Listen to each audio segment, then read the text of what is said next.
Okay, testing 1, 2, 3. Testing 1, 2, 3. Testing 1, 2, 3. Testing 1, 2, 3.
Well, good morning and welcome to the Banks Homes Riverside for the second Metro Bank One Day Cup clash, this time involving Durham and Essex. It's a gloomy and overcast day, but it's quite warm for the northeast. It's definitely warmer than it was Saturday. Here with myself, Ash Thorpe, and with Polly Starkey. And Polly will go through the teams. I'll go through the Durham team, and you can run us through the Essex lineup. There are two changes for Durham. And we'll go through them. We have Talia Wilson and Emma Marlowe again opening the batting. Holly Armitage, Maddie Villiers, Emily Windsor, Bess Heath, Catherine Fraser. We have Grace Thompson, who's come in for Lauren Filer. We've got Sophia Turner. Abby Glenn has come in for Phoebe Turner, who has gone down with a slight injury, and Katie Levick. And Paul, the Essex team? Captain Grace Scrivens is opening the batting alongside Cordelia Griffith. Lissy McLeod, Jodie Grucock, Flo Miller in next. Then Jo Gardner, Amara Carr, Sophia Smale. Sophie Monroe is the only change coming in for Kate Kopak. Eva Gray, and then Esme McGregor at number 11. So news from the toss is that Durham have won the toss and have elected to bat first. As you can see in your pictures there, you have Emma Marlowe on the left and Talia Wilson on the right, who are just waiting for the Essex fielders to come down and go out onto the field. Umpires are in the middle and ready to go. We have umpires Ashraf and Clark officiating with us today. Amy Clark was with us on Saturday and hurt a thumb, didn't she? Or hurt a hand in some way. But she's able to take the field. Only second game of the season, Polly, but you feel like this is a big game for both teams. Yeah, definitely. They both lost their opening game. I mean, the Essex game down at Hampshire was a little bit closer. And yeah, Durham suffered a difficult loss up here on the opening day, so they'll be looking to bounce back from that. I think generally though in the competition last year they were quite even. Essex really struggled in the end. They finished last in the table, and Durham did do a little bit better. But I think the teams are relatively even, so it should make for quite a competitive game today. Obviously there are those few changes. The Lauren Filer one being enforced by that England camp, which is a little bit frustrating from a Durham perspective, because she is a useful player and someone of that experience, having her opening the bowling. So that's a bit of a blow for them. But yeah, it's a great opportunity for Abby Glenn and Grace Thompson to come back into the mix. Yeah, it's exciting to have Grace. We watched some highlights going back to that first game. I think we're both commentating on that game, and Grace took the first wicket for Durham as a real youngster. We've obviously got a couple of men and a dog in the ground, which is nice. But forecast isn't great this afternoon, which is why when Durham won the toss and elected to bat, I was a little bit surprised.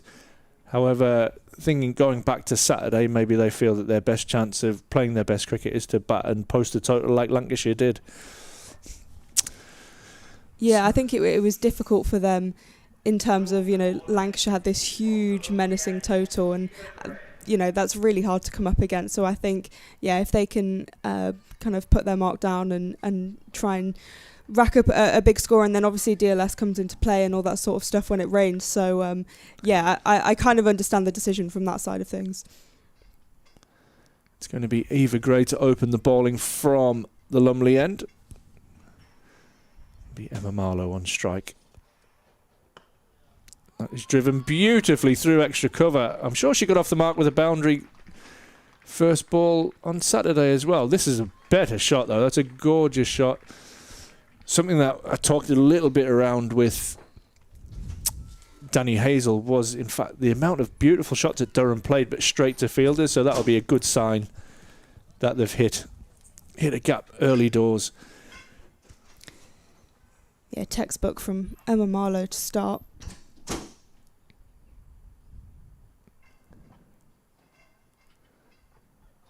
A bit of swing there, and that one goes away. And the best start for Durham is that's going to run away for 5 wides. So 9 off the first ball. Definitely a bit of swing there for Eva Gray. That one just not controlled and going down the leg side. Yeah, nightmarish start for Essex. Who have we got behind the stumps? Carr behind the stumps. Yeah, Mara Carr. She was one of those first 25 domestic players to get a contract back in 2020. So she's been around the circuit for a long time with Sunrisers and now Essex. This time controlling the swing.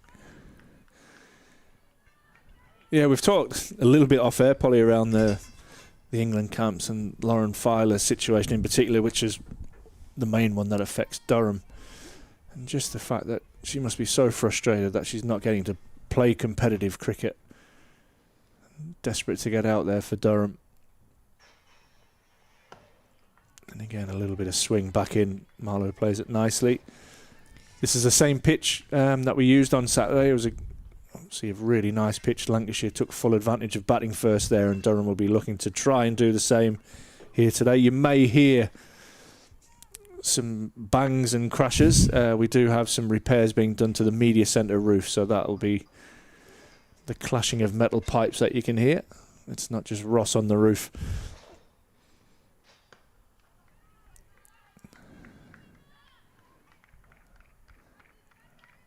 Ross's change pocket.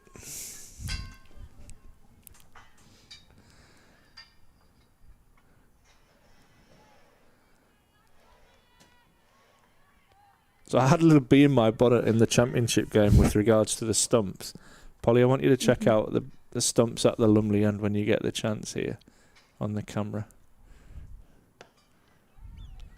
It's not just me, is it? They are got a slight lean. Yeah. For me, anyway. I was going to say, yeah, they do look a little bit wonky. I didn't spot that on Saturday. No, Saturday was good. It was okay. the lads' championship game against Kent.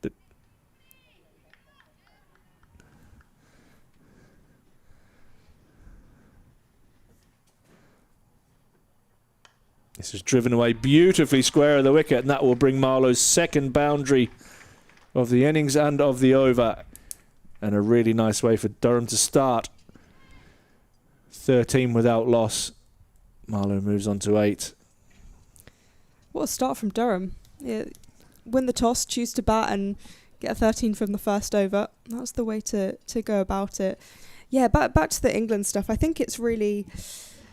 It is quite frustrating because obviously the World Cup's on the horizon, and I understand that is T20 and this is 50 over here, but you know, Charlotte Edwards put huge emphasis on playing county cricket last season, and I was so happy to see that, and it feels that like that decision has been slightly reversed for the contracted players to go down to the southwest and sort this all out.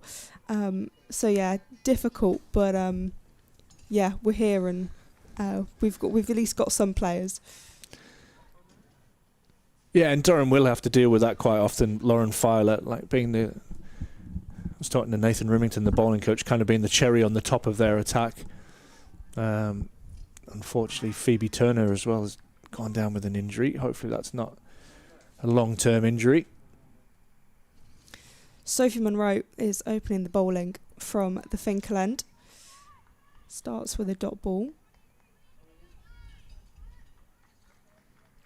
I think, in fact, umpire Ashraf was here for that Kent game. Early doors. That first championship when good old Storm Dave decided to come and put the sight screen scaffolding out onto the outfield and blew a cover into the stands. Wilson yet to get off the mark. She's going to have a free hit here, Polly. Always nice. So perhaps now the opportunity to get off the mark.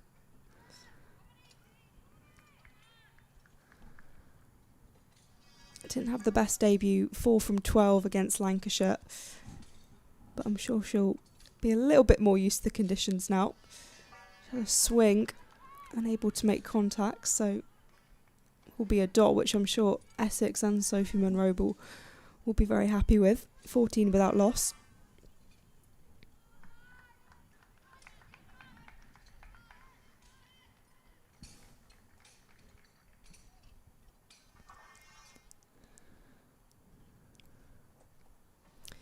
Wilson 0 from 3 as Monroe's throw action again and signalled a wide. A little bit of swing there, isn't there? Yeah. Monroe getting the ball to go away from the right-hander, whereas Eva Gray was getting that ball to swing in, so a little bit different change of attacks. With the stumps, I don't know whether it's just the camera angle. Maybe the angle. Yeah. I'm not having it. Monroe, once again, worked into the leg side, and Wilson will get off the mark. She'll scamper through for 1. Might be a leg by, I think, Paul. Yeah.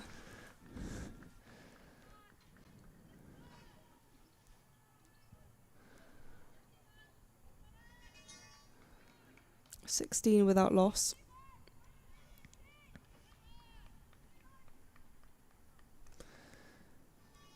This is something we were a little bit critical of Durham in game 1, and the amount of extras. Yeah, the extras were not good on Saturday.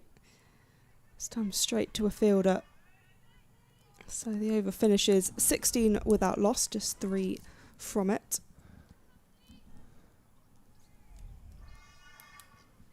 In fact, all 3 of them extras. So she'll, Yeah, it's the one no ball and a wide, and a leg by so far. Driven down the ground for no run.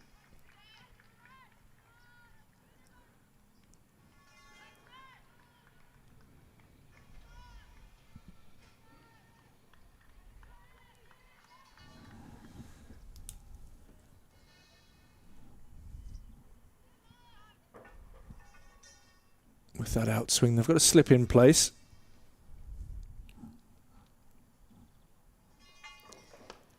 Marlowe dabbing into the offside for no run. So that will wrap up the over. 16 without loss after 2. Yeah, even split runs off the bat and extras so far. The leg by they won't be so bothered about, but the fact that there's been 7 in wides and no balls, absolute coach and captain killers those. Yeah, I'll be interested to see with Durham's bowling if that's something that does improve in this game, because yeah, it was not good on Saturday and added a lot of runs on for Lancashire. Just takes the pressure off you as a batter. Talia Wilson hasn't scored so far for her 4 balls, but she'll look up and see that they're going at 8 and over, so she won't feel any pressure whatsoever. And Eva Gray continues from the Lumley end. And that one nips in sharply off the seam.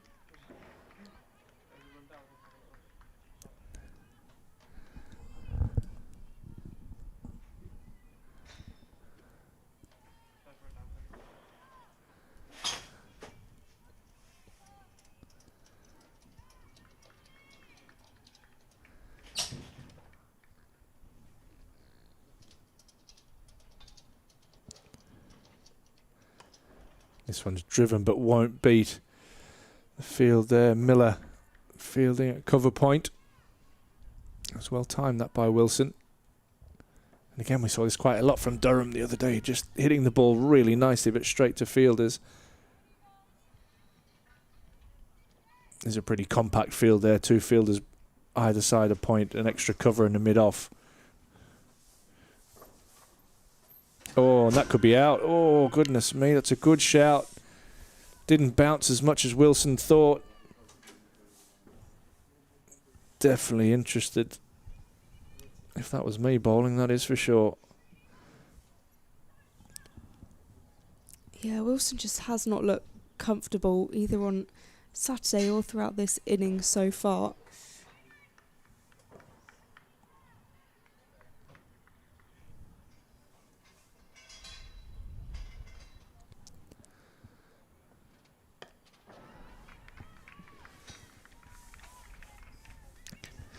Yeah, she'll still be getting used to conditions. Yeah, it's a lot colder here than the Caribbean. Oh, absolutely. It's a big change from making her Australia debut about 2 weeks ago in St Kitts.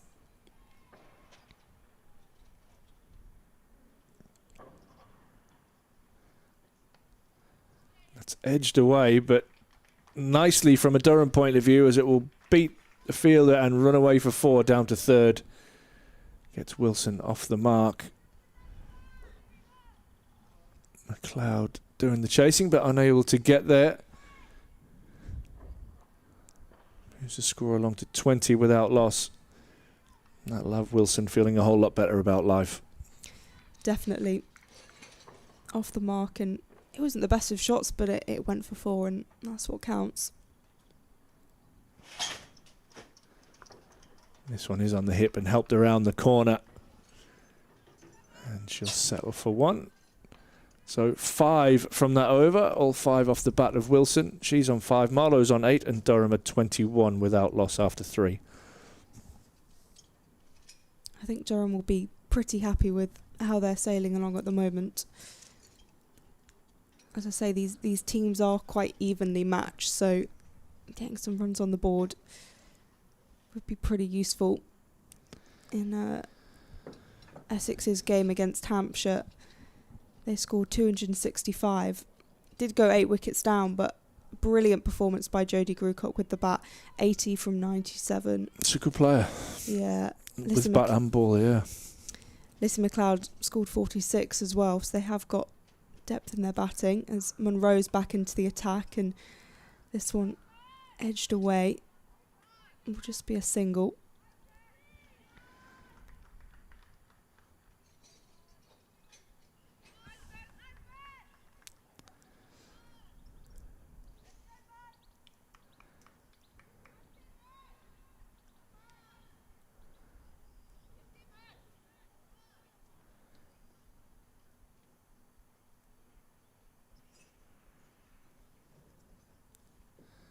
.22 without loss has been pushed a point, but no run on offer. A real feature today and Saturday was the way that Marlowe's timed the ball. She's really getting her balance right and getting that timing. Can she convert that into, I think she scored 20 on Saturday, can she convert that into a big start for Durham? Obviously, Susie Bates opened the batting last year, which was huge in getting off to good starts. That even responsibility is now on this pair. Once again pushed a point, so unable to get away. Yeah, I think that was the big difference I noticed from last year was as having Susie Bates, and you know, if she scores runs then she sets up a great platform, but even if not, just having her around the team, and I really noticed that in the field in particular. I remember when on that first day when Grace Thompson made her debut, pretty much every single ball she would go over to her and chat to her and things like that, and just having someone like that around the group I think is really important, as this one has beaten point and will just take 1. Yeah, she's an absolute, well, GOAT is a word that's been used around. I mean, there's some serious female cricketers, but I know that when she was announced as Durham's first overseas professional as a tier 1 team, there was like noticeable excitement from the members. Yes, but a proper statement signing. Monroe through her action again. 23 without loss. As usual, if you'd like to get in touch with us, Polly or I, you can have a go on the chat functionality on the YouTube, or you can contact us via email at streaming@durhamcricket.co.uk. We will try and answer as many of your questions as possible. Some of them, for obvious reasons, won't be answered, but I'm sure you can see that on the chat function.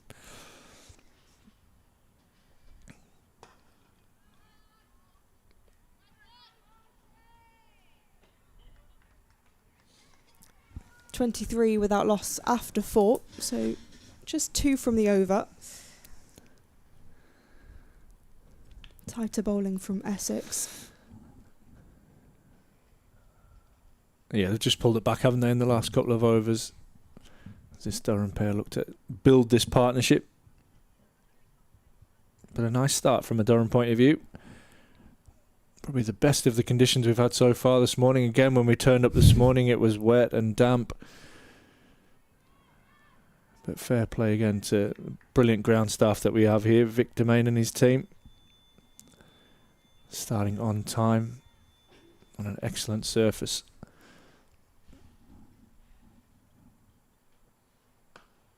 That's beautifully driven and well fielded in the covers. Saved a certain boundary. Yeah, Essex captain Grace Scrivens there with the fielding. Just stuck out a hand to stop the momentum of the ball. Superb effort in the covers and sets a standard.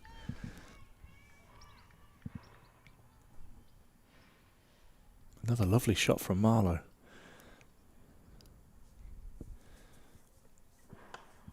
This one does find the gap. It's not perfectly timed. But I tell you what, this outfield is pretty good. It's well field. That's probably the longest part of the ground out there, and good teamwork from the Essex fielders. And Wilson will pick up 3. Probably the best of her shots so far. Good running from the Durham batters as well. And knowing that the ball would slow up a little bit in the outfield and the pursuit was on. 27 without loss.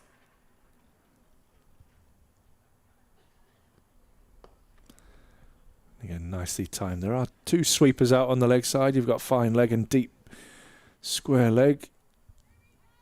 With the natural swing that Gray gets back into the right-hander. That isn't a surprise.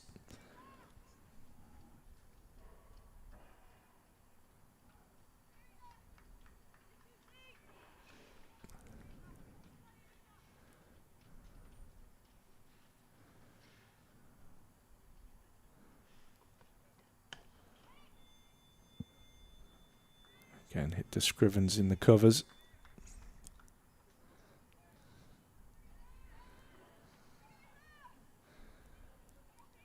It's good noise from the Essex fielders out there. Plenty of encouragement from Carr behind the stumps, as you would expect. Huge job of the wicketkeepers to keep that energy in the field going.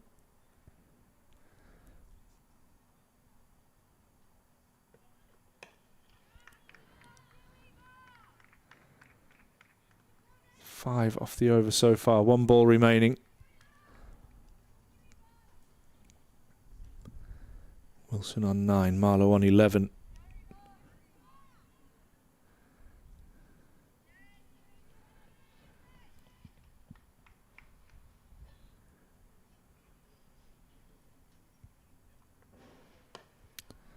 Again, still some movement in there.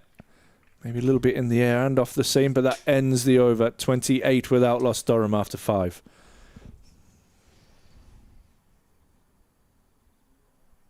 A decent start from Durham, who won the toss and opted to bat. Umpire Clark, they're just straightening them stumps up for me, thanks. Yeah, they do look really wonky on that camera. Yeah, we are just a little off being behind the bowler's arm.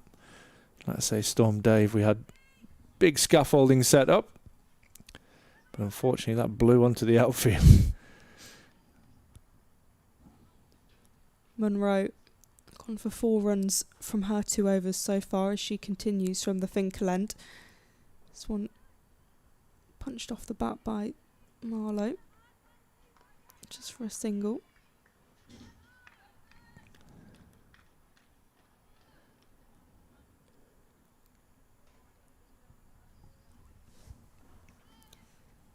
Wilson now on strike, 9 from 17. Marlowe at the non-strikers, 12 from 15.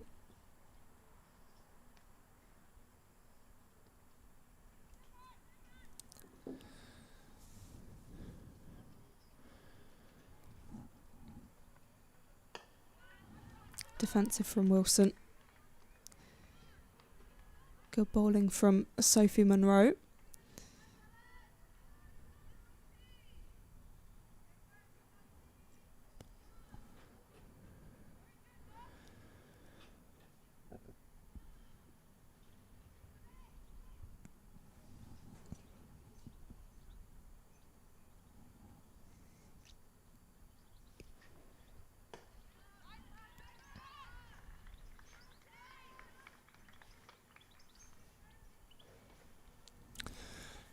The best way for Wilson to just get used to the conditions here is just to spend as much time in the middle as possible. I'm sure the runs will start flowing. She's 9 from 19 at the moment. Yeah, she doesn't need to be scoring quickly. They've got plenty of time, and if she can actually just build in innings over quite a long period of time, then that'll be beneficial to Durham.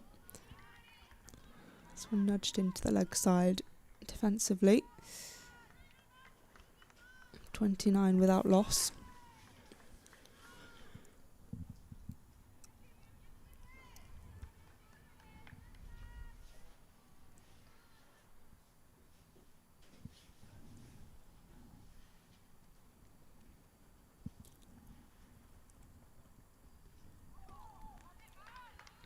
few gasps as there's a waft at that one from Wilson.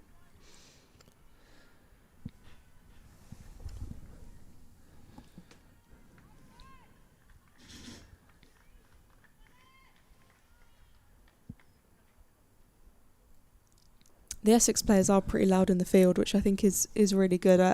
I suspect a lot of that comes from Grace Scrivens and the kind of atmosphere she's trying to create as Monroe's in again, and Wilson. Oh, there's a slight misfield. I'm not sure. There was a bit of a slip. I think there still will be some moisture on the outfield. The outfield. 6 overs gone, 30 without loss, so a modest 2 from that over.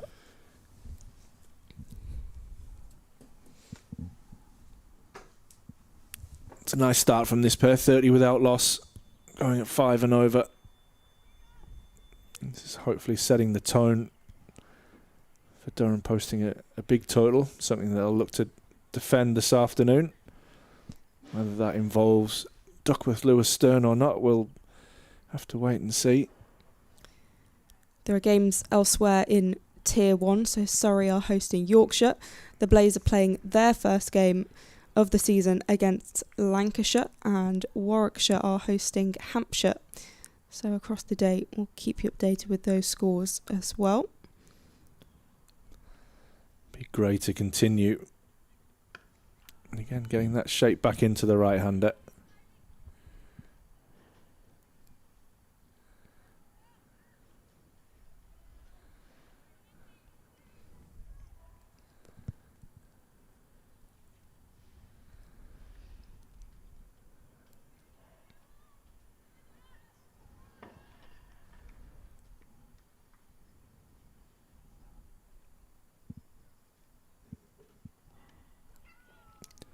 This one's down to third again, and we'll race away for 4.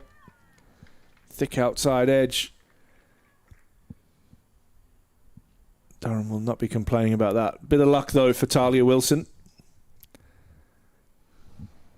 Not for the first time, just edging down to that area. I think Victor Main, head groundsman, doing the fielding there. Looks like he's been for some kind of delivery. What a leader. Could have sent any of his staff to go and pick that up. He's gone and done it himself. He's having a rest now.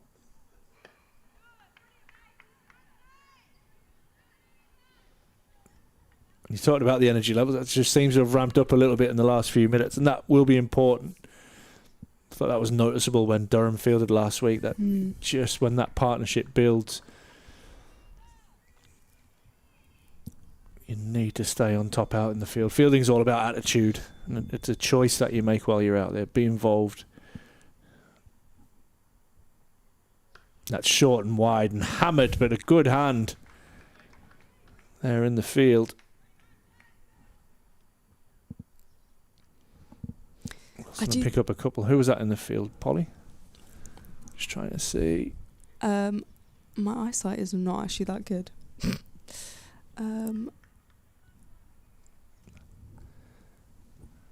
We should just turn around. Who we got there? Miller, Flo Miller. Brilliant bit of fielding.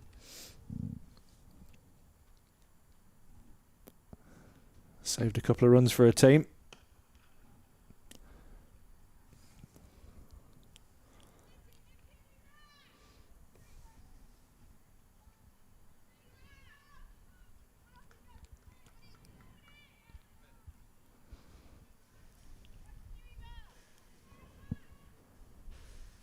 Six off the over so far, 1 ball remaining.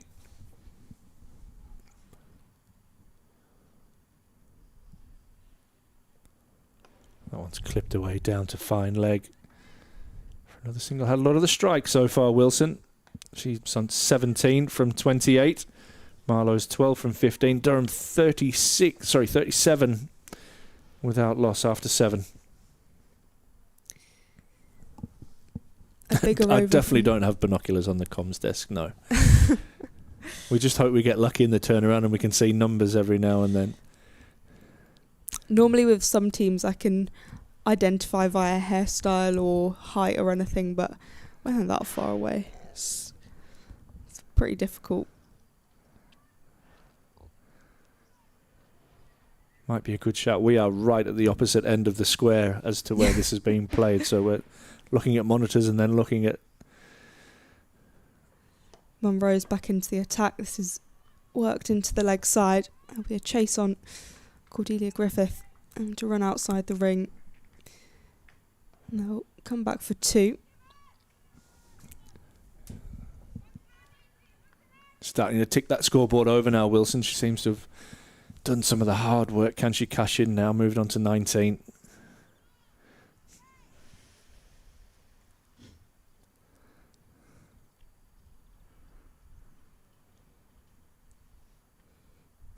Wilson utilises the leg side again. Back with a square and will just take 1.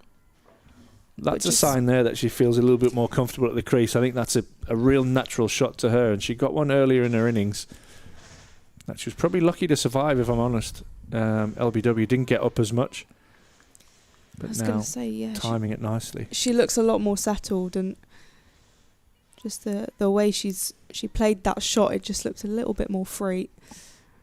It's Monroe continuing in her 4th over. Is driven by Marlowe. Just evade the boundary. The fielder out there, 41 without loss.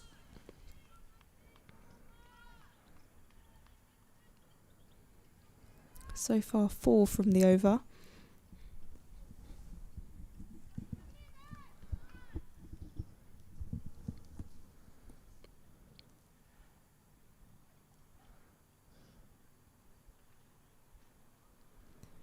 Wilson 20 from 30 so far. This one defended.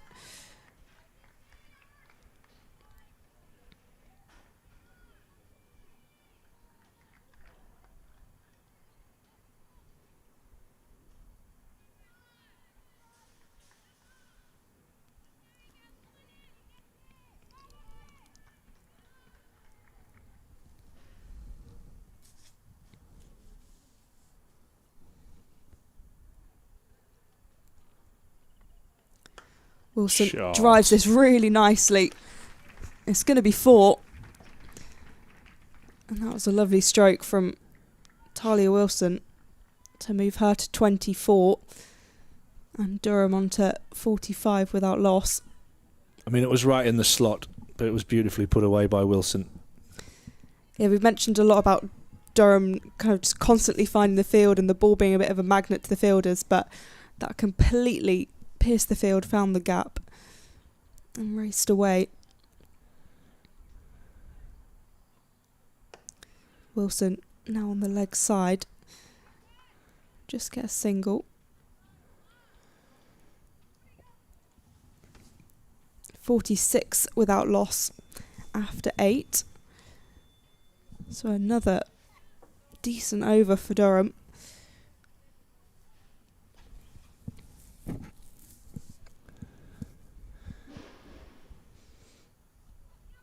Yeah, nice start. Be interested to see how Marlowe goes here. Wilson has had a lot of strike, 33 balls so far out of the 8 overs. Marlowe just the 16.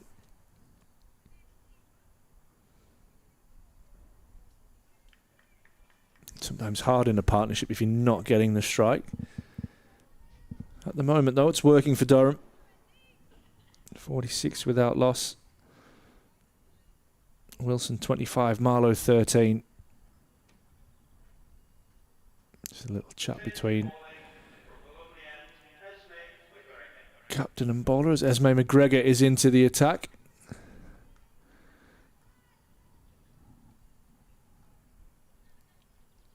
Slip in place. And just adjusting their fine leg. Very, very square. Just about round to deep backward square, actually. Wicketkeeper Carr's just pushing it even squarer, so if we can get anything fine down the leg side, it will run away for 4. But there's that nice outswing. That one's hammered straight to Fielder in the covers. Yeah, Sophia Smale there, yeah.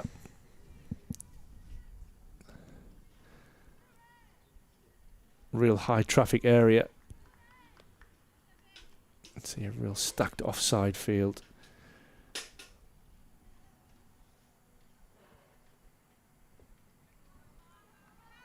That's the one, if you get anything on that, that runs away for 4. McGregor trying to get the ball to swing away from the right-hander. That slip in place. But the white ball doesn't swing for long. So Essex trying to take advantage of that while they can.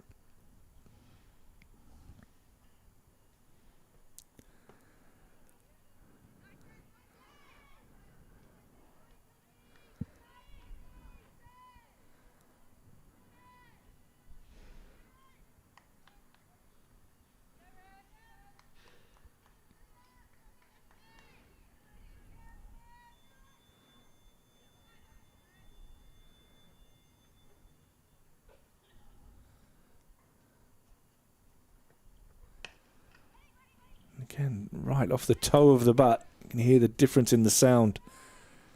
That one from Wilson.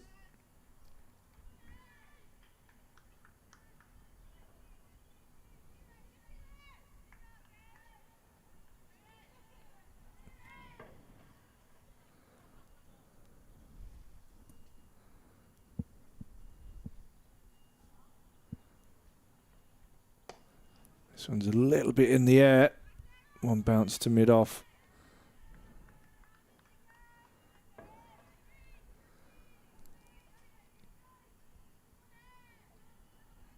.47 without loss, Durham.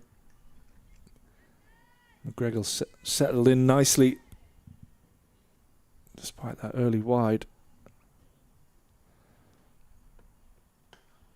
And this one's hammered through extra cover. Literally through the fielder at extra cover. Smale unable to rein that one in. And you could almost sense a bit of frustration in that shot from Wilson. It was sheer will and force got that one to the boundary. Yeah, it's probably the most difficult area for her to be playing a shot to try and reach the boundary. It's, yeah, so congested. And it looks like Smale's her hand. Yeah, she heard it a little bit earlier, actually. Yeah, there was an innocuous one, wasn't it? That just got pushed to her. It looked really sore. But what tends to happen when that happens is that ball will follow you for the rest of the day now. Yeah. So even if it just hits a nail or something, it's... Yeah, you get these little hot spot bruises. Yeah. Oh, that's an even better shot from Wilson. Rocking onto the back foot and punching that through the covers for 4. A lovely way for Durham to end the over. Back-to-back boundaries, bringing up the 50 partnership as well with that previous boundary. Durham 55 without loss, and Wilson has moved on to 33 from 39. That's just rubbing salt into the wound for Smale, who was still clutching her hand as the ball flew past her. I have to apologise to Esme McGregor there. I just said she'd settled in nicely after that wide, and then she was hit for 2 lovely boundaries back-to-back by Talia Wilson, who's setting the tone now in this innings. 50 partnership, and that is the way you build big scores. We saw that from Lancashire, and when we spoke with Danny Hazel at the end of the day, that's kind of a blueprint how they want to play their cricket. So they've been shown the way Saturday, and they're putting that into practice so far today. Really strong batting lineup for Durham. You'd have to say the stronger of the 2 suits. Monroe back into the attack, and that's lovely from Marlowe. It has just about been cut off on the boundary, a sliding effort. They will come back for 2.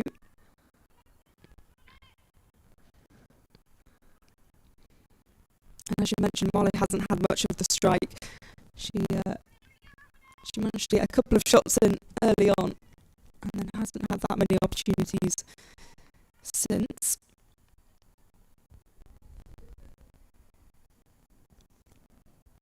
Monroe running past the umpire, and this one's defended for no run.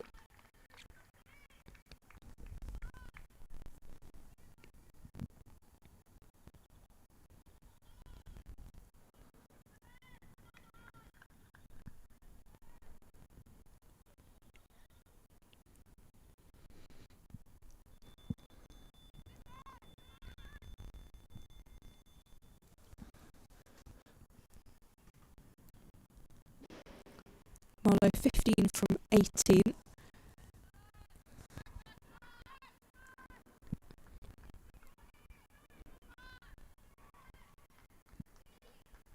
That'll be the next evolution of her game, taking it to the next level. I thought that ball was there to pull away on the leg side. Showing how dominant she is off the front foot. Can she now get that dominance off the back foot and turn herself into a real all-round batting package?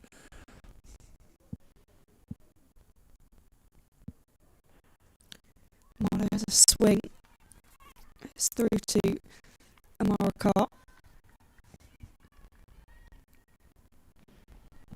Yeah, there's a huge area on the leg side as well. I think she could have probably played that shot and would have got rewards for it.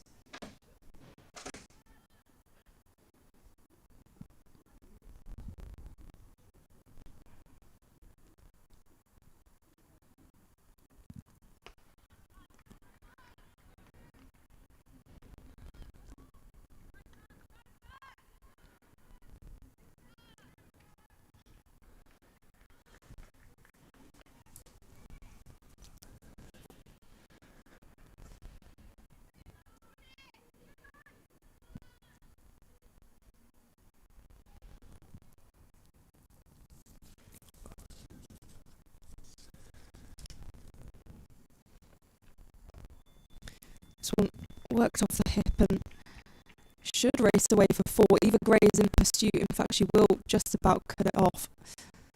It's great running from Wilson. Yeah. It's a big pocket that down there in that area of the ground. Yeah, and it's just Eva Gray out there. Yeah. So they do manage to push through for 3. So after 10 overs, 60 without loss. Marlow won 18 from 22 and Wilson 33 from 39. There's a lot of real estate out there, down in that big, we'll call it a pocket of the ground on this side. I'll give you an idea if you're watching, we're about in line with where that ball went to.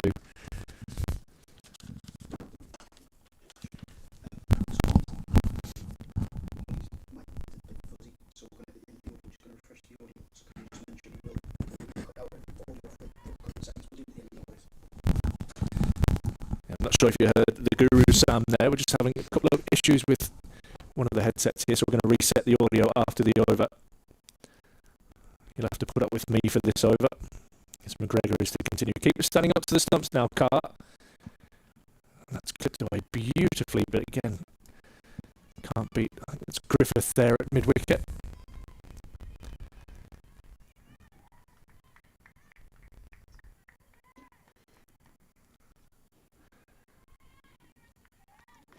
This is the thing, after transferring all of that work from indoors now to outdoors, there's no fielders indoors. You think you play the most beautiful shots.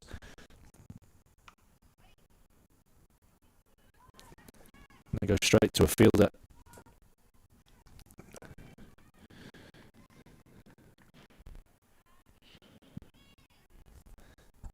With the start that Durham have though, no need to panic. 60 without loss, just about to run a ball. Just about the dream start so far.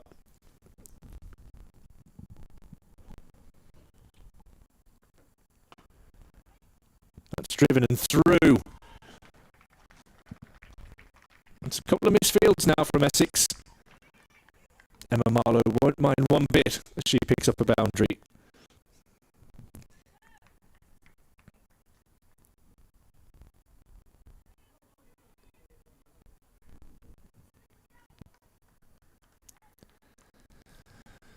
Once again, good morning to everybody watching. If you want to get in touch with us, myself, Ash Thorpe and Polly Starkey, you can drop a comment in the chat on the stream, or you can email streaming@durhamcricket.co.uk. 64 without loss, Durham winning the toss, selecting to bat. Conditions just about perfect out there now. Lots of blue sky. This one thuds into the pad and will run away for a leg by.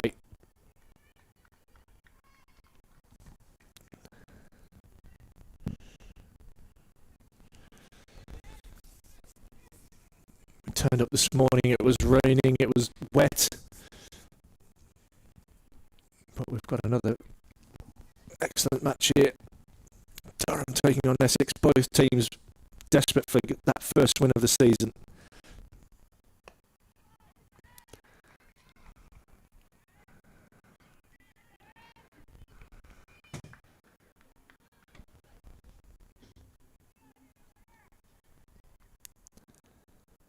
As we mentioned, after this ball, we're just going to reset the audio on the commentary.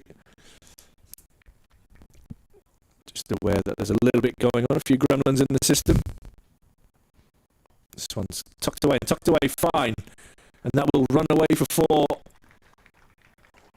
Wilson on a real roll here. She moves on to 37 from 41 after a slow start. Marlow on 22 and Durham are 69 without loss after 11. We're just going to cut the audio and hopefully...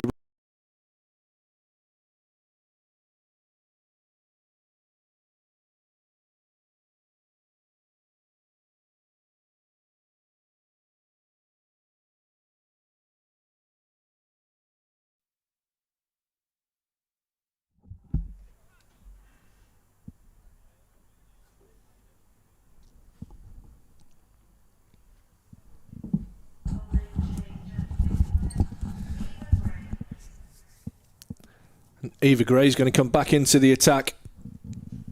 Hopefully that's working a little bit better. You can give us a little bit of feedback. Hopefully the sound's working nicely there. Thanks Eva to everybody for your patience. So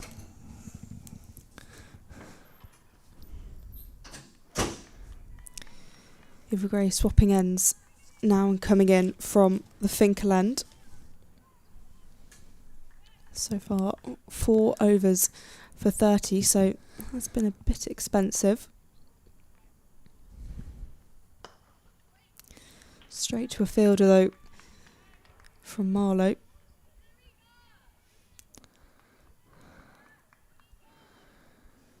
It's important here for Essex that not that they obviously need a wicket, but can they just up it in the field a little bit? A few missed fields in the last couple of overs.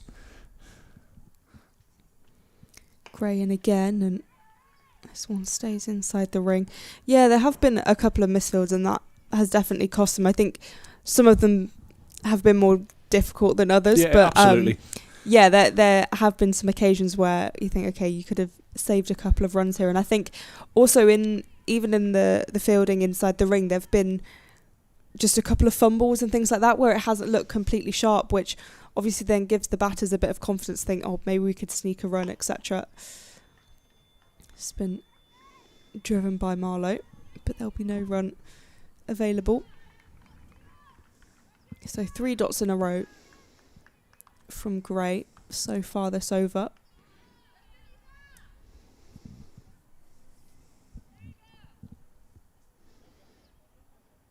Marlow 22 from 29.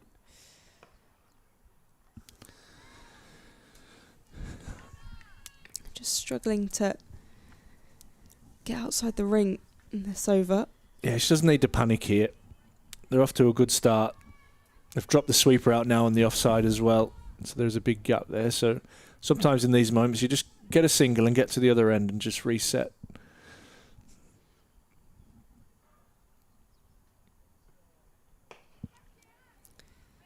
Good stop inside the ring. Yeah, it's Miller there in the covers. Yeah, Flo Miller.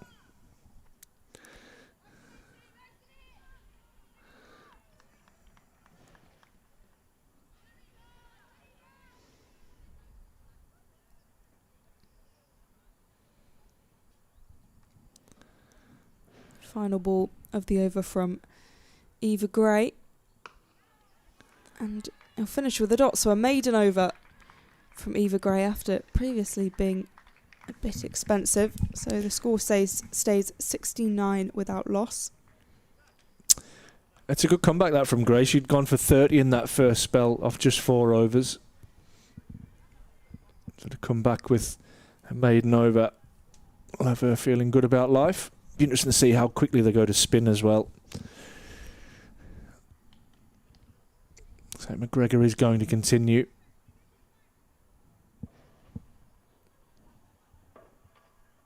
69 without loss after 12.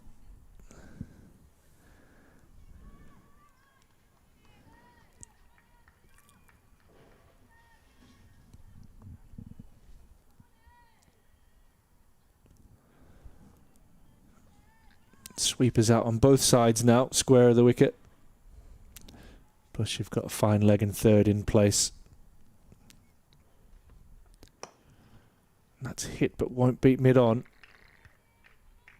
Full toss there from McGregor. Thanks for the feedback on the sound, guys. Really appreciate it. And apologies for that.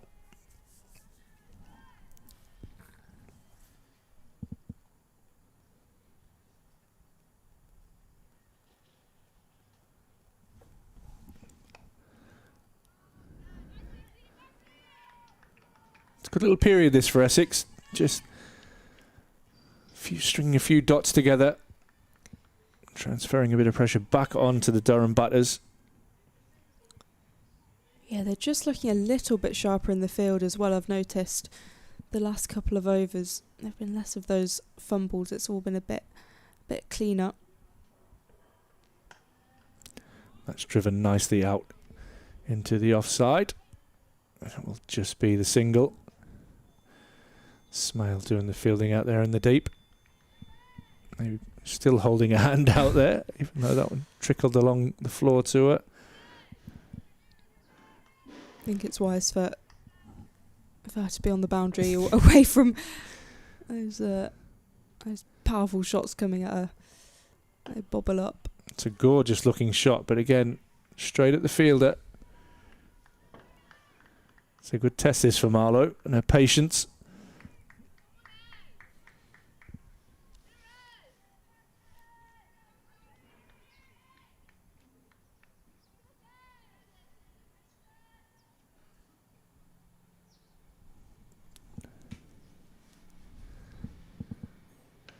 This is driven beautifully through the covers. She'll pick up at least one, and they'll settle for the single.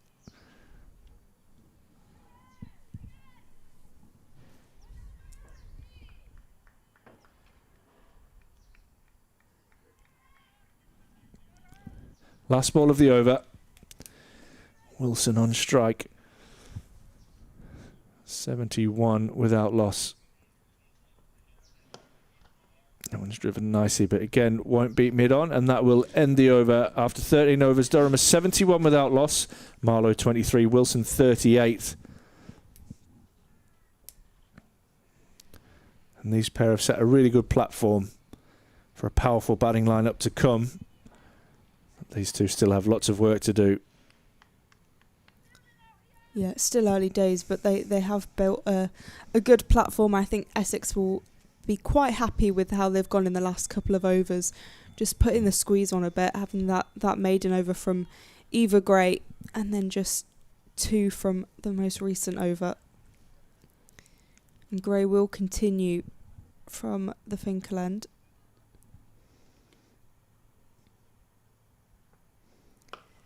Marlowe, and that's straight to Griffith.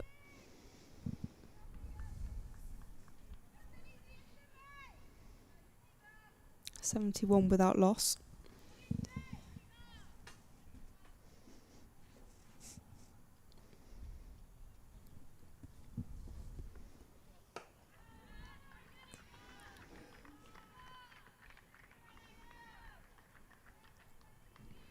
Just seen a nice bit of consistency from Eva Gray. Starting with 2 dot balls after her maiden over. Yeah, keeper standing up as well. I think just adds a little bit of fun to the fare for the fielding team.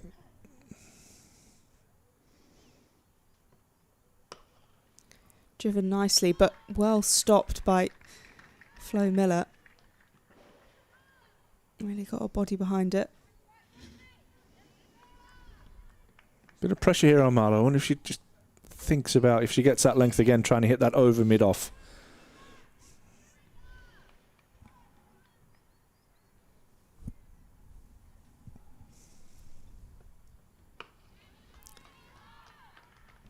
Four dots in a row now. Grace Scrivens just sending Esme McGregor out onto the boundary.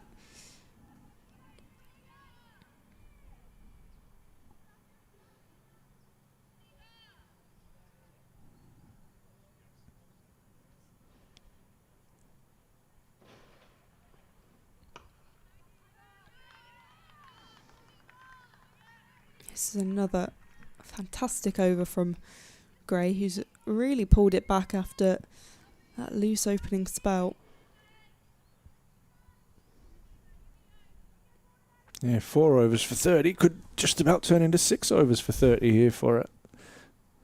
1 ball away from back-to-back maidens. It won't be as Marlowe scampered through for 1. There's a direct hit from Scrivens and the middle stump is uprooted, but they were safely back. It's a really good run, that, from Marlowe. Yeah. The angle was perfect in between mid-wicket and mid-on. 72 without Paul, loss. I think she needed that single.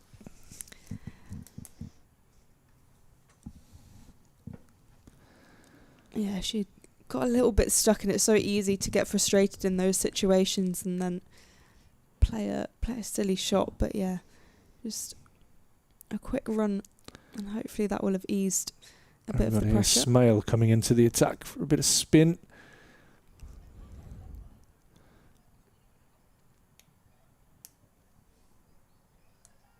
This is where the tempo of the game, they've got spin into the attack after just putting a little bit of a squeeze on over the last couple of overs. Always makes it better as a spinner rather than coming on with the batters in full rhythm. Hopefully her hand's okay. I'm sure she's getting a bit of a stick off her teammates there, just asking that same question.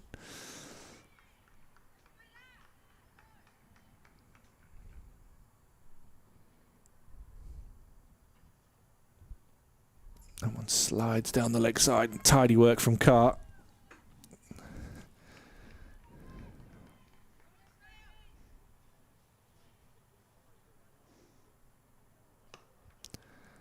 Good flight from Sophia Smale. That will tempt Marlowe. Mid-off and mid-on in the circle.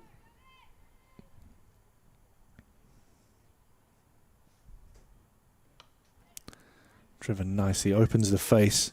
I'll pick up 1. They should come back for 2, but they'll decide against it. And maybe wisely, but that is a big boundary out there on the offside. Way to the left of your screen.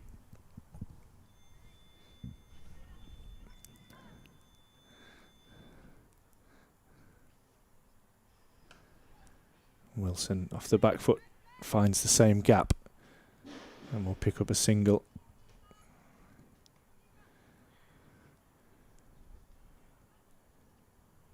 Got Carr out there riding the boundary. Interesting that they're going to bring her into the circle now just to try and build a bit more pressure on Marlowe.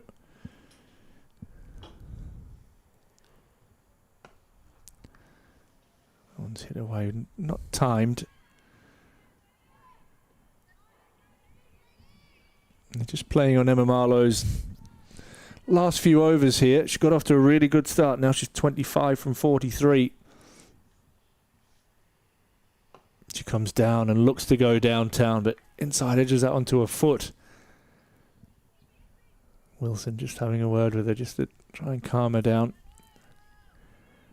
Sweeper goes back now on the offside.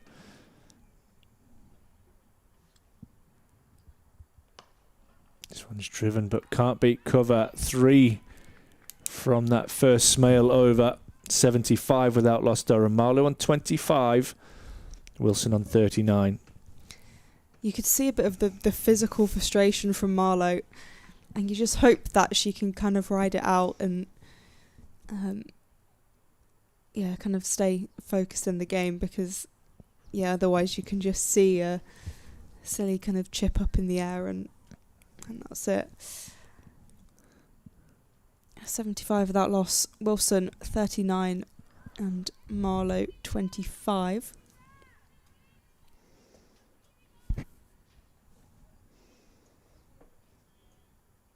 Eva Gray into her 7th over. Again from the Finkel end. Starts with a dot.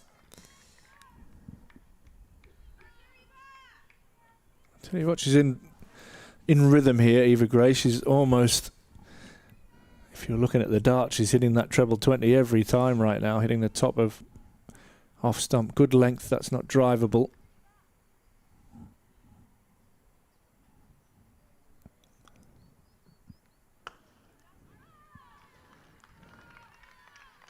It is so consistent from Gray. Umpire Ashraf just having a look at that front line.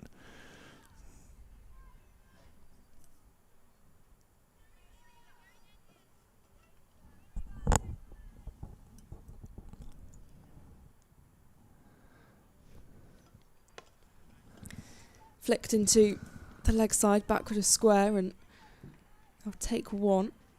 So Wilson moves to 40.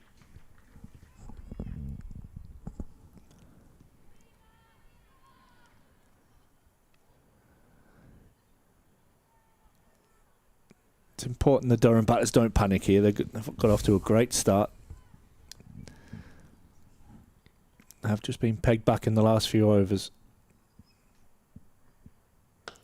Marlowe driving. It beats it beats two fielders. That's a poor bit of fielding. And it will be 4. I think they might be a bit unlucky there. I think Miller's got a hand on that, which has deflected it past mid-off. Yeah, Marlowe won't mind one bit. From first viewing, it almost looked like Miller had slightly got there, and so it was like, oh, okay, it's fine. But then, yeah, I'll be interested to see the replay if it's... Yeah, it's just wrong-footed, unfortunately. Oh. Bit of luck for Durham. Another nice shot from Marlowe, but this time will just be a single. That's sometimes what you just need as a batter, hitting the ball well, and just a bit of luck. Almost like a goalkeeper being wrong-footed there. Yeah, it looks slightly comedic with It did, two dives, and the second one being a bit more salmon diving. Gray in again, and there won't be a run off this one, so it has been a more expensive over from Gray with that boundary. 81 without loss. Yeah, 6 off that over. Marlowe benefiting. She moves on to 30 now. 81. Great start for Durham. They'll be really happy with where that's at the moment. What they want to do is to continue to build this partnership. It's an excellent platform for a strong batting lineup to come. You've got Armitage, Villiers, Windsor, Heath, and then Fraser into the all-rounders after that. But there's lots of batting to come. It's hit hard back at Smale, which I'm sure she's very grateful for after taking a couple of blows earlier today.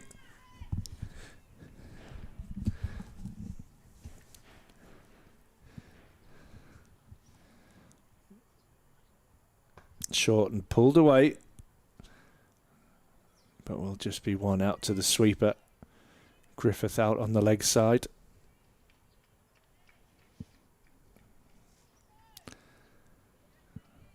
I think we might get a change at your end, Polly, here, the Finkel end. That's 7 for Gray. Oh, missed sweep opportunity for Wilson, but it is a wide. Maybe a Grucock or somebody to come in and just change it up. Grucock.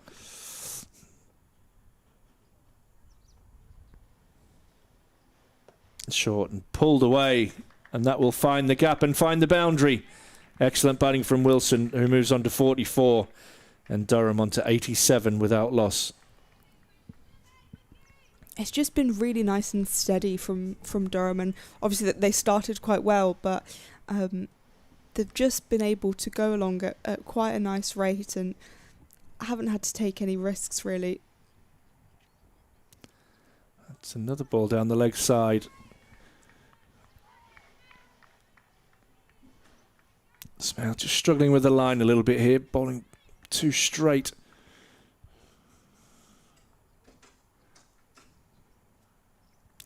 This again's down the leg side, and again hammered away. Will take some stopping, and it's brilliant fielding out in the deep, and Wilson will come back for a couple. That's McGregor down there. There was a bit of hesitancy with that second run, but I was glad they took it in the end, because it would feel like a waste of an opportunity.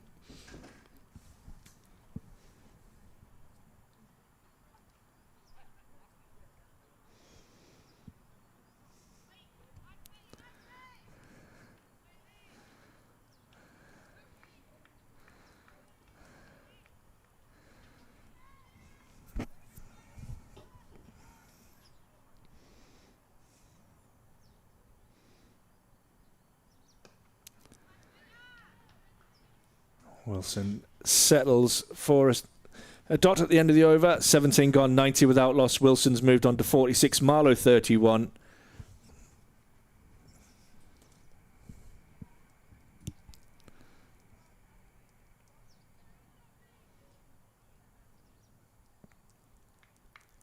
I think we could see a change of bowling. In fact, is it going to be?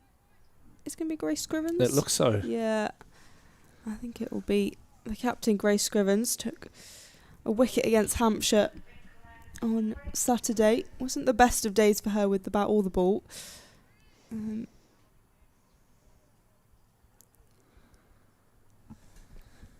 But a handy all-rounder for Essex.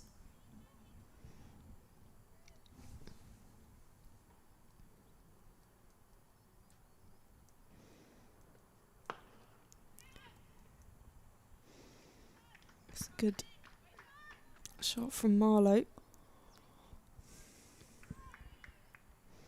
Just rotating the strike. Of course, back in 2023, Grace Scrivens was the captain of the first England under-19 team, which Emma Marlowe was also part of.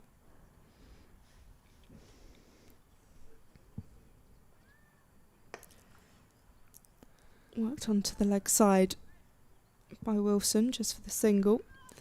I think they'll be happy to take singles at the moment.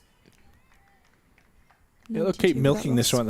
Like you mentioned earlier, pretty much risk-free batting so far today. Yeah.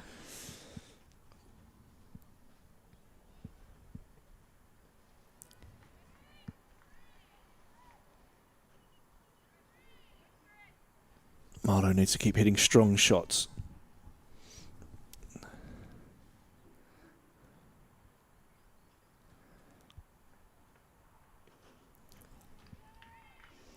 Bit of bounce there from Scrivens. Yeah.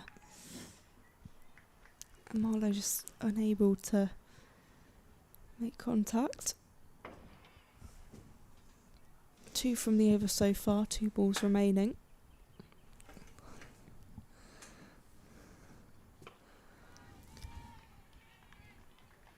Just tentative from Marlowe.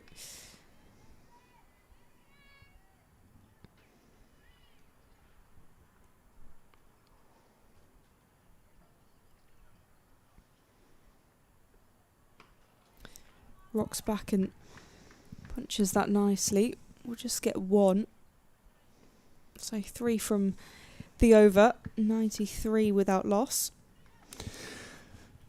Yeah, just going back to those 2 late cuts, maybe trying to use that little bit of pace that Scrivens is giving her and looking at a boundary option fine. I think she'd be better off trying to play like that last ball there. Just keep hitting the gaps, keep hitting the gaps hard. Smale to continue.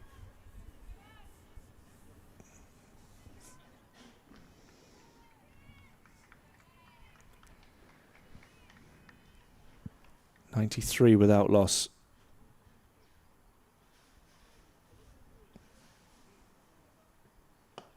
It's hit back hard and dropped.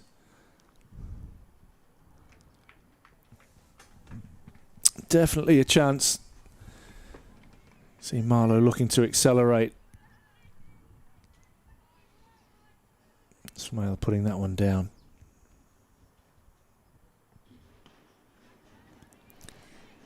She gets a lot of caught and bowled opportunities off her bowling, so she'll be frustrated with that.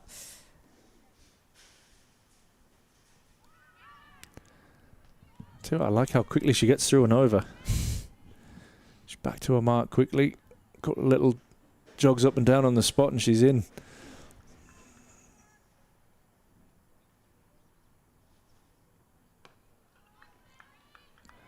Just found a line now, really attacking the stumps.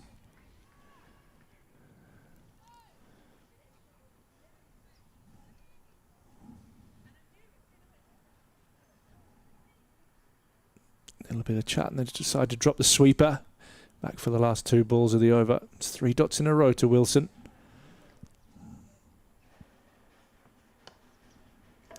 Make that 4 dots as she misses out on a full toss.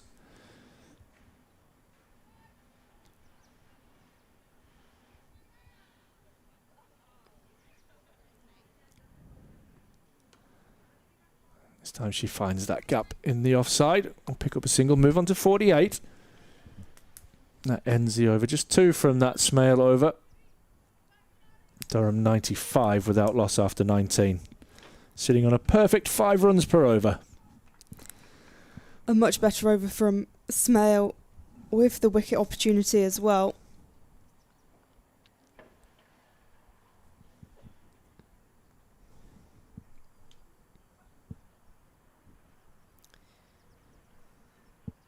Grace Scrivens will come back into the attack.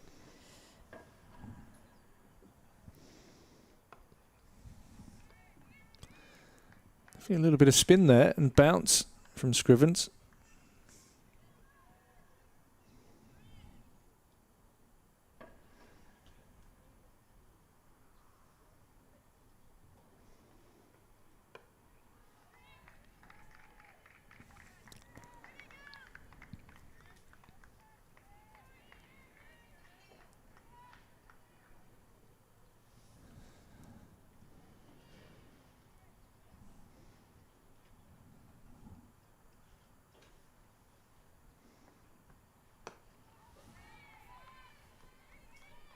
This is nice from Grace Scrivens.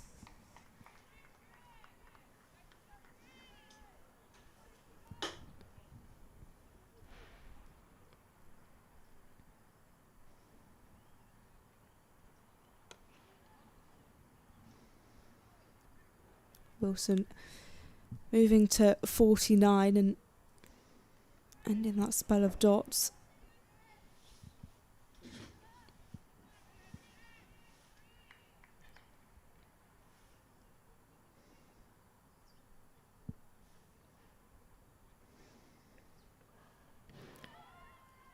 Marlowe's swing, bail's whipped off, but just go down as a dot. So that's a really tidy over from the Essex captain. 96 without loss. Essex looking for that first wicket as Scrivens is in again. Chipped up in the air. Perfect. Will beat the fielder, and that's 4. Marlowe opting to go up and over. Sense it's been coming for a while, and finally goes for the shot. Brings up the 100 partnership between these two, 100 without loss. And yeah, you're right, you could feel that coming. I'm just pleased she's took that option to go really straight and hard. Didn't try and overhit it, just timed it nicely. 100 without loss after 20 overs. Keeps it nice and tidy, doesn't it? Yeah. 5 and over. It's a satisfying scoreboard. Would have been nice if Wilson was on 50 rather than 49, but it's all right. Indeed. Well, she has that opportunity now. She's on 49, not out.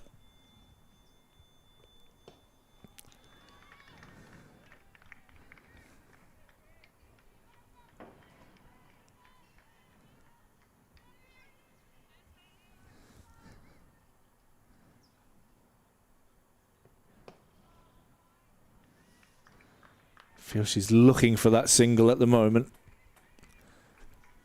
to almost get to 50 and then reset.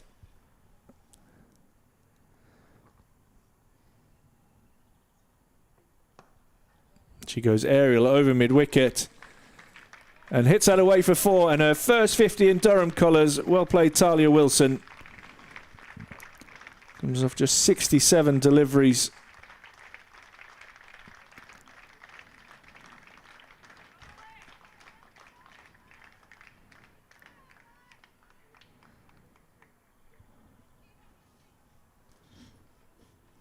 Hopefully she's got some people back home watching. Old man Peter. Oh, and she'll feel she's missed out there. Darted into the leg side, too wide.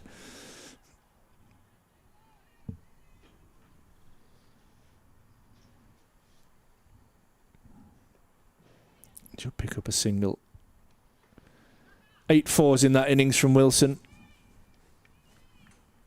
Really good work. A little bit scratchy at the start and has really built into this innings. Emma Marlowe on 38. As this partnership continues to grow. Marlowe goes, attempts to go aerial.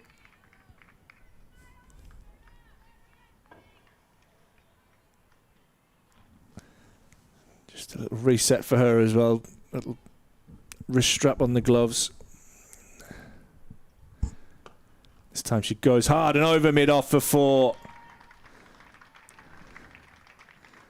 Excellent shot from Marlowe. Good batting.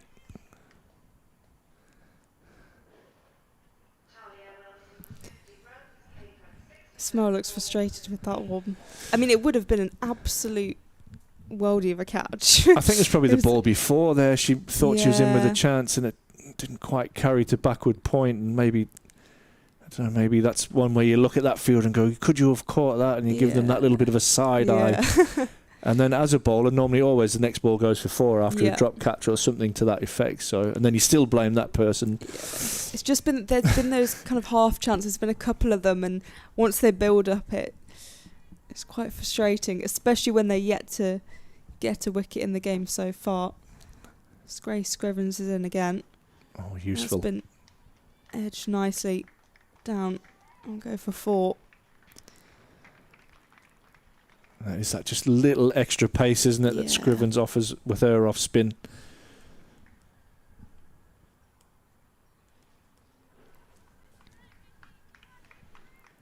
I think Wilson was looking to get that past that fielder at backward point, but probably not that fine.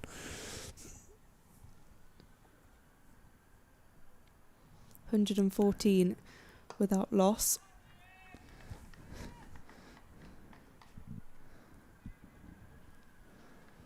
To see if this pair now just decide to put the foot down a little bit, knowing that they've got such a strong batting lineup to come.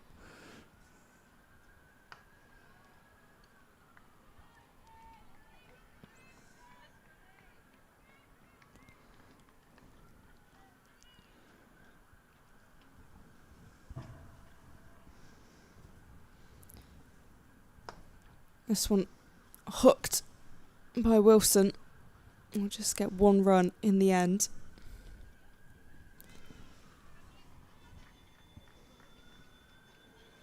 Don't like those clouds over there. I don't think they're coming this way. Yeah, it'll miss us to the north. Moving. It's a worry what's behind us. Yeah. We can't see that, thankfully. Is that a drop catch? I think it is. Little edge.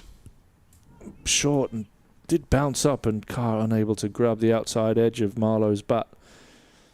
So a couple of chances in the last few overs for Marlowe.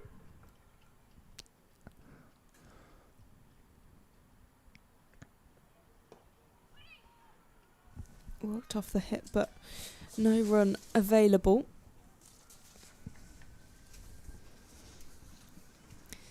$116 without loss after 22. 6 from the over. Marlowe closing on a maiden half century. Highest score in last year's competition was 37.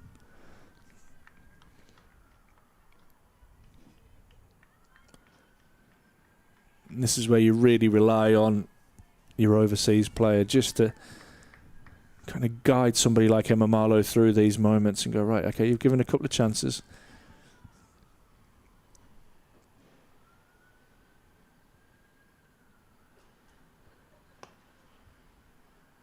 Nicely driven, but straight back at the bowler. Good bit of fielding there from Smale.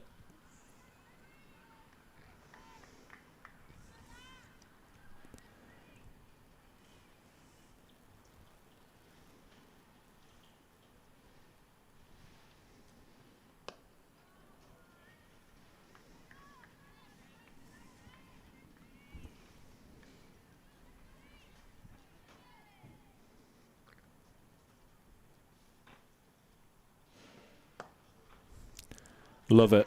I was just thinking there, we haven't really seen anybody use their feet to the spin. And Marlowe's intent was clear there as she came at that one and hit it back over Smale's head for 4. That might just force a little change in the field. And they might have to drop mid-off back. Love the intent and I love the execution. And the idea of hitting straight is paying off for Emma Marlowe. She moves on to 47. Durham opening partnership moves on to 120.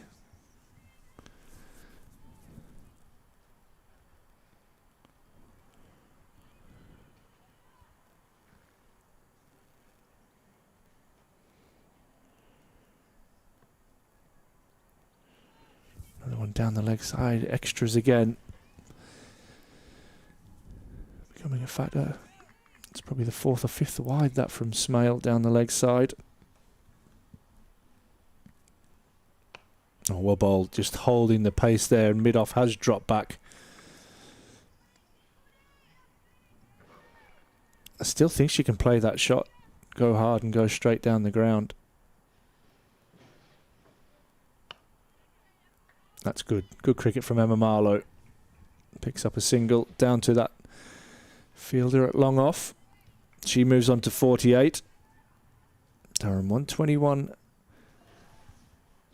Sorry, 122 without loss. I think the wide halfway through this over was the 12th of the game. Wilson drives and get that away through the covers. Be at least 2. Can they get 3? Because that's a long throw. Wilson touches and says, yes, I can. Then comes back for 3. It's another good over for Durham. 9 from that Smale over. It's just getting a little bit expensive. And I wouldn't be surprised if we see a change at that end, and maybe we haven't seen Jodie Crucock as of yet. But Durham off to a great start. 125 without loss after 23. Wilson 62. Marlowe closing in on a maiden half century here. She's on 48 from 65. Yeah, I'm really impressed from a Durham perspective with their batting compared to what we saw on Saturday. It looks completely different, and I think it's always kind of a cliche of we'll take the learnings, all that sort of stuff. But it seems that Durham have done exactly that, and it looks transformed really. As Grace Scrivens will start with a dot in her 4th over now, gone for 14 runs.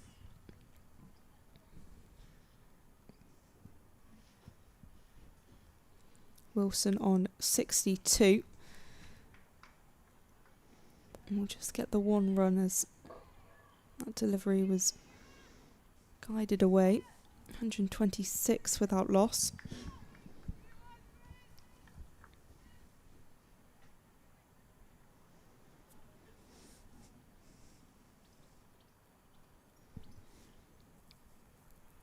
Marlowe on 48. Defends this straight back to Scrivens.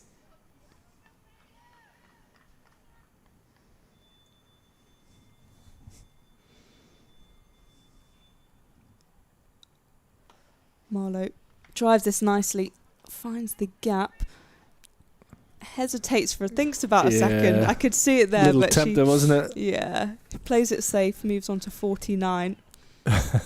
You don't want to be run out on 49. No. That would not be good. Not when you're closing in on your first one. Scrivens in again. So far, dot one. The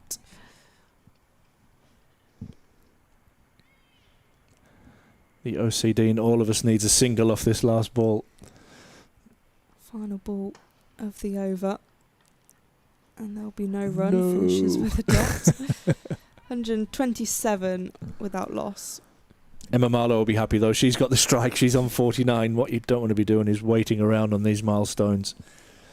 You're going to get there, tick it off, and then move on, as we've seen Wilson do that. Doesn't seem just a moment ago she was on raising her bat for a 50, and she's into the 60s already. She's on 63 from 78. Marlowe 49 from 67.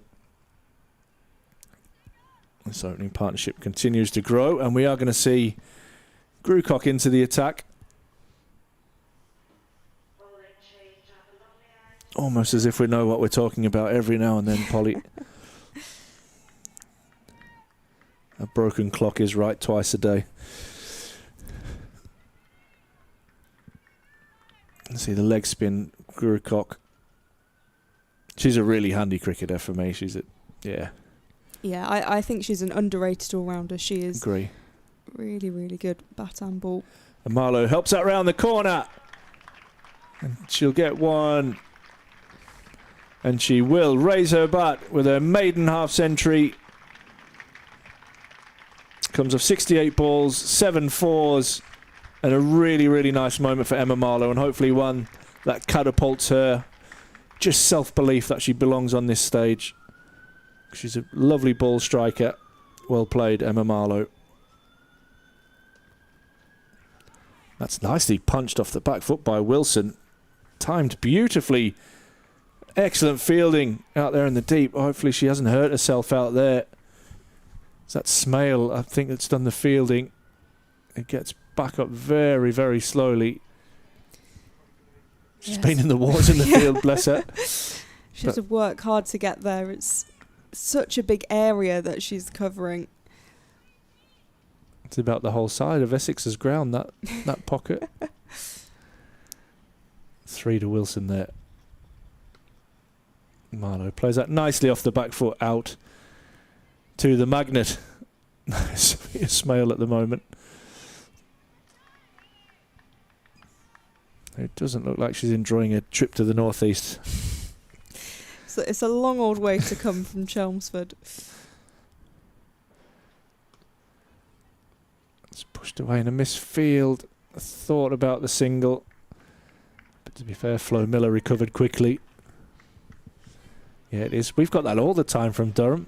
At least you've got a few closer games down at Essex. But yeah, there's some motorway madness for us. Oh, that's tossed up nicely by Grucock. 5 off the over so far. 1 ball away from the halfway mark. 132 without loss for Durham. And after this ball, there'll be a chance for everybody to take stock. Indeed it is. That will be drinks. 25 overs done. Durham 132 without loss. Wilson on 66. Emma Marlowe on 51. The players will take a drink and we'll be back in a couple of moments.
players are back out after drinks, and Grace Scrivens is continuing from the Finkel end.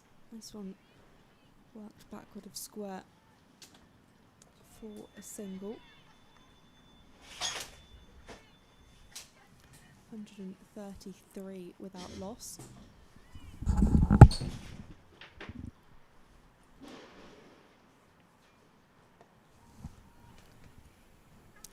So good bit of fielding, so it was a tight run in the end and the bells are whipped off, but Marlowe's back safely. Yeah, a little bit of a mix-up there. But all's well that ends well from a Durham point of view.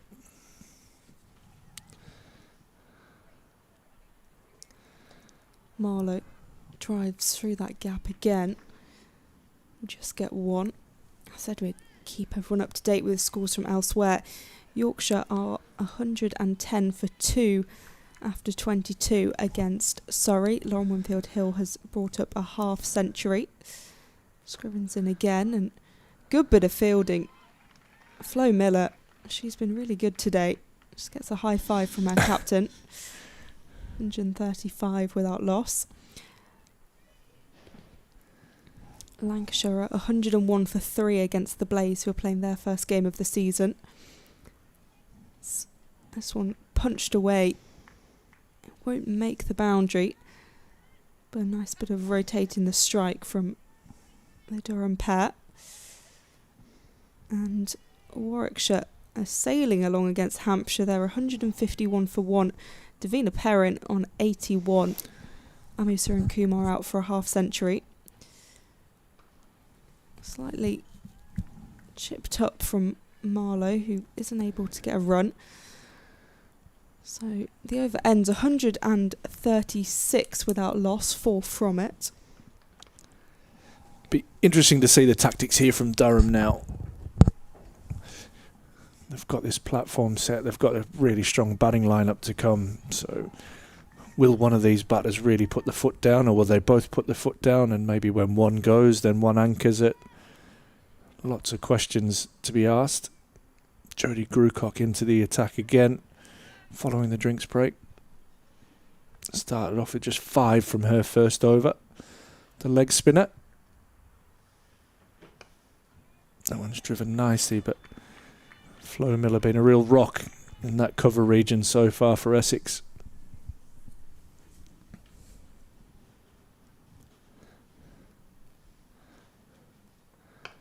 Tossed up, whipped away and dropped. Excellent effort from the captain, Scrivens.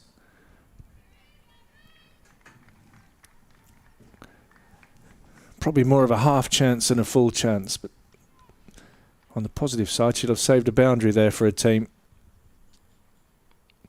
Essex just need to grab onto one of these half chances. That's tossed up and it's hit straight to mid-off. Marlowe goes. That might be the answer. She's hit really well straight down the ground, but the introduction of Grucock has bought a wicket. And Emma Marlowe goes for an excellent maiden first half century, 53 from 73, and Essex pick up their first 137 for 1.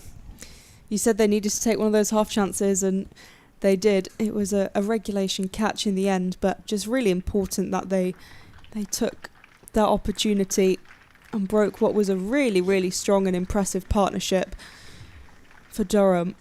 And fantastic from Emma Marlowe, who didn't have the brightest of seasons last year, but I think you can see the work she's put in over the winter, and coming in now, that was a really nice innings. She had to be patient at times, but I thought she waited it out well, and there were just some really nice shots. I love watching her from a technical perspective. I think she's just got a really nice technique, and when it comes off the bat well, it's really nice to watch.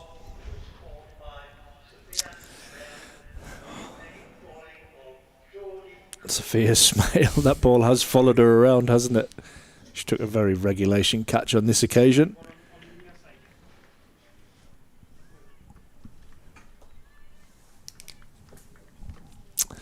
Captain Holly Armitage comes to the crease after an opening partnership of 137.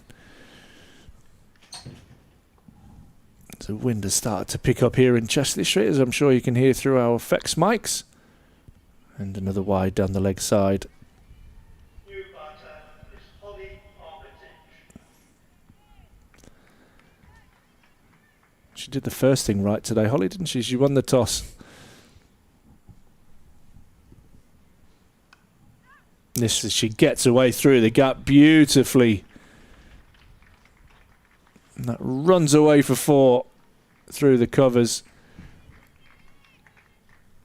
And I hope we see an ultra positive Holly Armitage, because that will equal entertainment for all of us.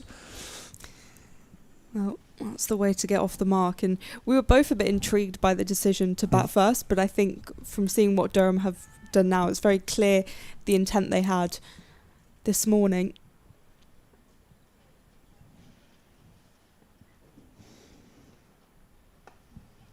She pulls that one away out into the leg side.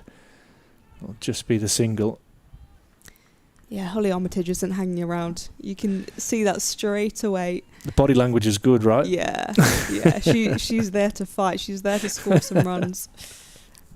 I really like it. Tossed up and driven away by Wilson.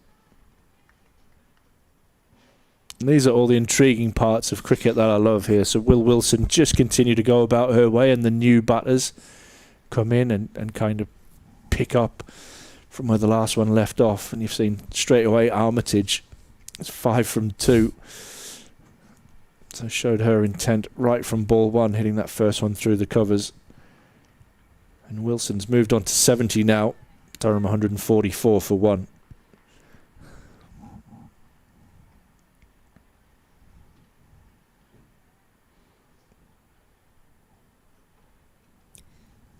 Grace Scrivens so far has gone for 20 runs from her 5 overs.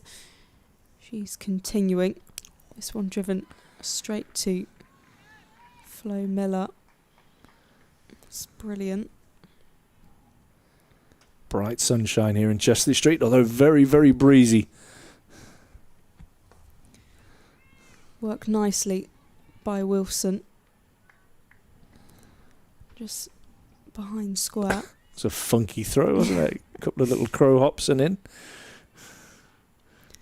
You can see Kate Kopak, Ariana Dowson, Abtar Maqsood running drinks. Got plenty of quality between them.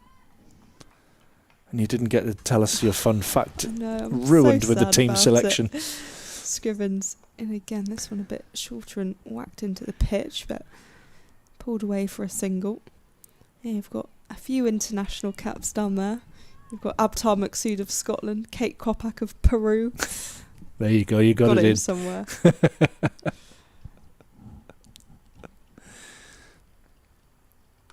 Scrivens in again and pushed away by Wilson just for the 1 run.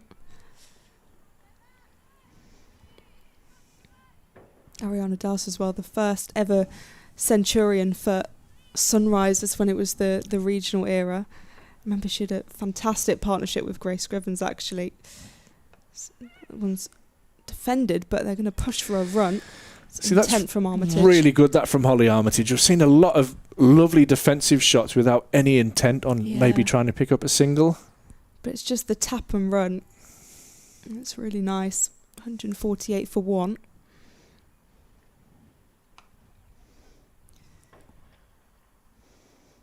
Heads towards the boundary, but well fielded.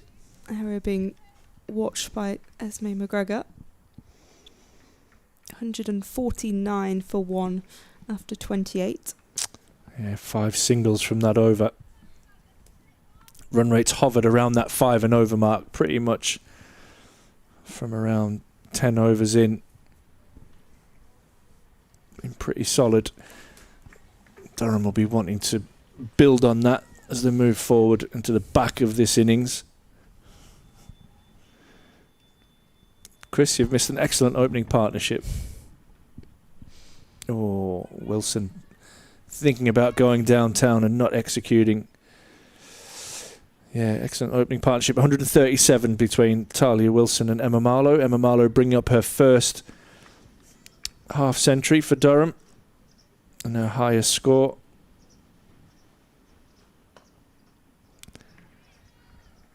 I like this from Grucock, really not afraid to toss the ball up.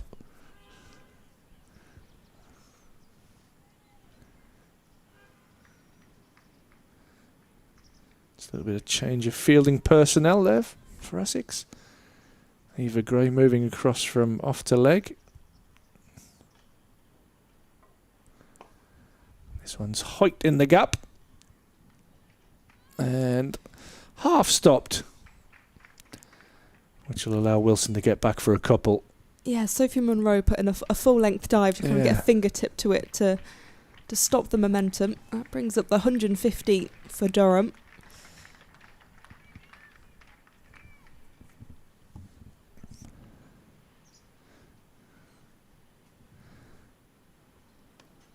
Driven nicely out into the offside. It'll be another run.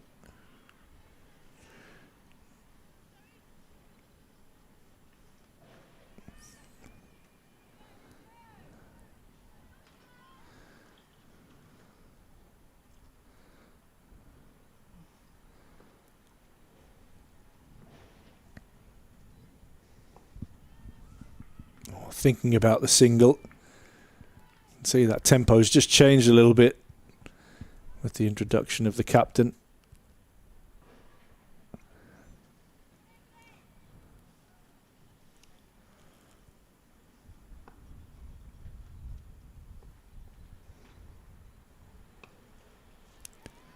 A wristy flick without any timing from the captain. 3 from that over from Grucock.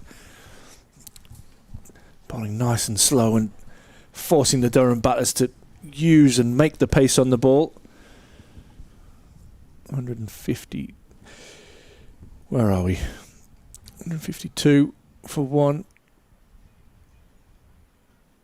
Excellent start. Do you have a formula, Polly? Do you have a go-to? Oh, they've got this many off this many overs. This is going to be the total. Well, Claire Jenkins, who's... Oh, my God. That's exactly what was on my mind. Yeah, the Claire Jenkins theory, which is... Oh, it's a really good test. It's double at the halfway stage plus 20. Yeah, something like that. I normally try and double after 30. Yeah. But yeah, I think like around the halfway stage, double that, add 20. It's there or thereabouts. Obviously, there are lots of factors, and unfortunately, Claire's formula does not take into account wickets and things like that. So it is a little bit flawed. But I will give it that the first time she ever raised it with me on air, it was actually bang on in the end. So I've kind of had to go with that since. Sophie Monroe back into the attack. Oh, what a shot. That's been guided away so nicely by Wilson. It should just... Oh, well fielded. That was a fantastic kind of last second grab from Jo Gardner, who probably her knuckles were centimetres away from the boundary rope, but flicked it back really nicely. That really should have been 4, but brilliant bit of work. Had a lot of ground to cover.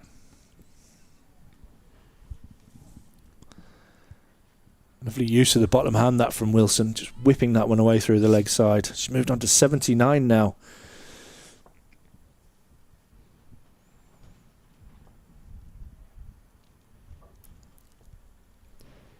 Armitage on strike and pulls this away. That will be 4 quite easily. Just powerful and very intentional. That was a shot of dominance, that, from the captain. Yeah. Pulling off the front foot.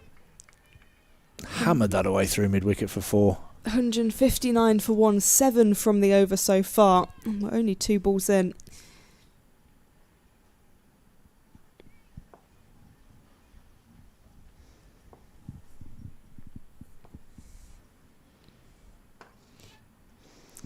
Worked into the leg side by Armitage. Will just be a modest single for now. This is where we try and find Holly's dad walking laps around the ground. Can't sit still when she's batting. 160 for 1. There he is, found him already. In his maroon sweater.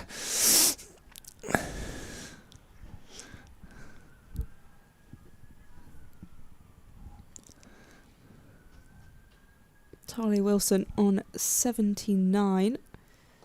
This one flicked into the leg side.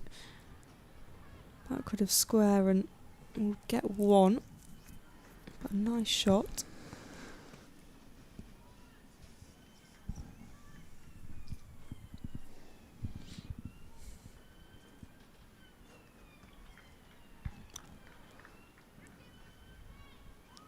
Should give him a ground pass so we can just do laps around the boundary. That would be awesome. We'd do a little step count. Once again, using backward to square, and they're pushing for 2, which is the right decision. You could hear the calls from Holly. Yeah, there was a maybe early doors, wasn't there? Which meant I'm coming. That level of running between the wickets is really upped with Holly at the crease.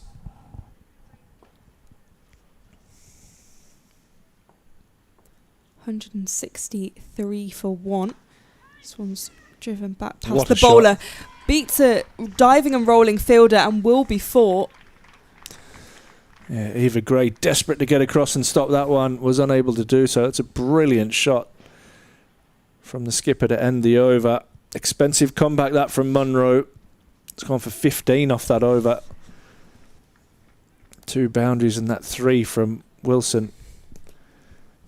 Armitage is 18 from 10, showing her intent. Yeah, it's that over is the direct effect of having Holly Armitage at the crease, because things have just ramped up a notch. 30 overs gone, 167 for 1.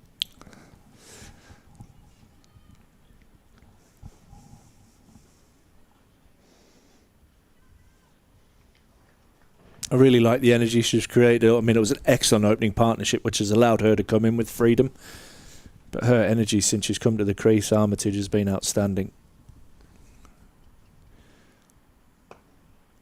Wilson goes over mid-wicket and goes for 4. And it might just have freed Talia Wilson up a little bit as well.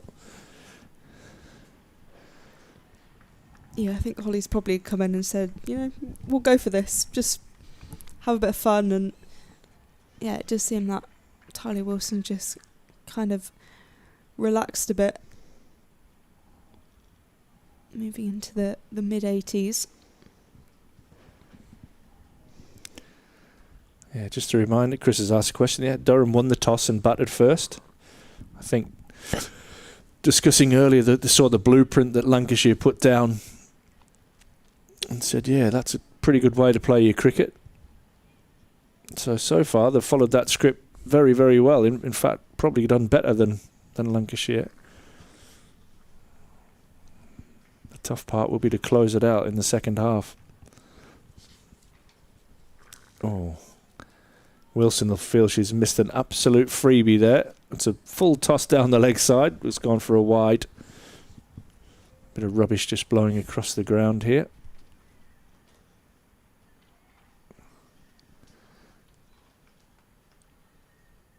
Umpire Ashraf called into action.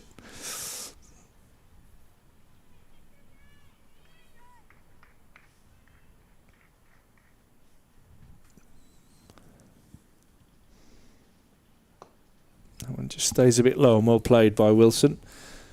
This is the same pitch used on Saturday, so there may be a little bit of wear and tear, but lots of runs scored Saturday, and so far so good today as well. Excellent surface.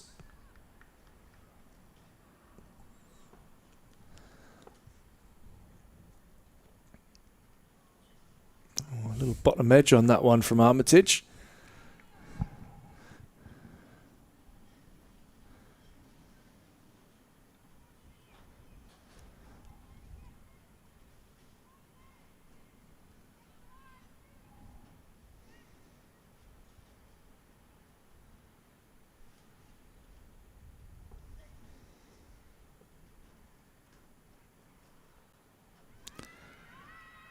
using her feet there, Armitage.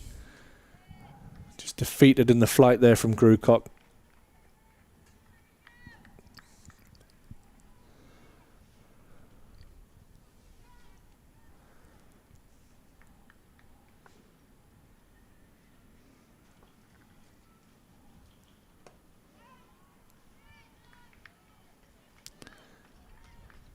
That ends the over with a couple of dots. 173 for 1 after 31. Durham, Armitage 18, Wilson 85. Mind Durham winning the toss and batting first. Started off under overcast skies, a little bit damp. But as the day's gone on, the conditions for batting have got better and better. It's bright, it's breezy. It's not freezing cold for a change, which is a bonus. Yeah, we've got beautiful sun and... Yeah. Must be in double figures, surely. Yeah. Tropical out there. You need your sun cream on. Windburn, maybe. I did actually get a bit sunburnt about 2 weeks ago up here, so it is possible. There is some heavy rain forecast from after 4 o'clock today, but this ground is a bit strange with regards to rain. One of the driest in the country.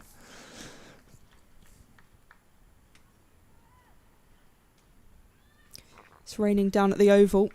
Yorkshire have paused 115 for 2 after 23.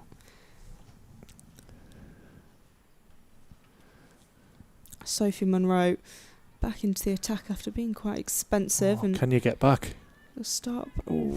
I think they... Good call. Don't get run out. Yeah, it'd be bad to get run out, I think. Yeah. If it was Grace Scrivens doing the fielding, definitely wouldn't run. Got a very good arm. She's done well there, Carr, to keep that down to 1, Yeah. actually. Good awareness.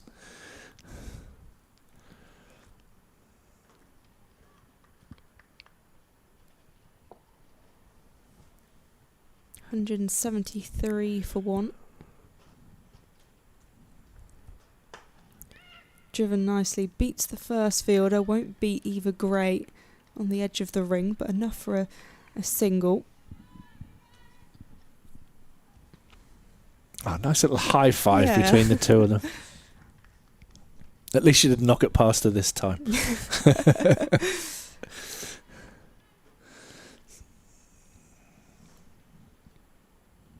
Wilson on 85 as Munro is in again.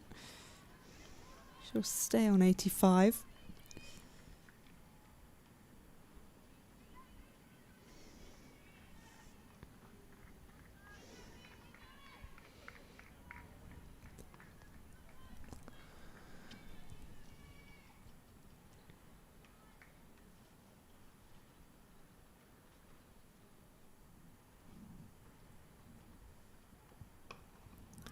Wilson strikes this into the ground.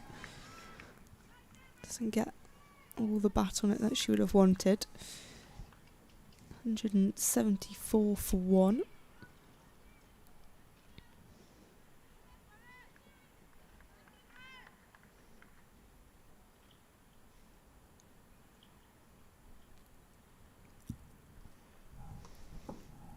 Pulled away by Wilson. And that will be 4. Takes her to 89. It's really good batting from Wilson. Just tied down with a couple of balls there, and you might have felt a little frustration, but she's got one there and put it away beautifully. Beats point. Runs away for 4 more. 178 for 1. Munro continuing her over. This is well stopped by a sliding Sophia Smale. It's going to be a human bruise at the end of this game.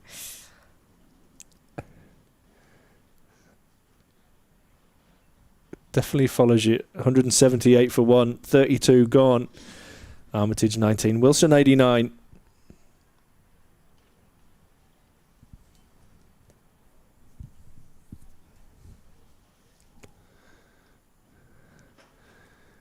Scott Borthwick and Ben McKinney having a wander around just in front of us. Scott Borthwick introducing a new fashion there, or is expecting a flood later.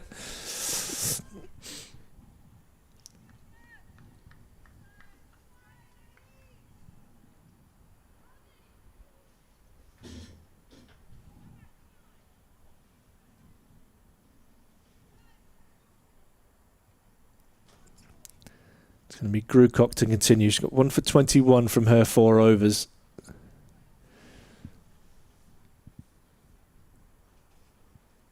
She's in deep discussion with her captain, Grace Scrivens.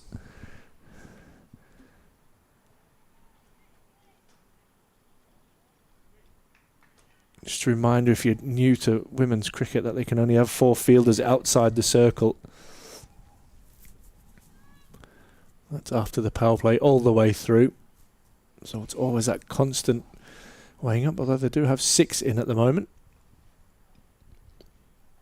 That's not the line to bowl, but she's got away with it.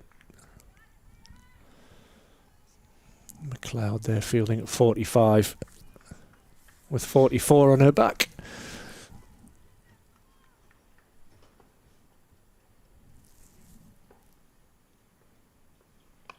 One's tossed up, and Miller again in the covers.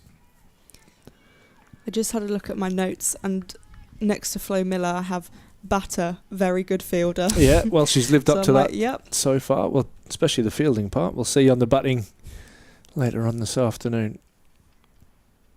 Oh, that one's tossed up. Miller dives, but won't get there. That's to the long pocket of the boundary, and it will get there, despite the efforts of Joe Gardner. It's a wonderful shot, that, from the captain. Really good from Armitage, and I like that they've used this area, even though, you know, it's harder to get boundaries in terms of it so far away, but the power behind the shots have been really good. Yeah, there's a bit of wind assisting there as well, even though it's along the floor. There's a really strong southwest wind, and they're coming from the top right of your screen to the bottom left. That one's tossed up and hit in the same gap, not as timed as well.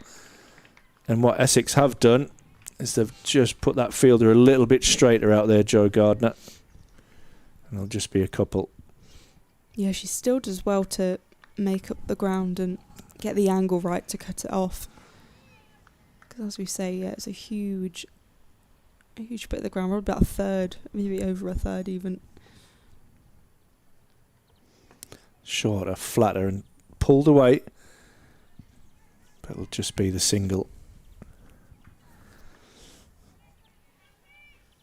Armitage continues to keep that scoreboard moving. It's 26 from 19, not 29. Last ball of over number 33. Just going to drop long on.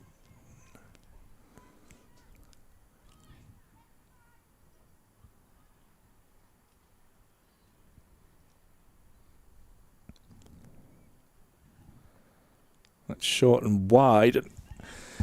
Wilson was going to leave it, then thought about playing it, and then left it in the end.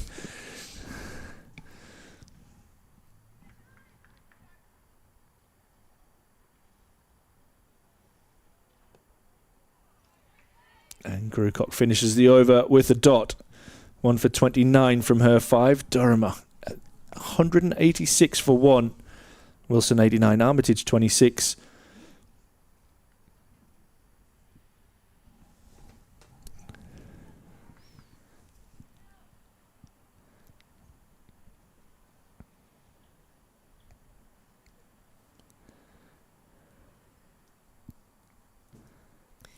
Just having a look at the bowling, who hasn't bowled yet. We haven't seen any of Joe Gardner, so potentially we'll see some today.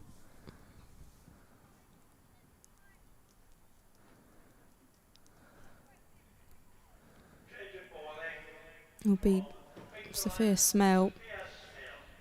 Bowled 5 overs, gone for 33. Yeah, created a couple of chances, didn't she? One off her own bowling in particular. And that ball has followed her around the field.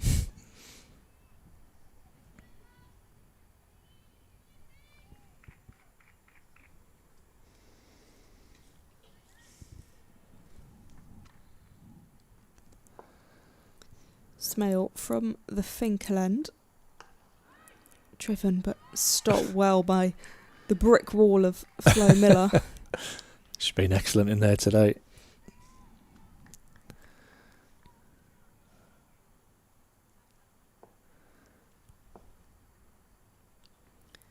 Armitage down the ground. Guides that nicely, and that'll be another boundary. Look for the gap and found the gap. Yeah, to the shorter side, as you could probably tell how quickly that one reached the boundary. 50 partnership up between Wilson and Armitage. Doesn't feel like Armitage has actually been out there for that long, No, but she's just scored quickly. What's that, 26 minutes? 41 balls, that partnership. Identifying a moment here.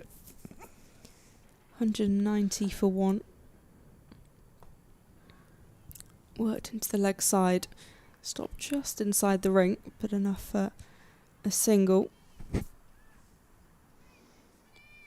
Brings Wilson back onto strike. 89 not out from 107.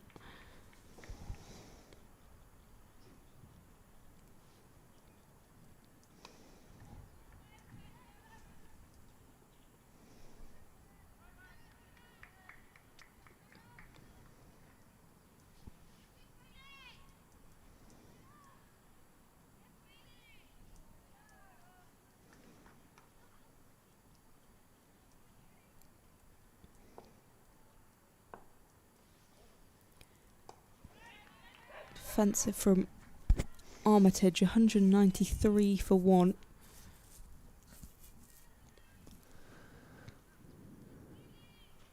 Six runs from this over, with one ball remaining.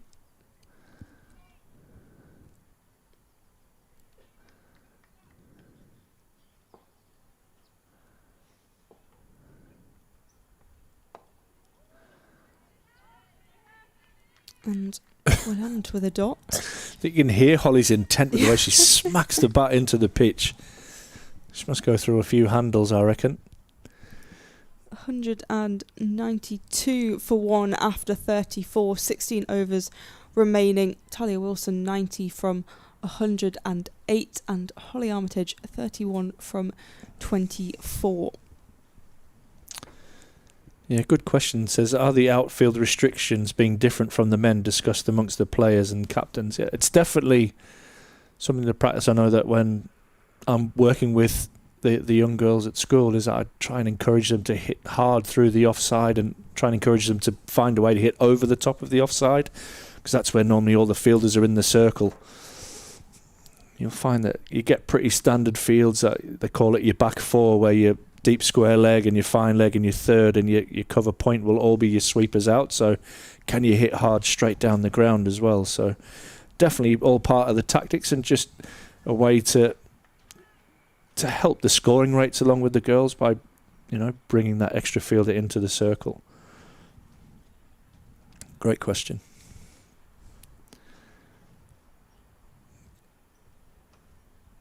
Wilson punches that one out into the offside. Should pick up a single. 193 now for one. Armitage has just allowed Wilson to carry on with her work. Her positivity, 31 from 24.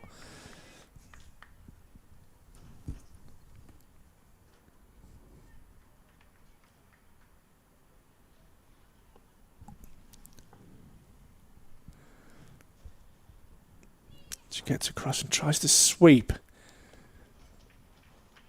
It's a little bottom edge on that one.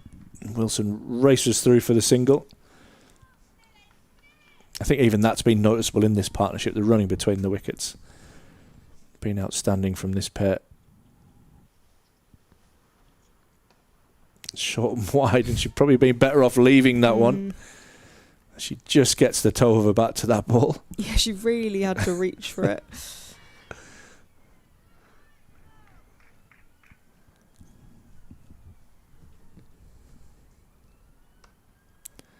This one she finds the middle of the bat and will find the sweeper out in the deep. Picks up another single, moves on to 92, Wilson.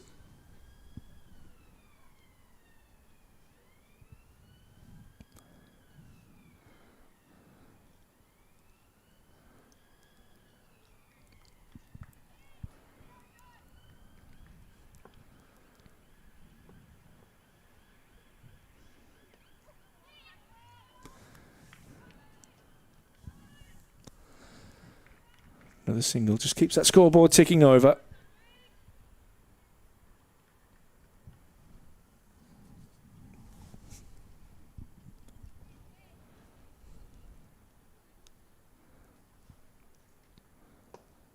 That one really flighted by Grewcock, and Wilson drives it down to long on for another single.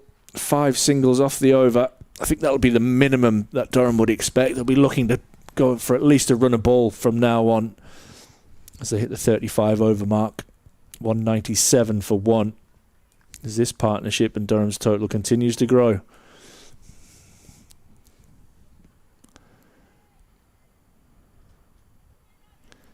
Some strong hitters still to come with Maddie Villiers, Windsor and Heath. Abby Glenn can give it a whack as well.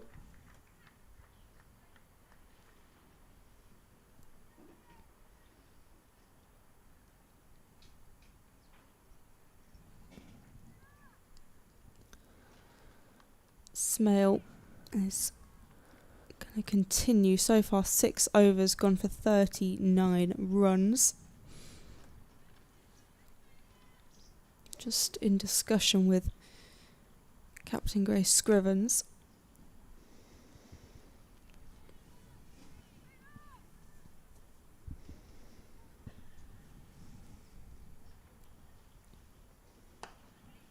Wilson drives this down the ground. No run on offer. 93 from 113. Dabs that into the offside. Now manage a 1 run.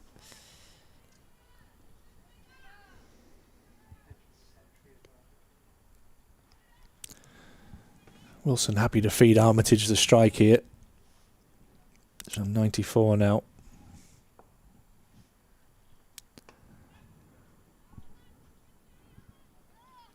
Just rotating the strike nicely, taking 2 singles from this over so far. 199 for 1.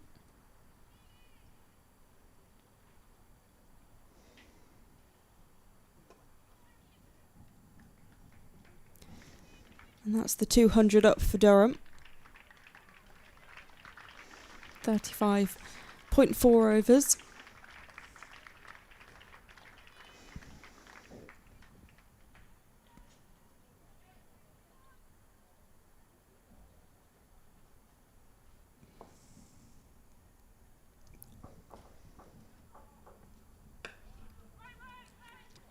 Brilliant fielding. Smell fielding off her own bowling.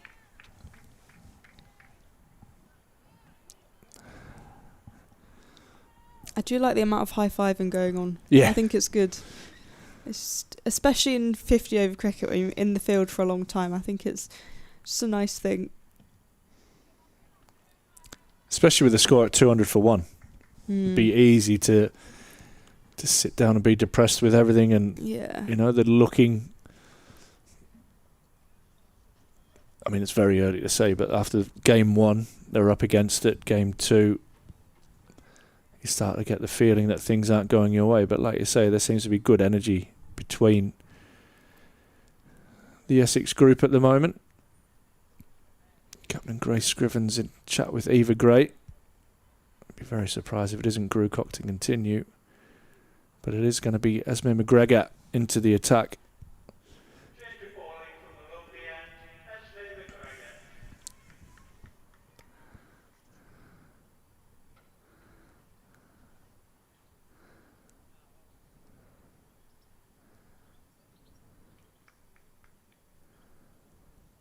When you win the toss and decide to bat first, this is exactly the start that you're looking for. 200 for 1. Holly Armitage, the captain.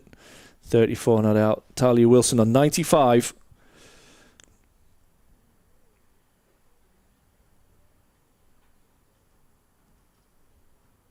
Still 14 overs remaining. Durham will be looking to continue to push on here.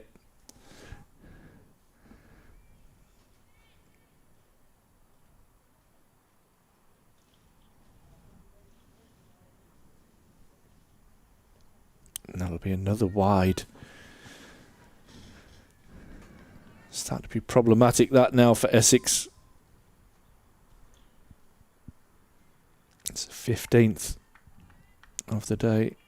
Add a no ball to that as well.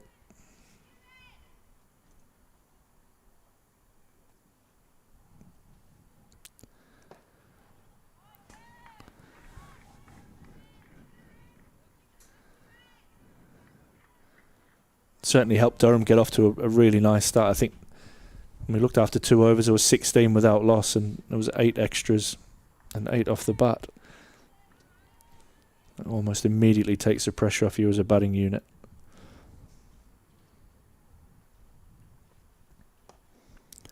Fallen clipped away out into the leg side. I'll settle for a single as Eva Gray does the fielding.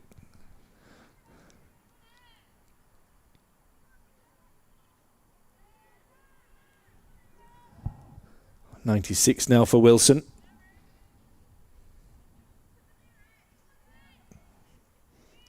Still good noise from the Essex fielders out there.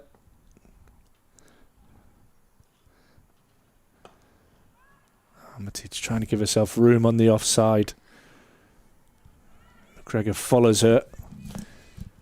Good news is it sounds like the scaffolders are having lunch. Oh, the guy's fixing the roof anyway. It's gone lovely and quiet up there.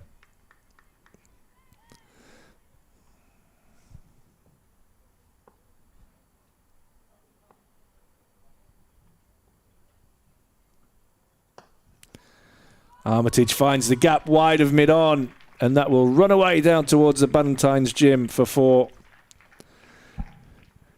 Probably not 100% where she intended, but got the result that she was looking for.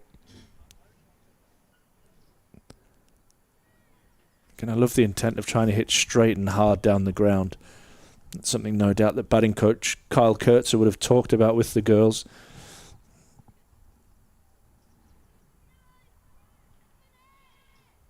The game has just shifted into another gear since Holly Armitage has come in. She's really accelerated the batting. Yeah, 38 from 31 now, Polly. Backs up your statement quite nicely. She finds the gap this time at mid-wicket. And a lovely stop, drop and roll from Grace Scrivens to no effect whatsoever. But it looked good. Another single to Armitage.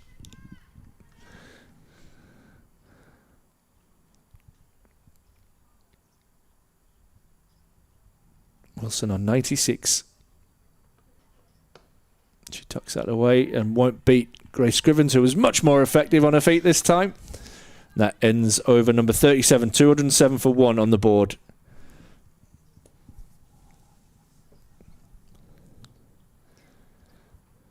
"13 overs remain, Durham 207 for 1. And Essex is still searching for another breakthrough.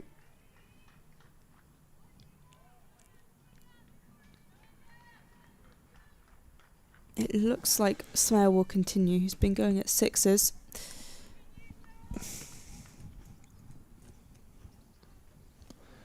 Created a couple of opportunities, one for herself in particular.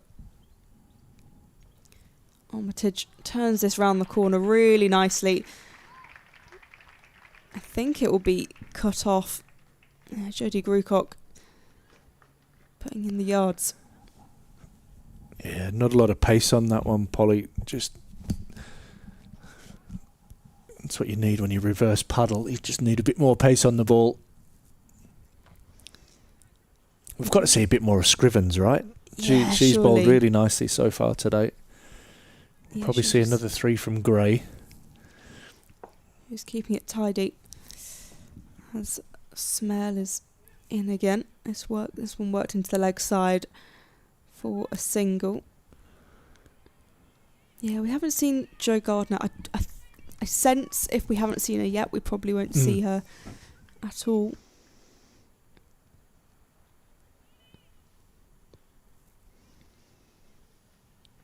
Wilson on 96.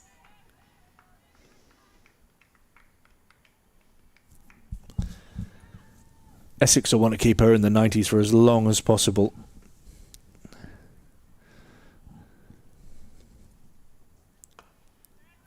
Wilson straight back to Smale. Another dot. I like that from Holly Armitage. Good leadership, just having a word.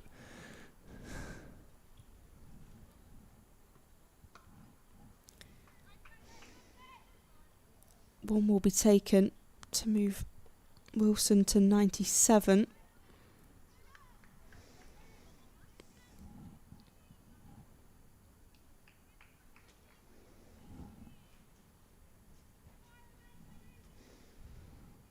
Sophie Monroe sent down to long on.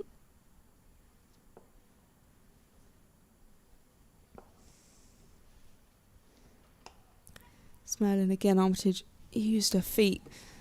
Comes down the track a bit, we'll just get one.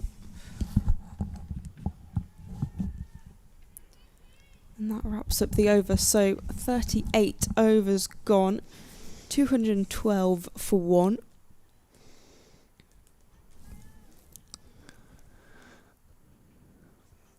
Both batters close to milestones. A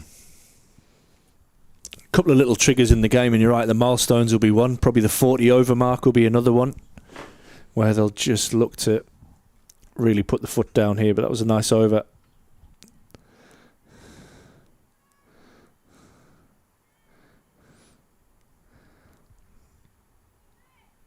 McGregor to continue.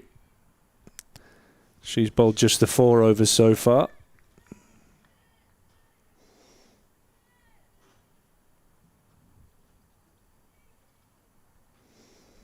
Lots of discussions here with the captain. Has been over the last few overs.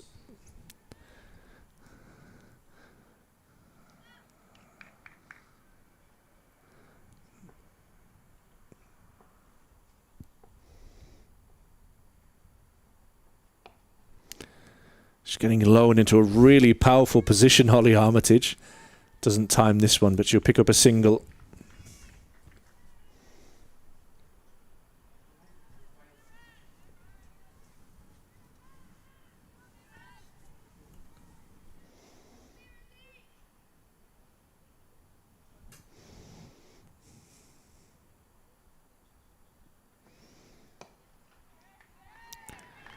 Driven back. Wilson just getting a little bit stuck here in the 90s.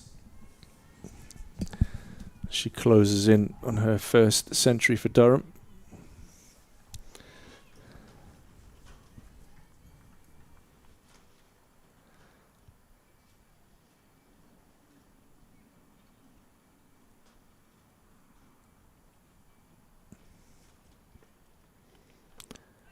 Oh, that's what you could do. Just a little scratch down the leg side, but a fantastic take from Carr.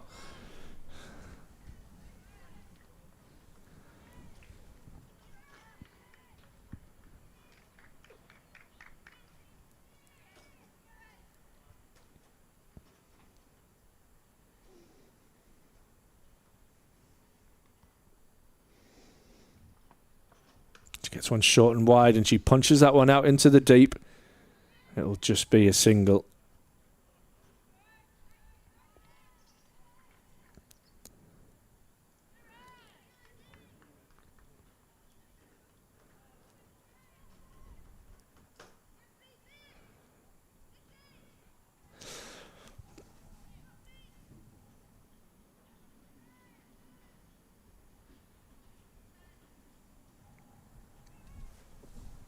Trying to get her stats up here, Talia Wilson, and now she's played that one-day international. Everything is just on Crick Info gone into one match mode. Armitage pulls this one away into the leg side. She scored a century in the WNCL Yeah. at the start of the year against ACT, I think it was, and had a decent season, hence the call up to Australia. Yeah, she's been understudy, hasn't she, for Alyssa Healy. This one's cut away. She moves on to 99. Yeah, for the New South Wales Breakers. Their form there has seen her elevated into the international call-up. Now she's probably gone, oh, Healy's retired, but then she's got this Beth Mooney character in the front of her as well. Tough going.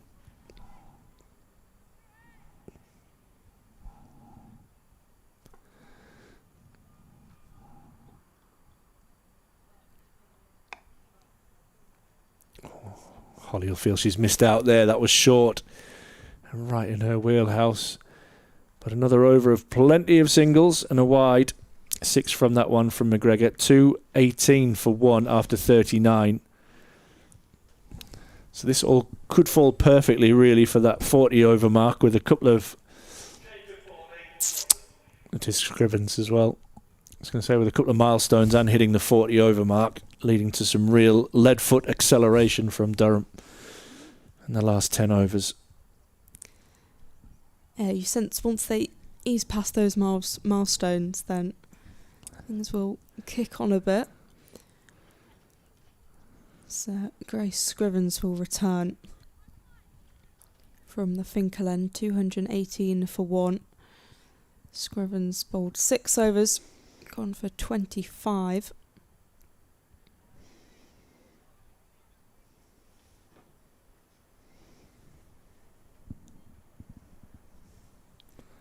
There's been serious amounts of chat, hasn't there, over field placings.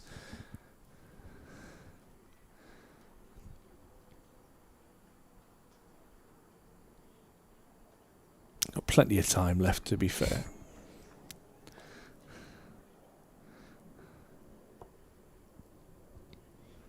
Armitage on 46 as Scrivens is in, and she goes to turn that round the corner. A little bit more pace on it this time, so manages to go through for 1. 219 for 1. Talia Wilson, 99 not out from 124. Bless you. She's been in the 90s for a while. Scrivens is in and just be a dot. She's happy to take her time. And she's earned that right, hasn't she? It's been an excellent innings. Scrivens in again. A few gasps from the Essex players.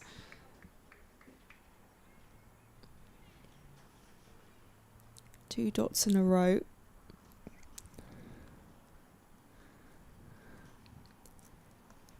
Wilson.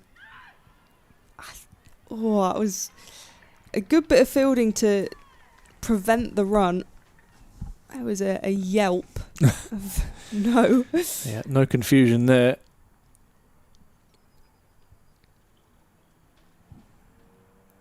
Three dots, a little bit of pressure built up. Scrivens in again, and Wilson will punch this away, and she'll run through to reach her maiden century in a Durham shirt. The overseas signing, Talia Wilson, brings up her 100, and she had to be a bit patient for it in the end, but it's been a really crucial innings. She worked really well with Emma Marlowe at the start of the innings, and since Holly Armitage has come in, she's ramped it up a bit, and it's a fine century.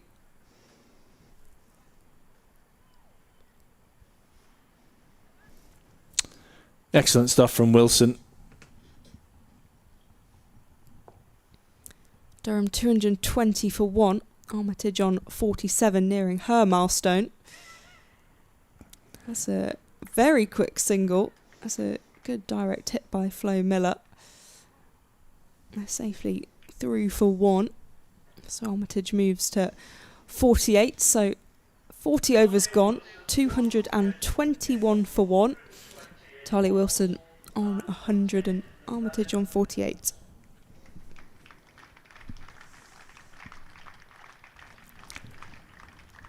Yeah, good work that from Wilson. Upsetting a few on the old chat. I think we all know why. But for her, she's got big shoes to fill. replacing the outstanding Susie Bates. And started off in fine style. Struggled on Saturday and has put that right today. And now Durham have a real opportunity here to launch to get over 300. 221 for one. 10 overs left. 9 wickets in hand. It's going to be Esme McGregor to continue. Holly Armitage is on strike on 48. She drives that straight down the ground. And we'll pick up a single.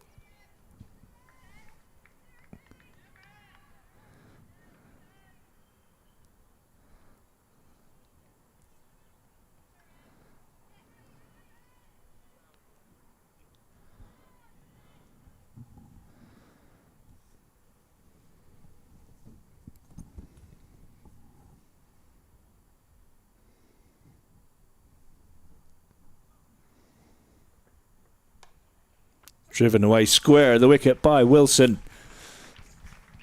Beautiful shot. There's some work to do and done well.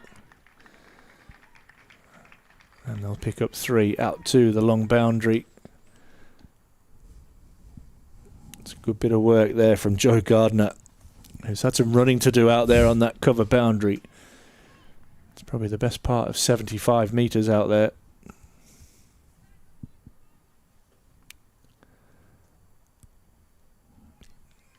Huge boundary for women's cricket.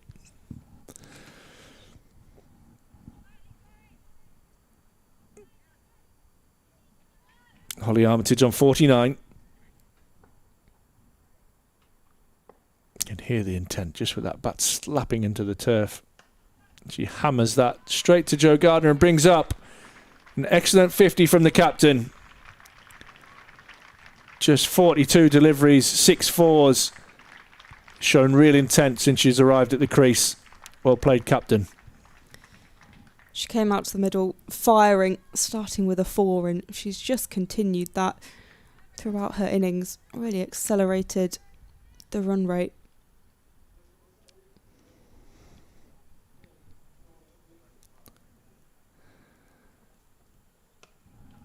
This one hammered away by Wilson through the covers again. Joe Gardner has work to do away to her right this time, where she does well.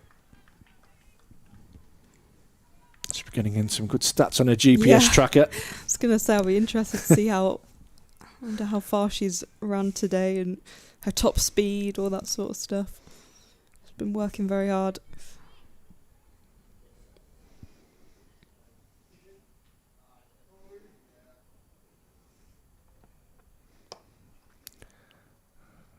Wilson tries to hike that away into the leg side, doesn't get it. Targeting that mid-wicket boundary.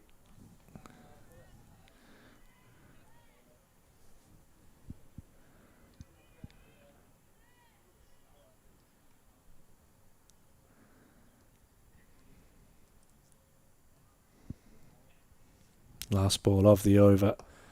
This is whipped away into the leg side. So 8 from that over. Ends over number 41. 229 for 1. Armitage 50, Wilson 106. Another good over from Durham. And you sense the foot was already a bit on the gas, but I feel like it's going to be up to a little bit more. Captain not happy there. She was expecting some new gloves to be run out to her.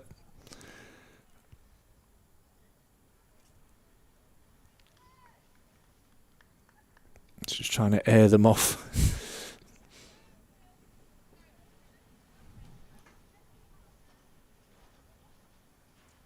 The amount of time it's taking in between overs, there's been plenty of time to run them on. In fact, she is going to call them on anyway.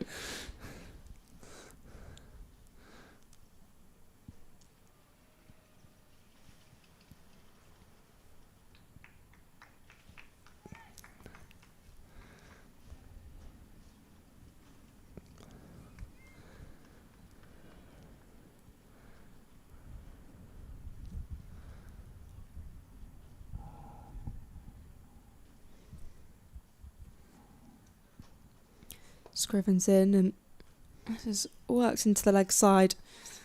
Oh, Just for well. a single. There's a misfield, so in fact they're going to take two. It's sloppy out there. Yeah, it was. And this is important that that doesn't become contagious for Essex. At this stage, Durham hugely in the driving seat. Scrivens again, and it's been punched away by Wilson. It will just be one. Yeah, they started off a little bit nervy in the field, and then I do think they really sharpened up, but you don't want towards the kind of the final few overs for heads to go a little bit, concentration to be lost, especially when it has been quite a frustrating innings from an Essex perspective.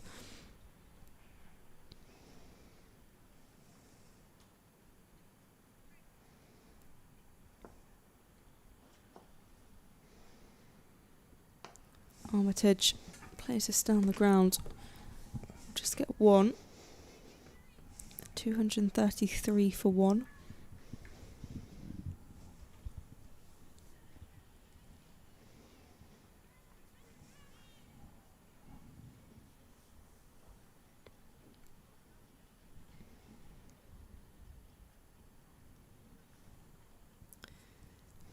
Fantastic from Wilson. It's going to find the boundary just about. Fielder in pursuit, but creative shot. And a sign that Durham are kicking on. The 100 partnership up between Wilson and Armitage. It's been pretty even between the pair. 100 runs from 91 balls.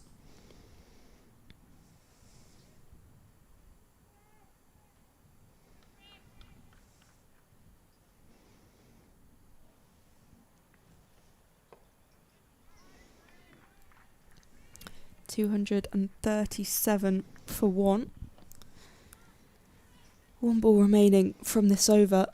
So far, 8 from it.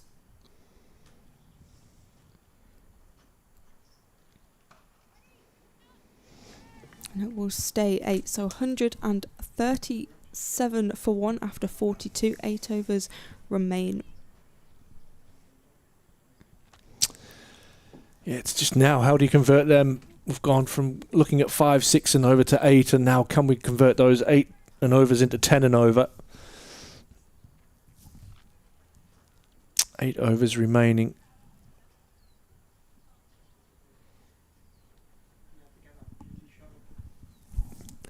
If you continue going at around 8 and over, that does take you over the 200 mark, but can you, sorry, the 300 mark, as Eva Gray's going to come back into the attack.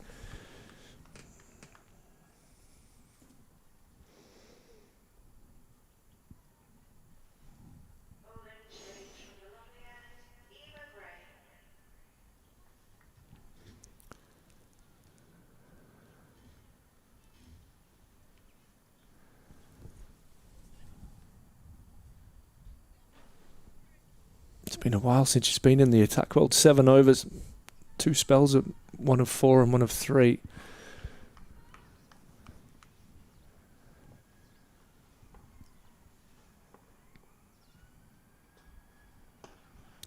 Armitage hammers that, but it will find the fielder at long on.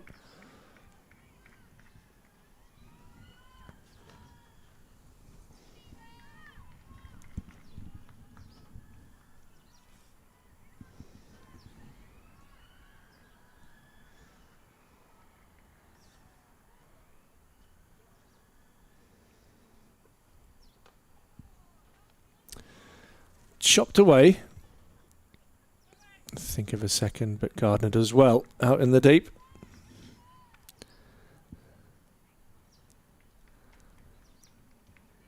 Eric saying there's a restart at the Oval at 120. Polly's keeping a close eye on all of those scores.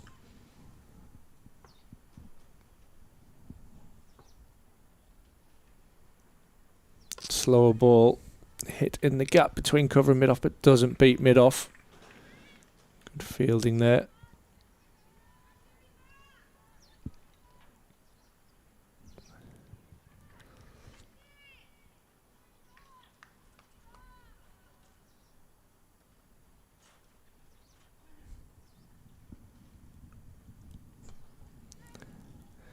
Nicely tucked away out into the leg side for a couple.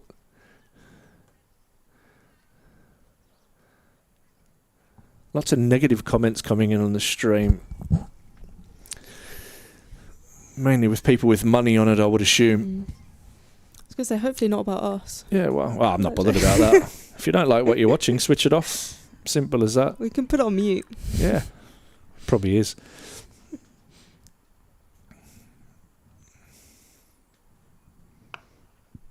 Heaved away into the leg side.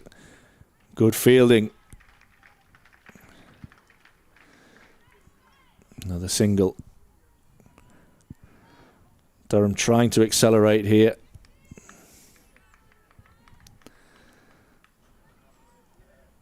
Six off this over so far.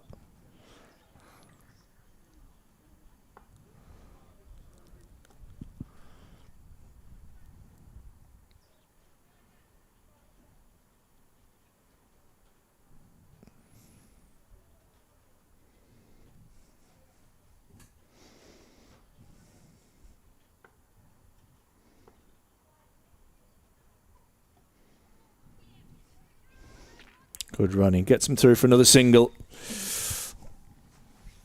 Ends the over. Probably a win in that over for Essex. 43 done. 244 for one on the board.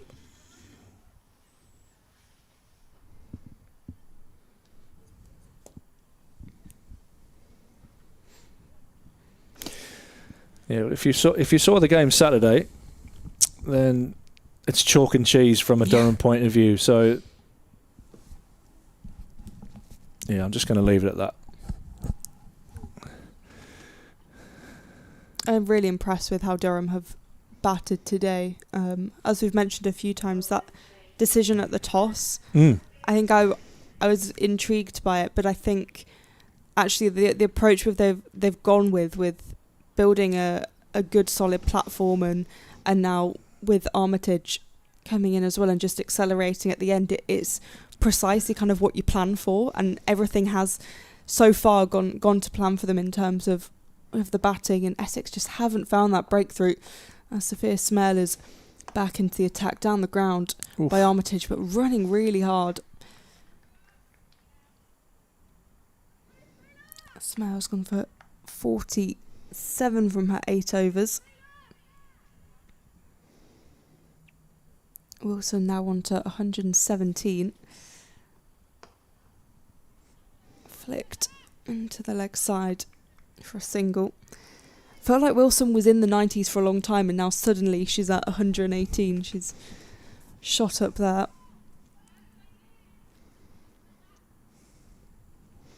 Durham 246 for one.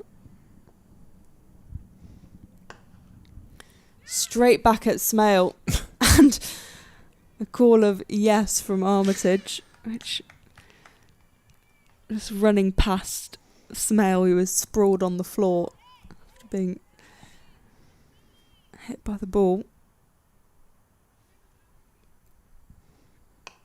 Aerial from Wilson, and there's a miscommunication that should have been taken really, and it's all a bit chaotic. It was Eva Gray and the captain Grace Scrivens who both went for it but clearly didn't put a name on it. Then Scrivens is looking around frustrated, and in that time the ball's just on the ground.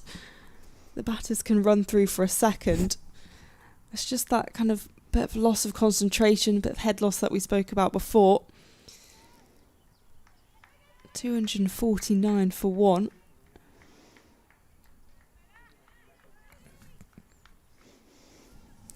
.250 up with that wide. It was a really easy opportunity for Essex as another wide from Smale.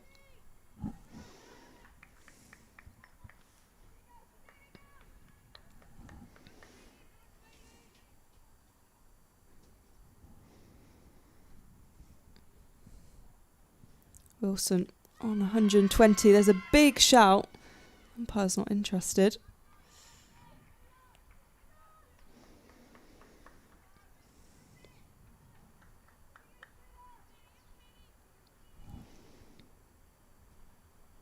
251 for 1.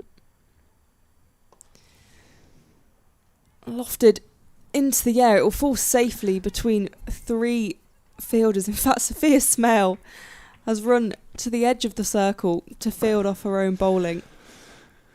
It's the perfect club, wasn't it? It was just right up in the air. Wraps up the overs. 44 overs gone.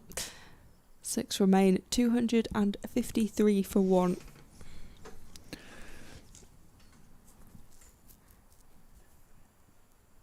Yeah, this is the time now Durham really want to be looking at getting 10 off each over. Getting north of 300. They've laid a good platform.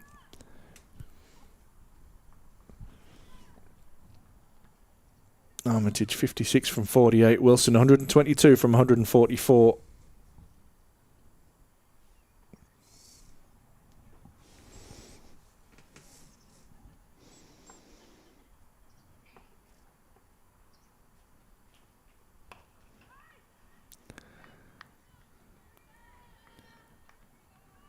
The captain there in the covers, just holding her wrist.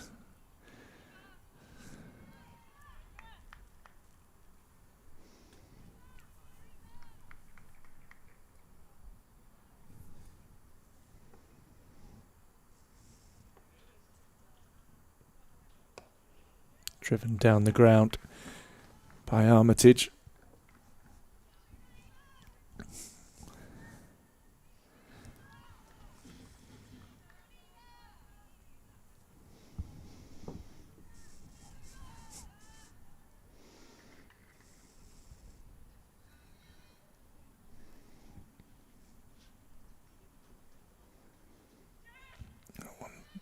Down the leg side. Will it be a leg by or is it a bit of glove?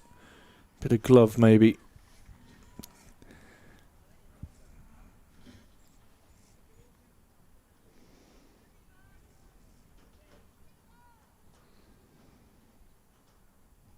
Just the 2 off the over so far.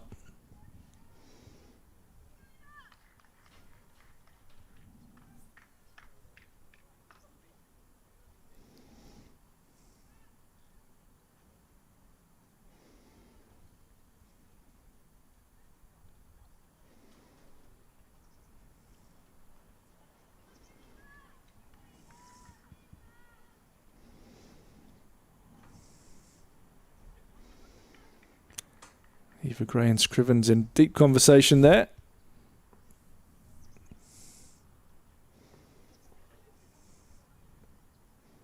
Oh, bowled. Wide Yorker.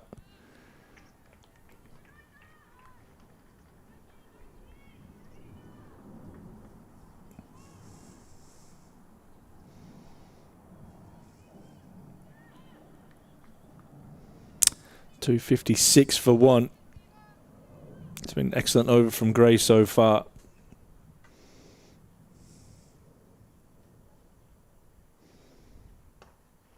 And again, full run-out opportunity. Maybe wrong end from McGregor there.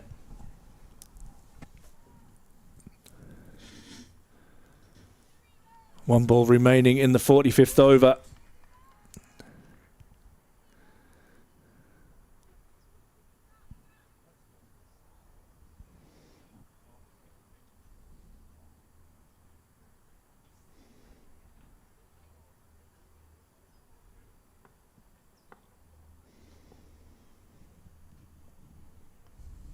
Attempted reverse will end in a dot ball.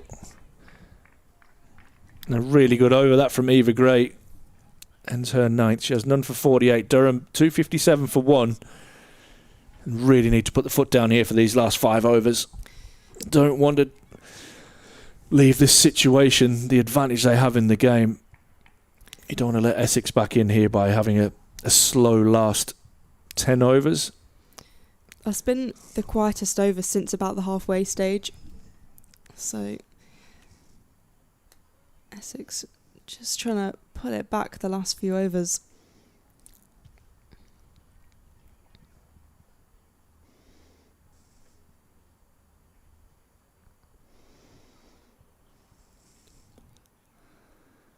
Grace Scrivens is going to continue.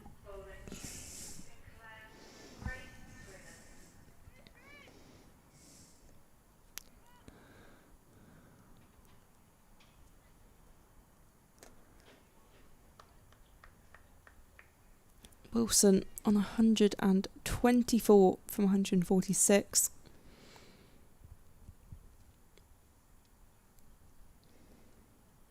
Scrivens in, and Wilson, that was fantastic. She kind of, it was like the word's gone from my mouth. Bit of a reverse. Yeah, it was like hockey, wasn't it? Yeah, it was very much a hockey shot because it was quite high up and just up and over, and for 4.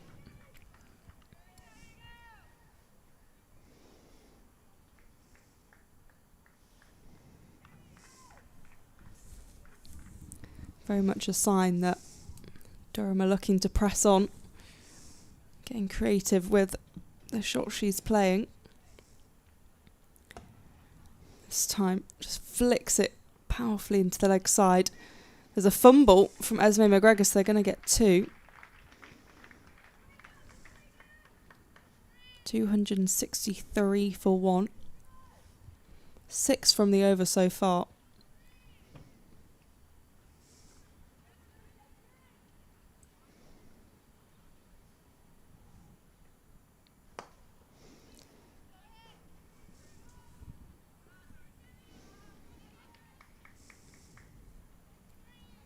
Wilson now on 131.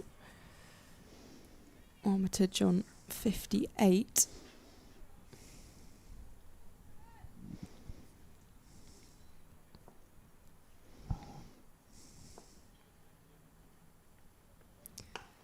Armitage, really nice stroke down the ground for 4.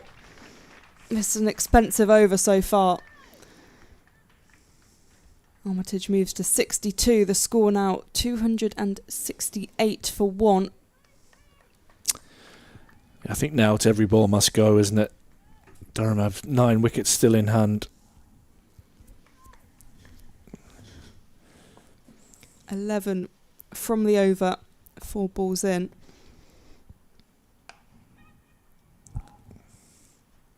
We'll just take a single on this occasion.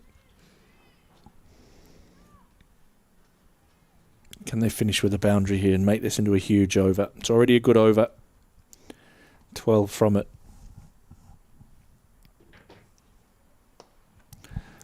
Nudged into the leg side. I'll just get 1. But still 13 from the over. 270 for 1. Yeah, that's got to be the benchmark now for these last 4 overs. Every over should be in double figures.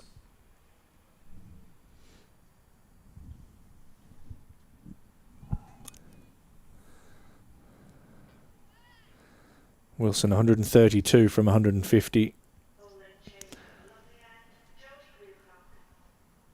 It's going to be Esme McGregor rather than Jodie Grucock. I would have been very surprised if that was Grucock, even though she did bowl well earlier. Must be saving an over from Eva Gray as well. She still has 1 left. Just trying to change it up, I guess, from the captain's point of view.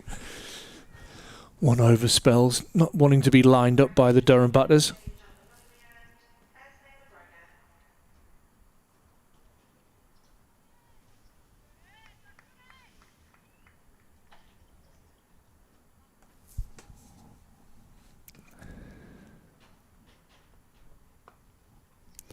Whipped away into the leg side, and it'll just be the single.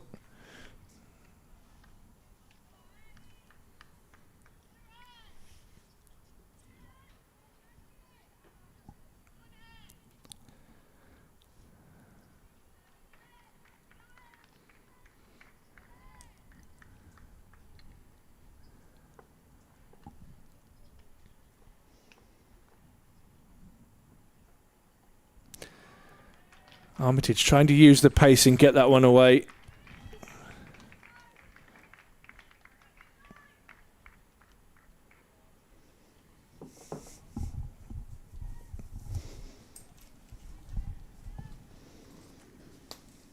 273 for 1. Armitage now on 65.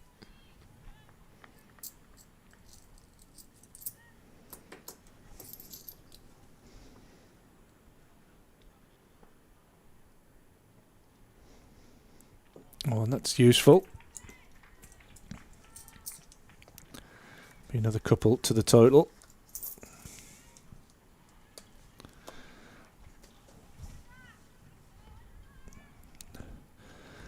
Five from this over so far.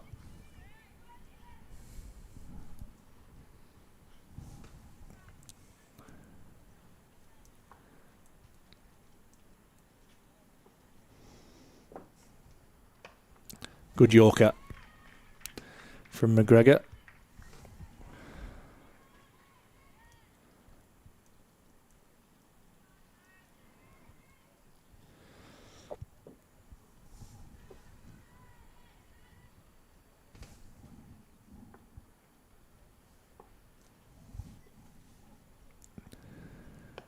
Armitage pulls that away. Good fielding. Eva Gray there at mid-wicket. She'll be disappointed she hasn't put that away, Holly Armitage.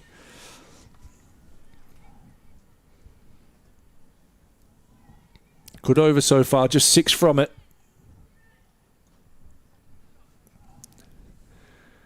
What can Wilson do off the last ball of the over?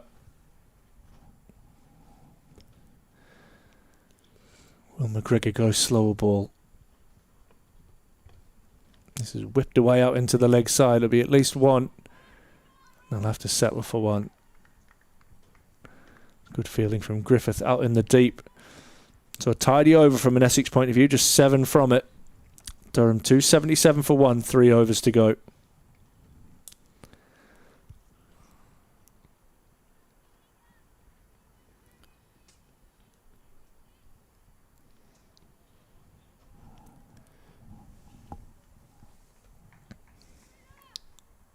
Sophia Smale is going to continue bowling from the Finkel end.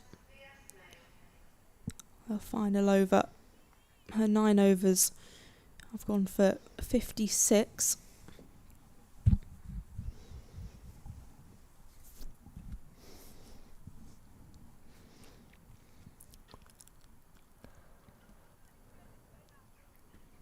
She's had so many half chances in this game. It's been a little bit painful, I think, for her, figuratively and quite literally. An early injury to her hand. Starts off by conceding a single. 278 for 1.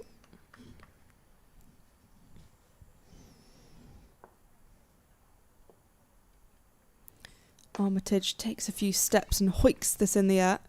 We'll just find Joe Gardner, who does fumble, and they, for a second, Harley Wilson's keen for another, but they settle for 1.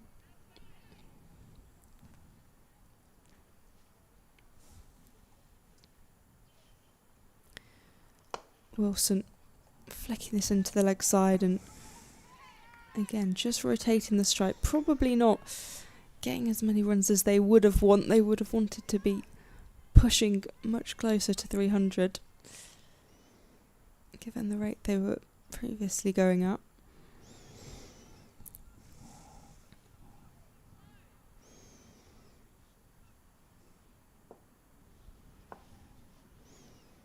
Armitage takes a few steps and slaps that down the ground. It's going to be a diving effort, not in the end. I thought maybe a full-length dive could have cut it off, but it does go for 4. Yeah, good batting. There's a strong shot with plenty of intent behind it. Suddenly conceding 3 has gone to conceding 7 in this over after 4 balls. Scriven's just having a chat with Smale.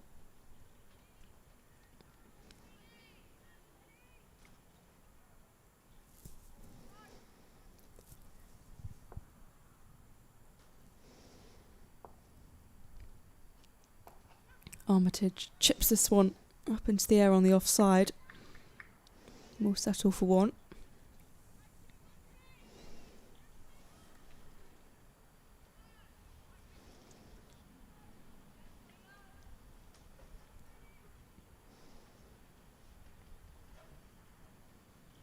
Final ball of the over, and that's driven really nicely by Wilson all the way for 4. Yeah, it needed that, didn't it? It was another tidy over, 8 from it up until that last ball. And that's 150 partnership up as well between these two. But that boundary takes it to 12 off the over. That's exactly where Durham want to be. Just cruising along so nicely with 2 overs left. 289 for 1. It's going to be McGregor to continue on. I wonder if Eva Gray bowls that last over, or whether they continue to try and take pace off.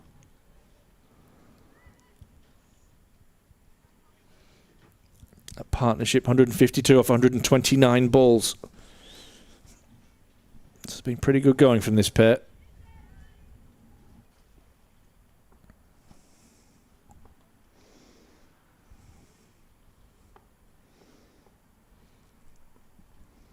That will be a wide.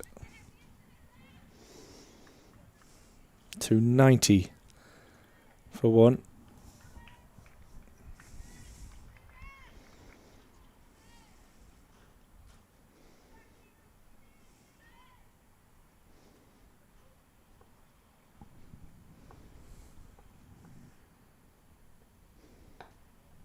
Heaved into the leg side. Armitage touches and comes back. This will be tight, but she gets home. Good running from the skipper. Not a big boundary, that one, but the throw is with the wind as well.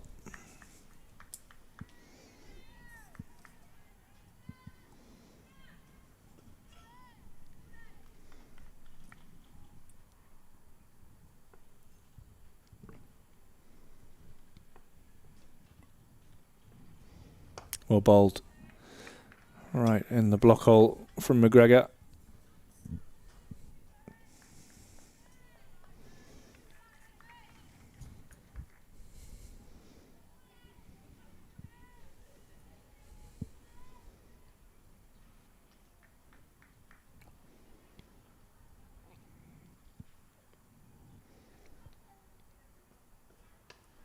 Just cut away out into the deep. They'll get 1 and they'll come back immediately for 2. Great running.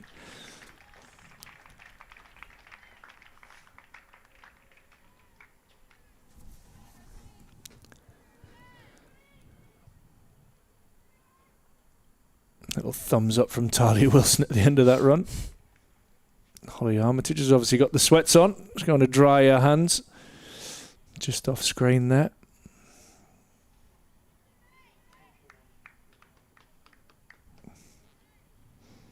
$2.95 for 1.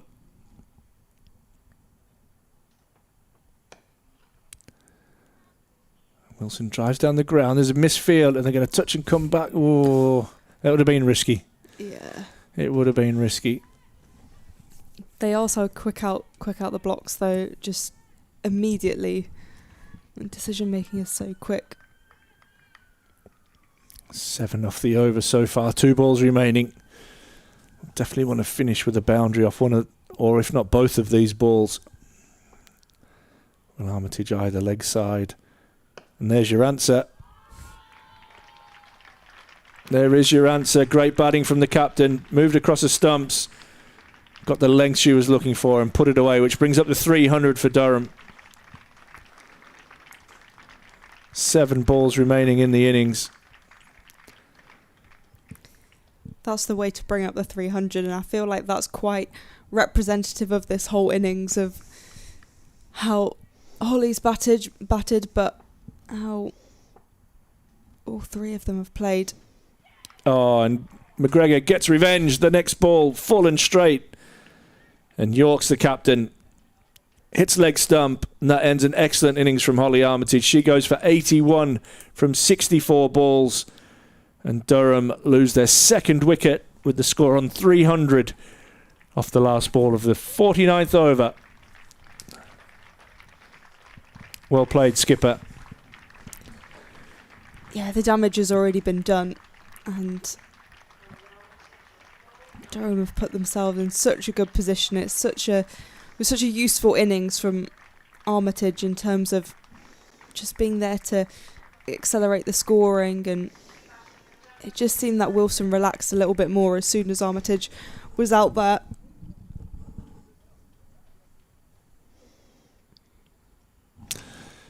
And Eva Gray will bowl the last over. 300 on the board. What will it end up? Durham will be looking for 310 plus. And then it's over to the bowling unit and the weather. Always the interesting factor in winning the toss and batting first.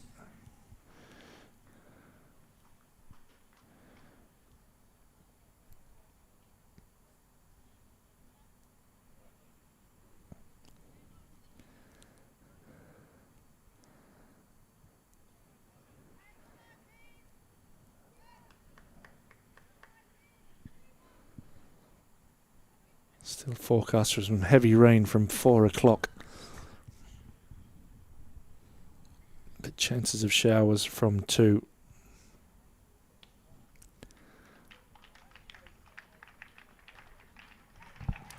Boundary first ball of the over.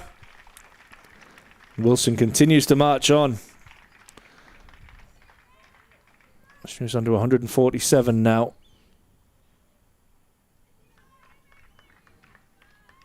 .304 for 2. 5 balls left.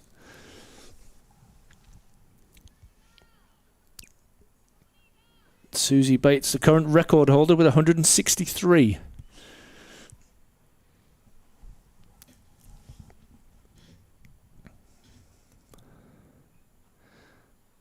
This is whipped away again beautifully into the leg side. It'll be at least 2. As the fielders now are really protecting that huge boundary. So you would think anything just about hit into the leg side should be 2. Testament to the fitness here of Talia Wilson, who's been in the whole innings. She's 149 now from 159 balls. Durham 306 for 2.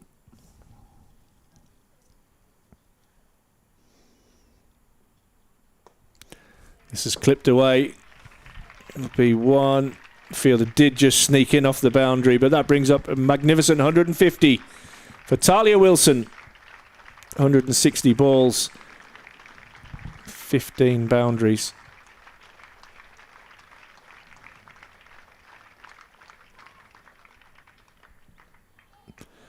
That's some way to make an impression on your new team in the first week at the office.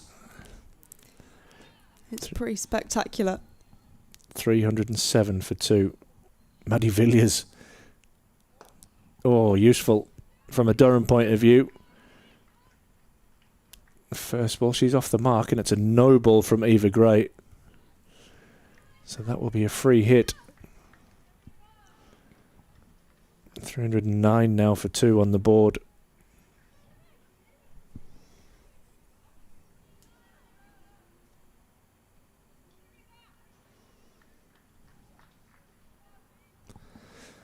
Still 3 balls left in the innings, 309 on the board. Wilson with a free hit. She tries to reverse it. And loses her middle stump. Those stumps must be so loose because Yeah, they they do are. come up flying. Makes for a good spectacle though, doesn't it?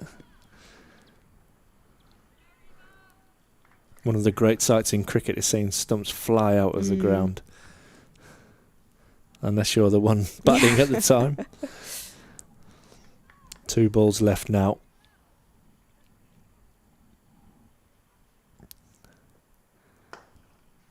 This is hit away into the deep on the leg side. Villiers touches and immediately comes back for 2. Throw is to Wilson's end, but she gets home.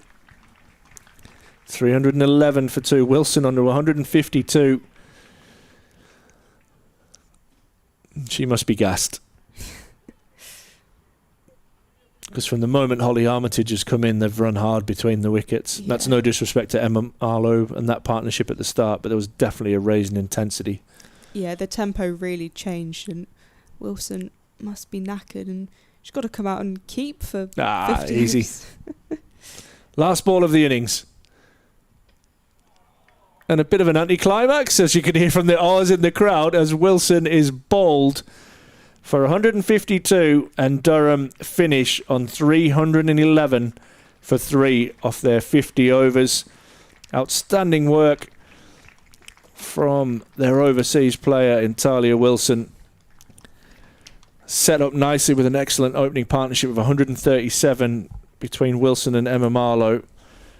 And then a monster partnership between Holly Armitage and Talia Wilson has set Durham up with 311. Essex, at the moment, require 312 for victory, and Durham at the moment in the driving seat. We'll be back in around half an hour with the Essex run chase.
Welcome back to the stream for Durham versus Essex in the Metro Bank One Day Cup. A reminder that Durham scored 311 for 3, so Essex need 312 runs to win. The Essex opening pair of Grace Scrivens and Cordelia Griffith have come to the middle. And it will be Maddie Villiers to open the bowling for Durham.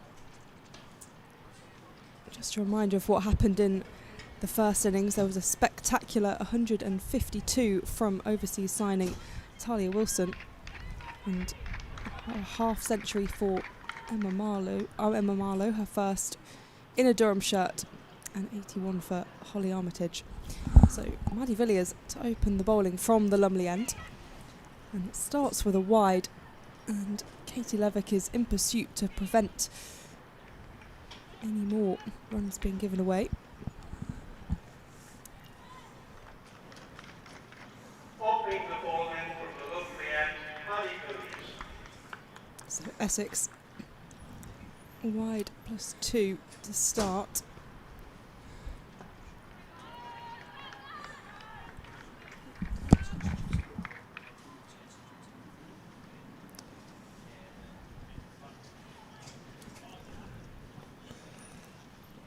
The left-handed Scrivens on strike as Villiers is in, and he's worked into the leg side. A little shout from Villiers and Wilson behind the stumps. 4 without loss. We are expecting a bit of weather around later, so DLS may well come into play. A reminder that 10 overs are needed to constitute a game.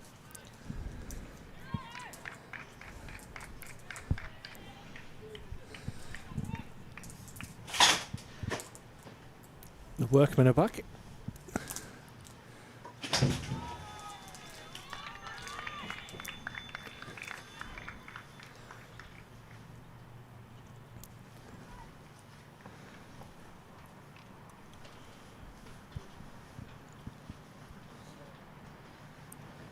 Griffiths leaving this one. Oh, that's harsh. Signalled a wide.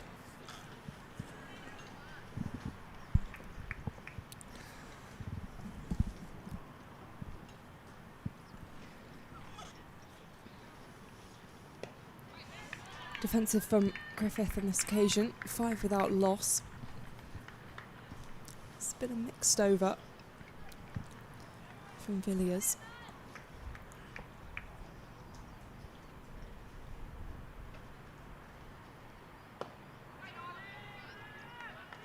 Just need to be more disciplined than Saturday with the ball. I think that'll be one of the key chats that they've had. We mentioned in the first innings about the extras from Essex, and this was a big problem for Durham on Saturday. A little bit of spin there, Polly. Wrapping up with a dot ball. So 5 without loss from the first over. There's complaints gone into the union about the time. We need an extra 10 minutes for lunch. Nobody listened when I whinged all the way back around the ground. In fact, the head of facilities told me he was going to block it off to make it further for us to walk around. But Grace Thompson has ball in hand. Missed out on selection on Saturday with Lauren Filer being around.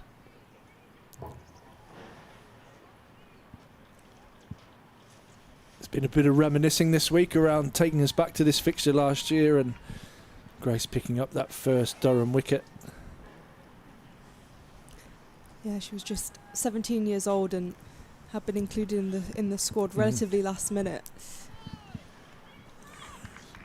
She has ball in hand.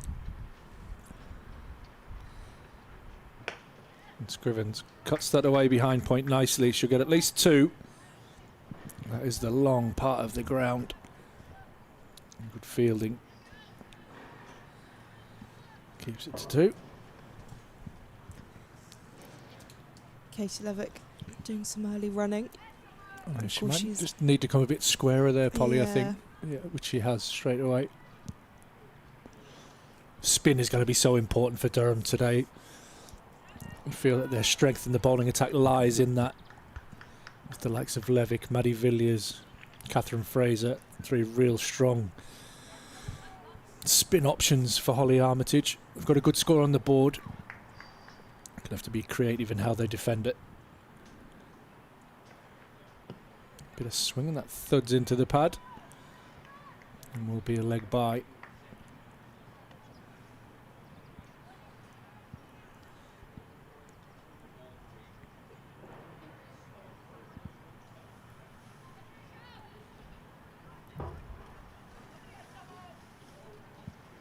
Eight without loss, Essex.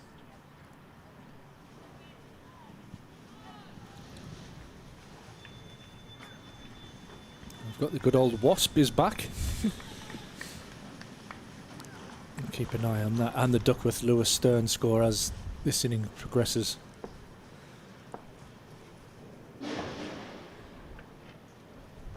That's wide down the leg side, well taken by Wilson, who no doubt has some weary legs after her magnificent 150 earlier on today.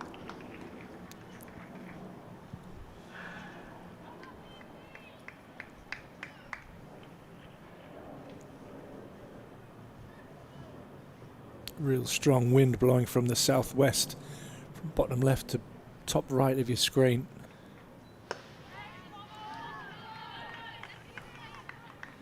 That's the area Thompson will be looking for.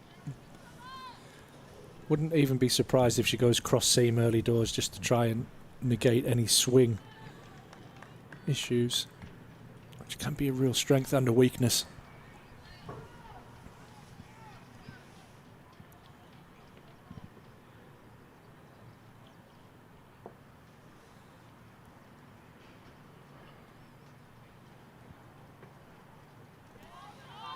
A bit of shape there away from the right-hander, which is what impressed me a lot of her last season, was that real shape away and always threatening the outside edge.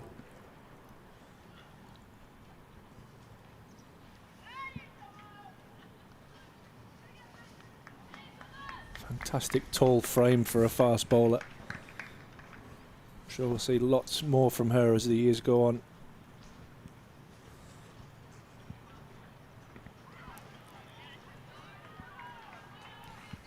Yeah, it's brilliant to see her in a Durham shirt again this season. I think these two teams are actually quite interesting to look at in terms of player development, because I think especially with the Essex team, I look at someone like Liberty Heap, who's not actually playing today, but as a 17-year-old, she was kind of tipped as the next big batter. And that kind of hasn't happened, and she signed from Lancashire last season, moved down to Essex. You similarly look at someone like Sophia Smale, who kind of has a bit of a similar story, but with the ball. And it feels like she's starting to settle a little bit more now. But then you look at someone like Jodie Grucock, who's same age as Sophia Smale, both 21, wasn't included in that original under-19 team, but has actually developed kind of away from that and has done really well, and now is a really important part of that Essex side. So I think it's just kind of a thing that these things aren't linear, and people kind of peak at different times and come through the pathway at different stages. Yeah, you're 100% right. Grace will be one of those as well. She burst onto the scene, and then she's having in the middle of growth spurts at the moment as well. So all of these kind of things to contend with as a youngster.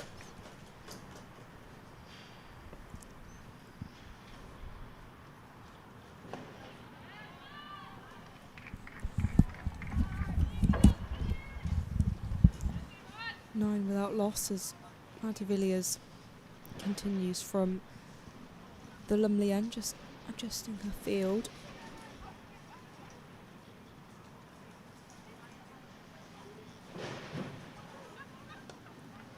Scriven's just nudging this into the leg side for no run.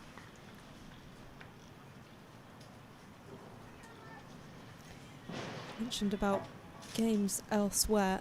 Warwickshire finished 354 for 7 after their 50 overs. This has been chipped to Holly Armitage. I understand that at Edgbaston there is one boundary that is really, really short at the moment. Yeah, they tend to do that early season, don't they? Yeah. Make it really cruel on the bowlers. There have been a lot of sixes over a really short boundary. defended by Scrivens. So Hampshire need 355 to win. Lancashire were 223 all out against the Blaze, with just over and over remaining.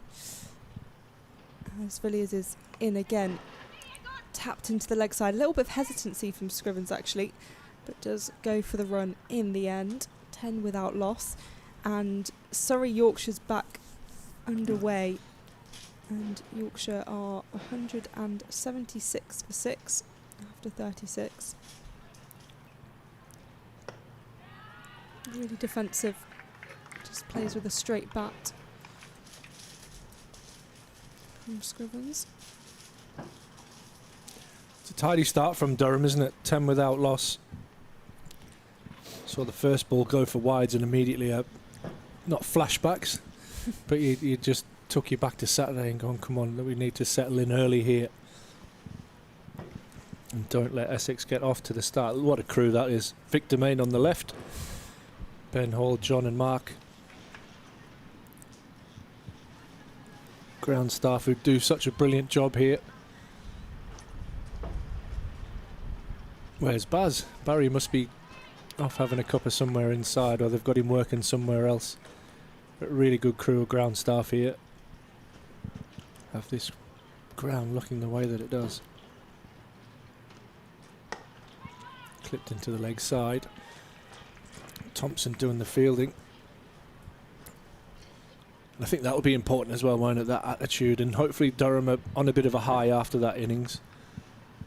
And they need their fielding to be spot on. Because yes, it's a good score, but you just get the feeling that this is far from being a done deal.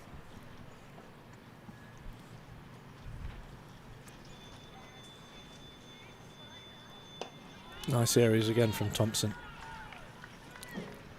Yeah, I think the way that Essex took it down to the wire against Hampshire in their game on Saturday is just an indication of what Essex can do really, and how they can make games competitive. And Jodie Grewcock was a huge part of that. She scored 80 odd, and that was really useful. I think Lissy McLeod got 40 odd as well. So you had a couple of players sticking their hand up, which is just what you need in this situation.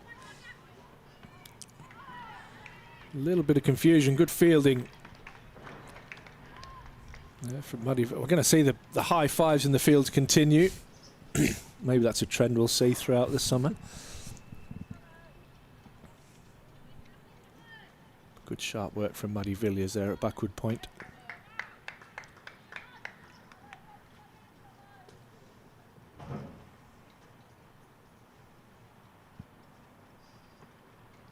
Oh, it's good areas from Grace Thompson.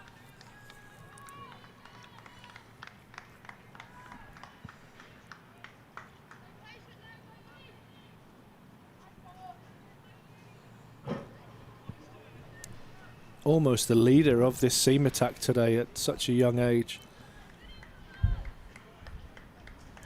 Yeah, with the absence of Lauren Filer and Phoebe Turner, Yeah. she's really having to step up. That's well down the leg side. A good hand to that by Wilson. Looked like a weary hand. And be 3 wides.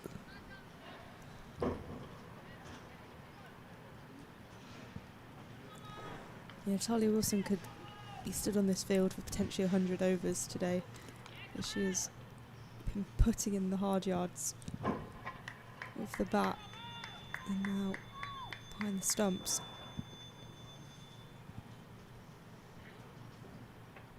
It's a gorgeous shot. Similar to Durham early, lots of shots to the fielders.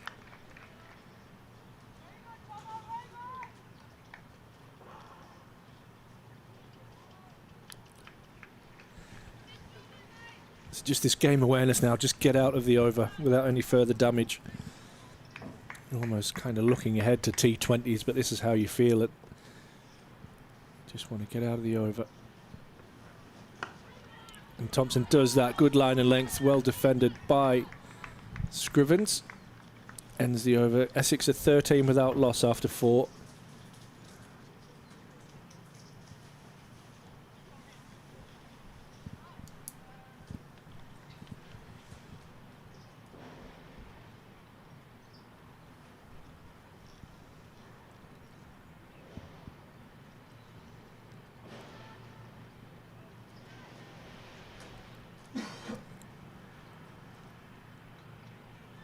Villiers is just having a discussion with Holly Armitage. Might even see some Holly Armitage leg spin at some stage today.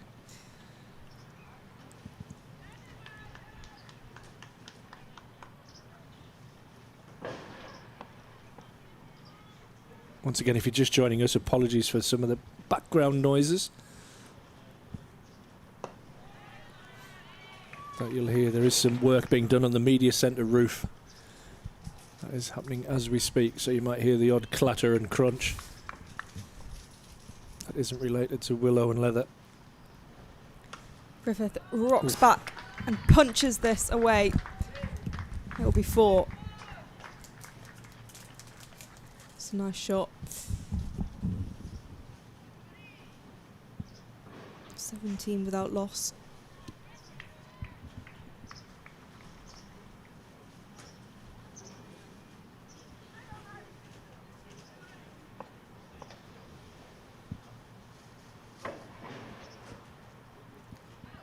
Attempts to sweep it round the corner.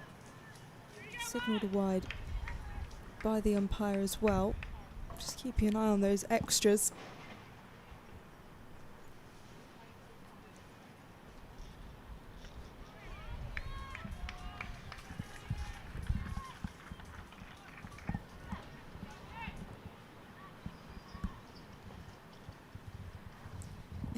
Without loss, 294 to win.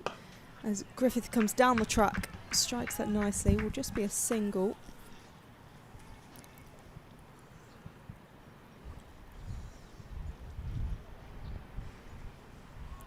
The left-hand, right-hand combination of Scrivens and Griffith making the field change.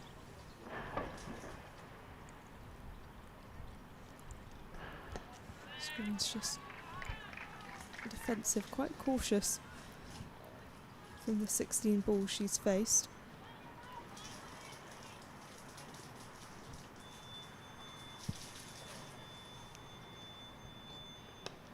Nudges this into the leg side, but no run available. So 5 overs gone, 45 remain. Essex 19 without loss. Grace Scrivens 4 from 17 and Cordelia Griffith 5 from 13.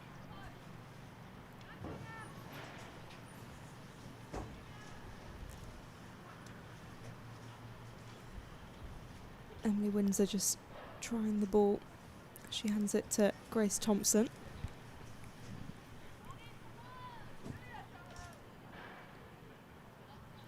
So far, she's gone for 6 from her 2 overs.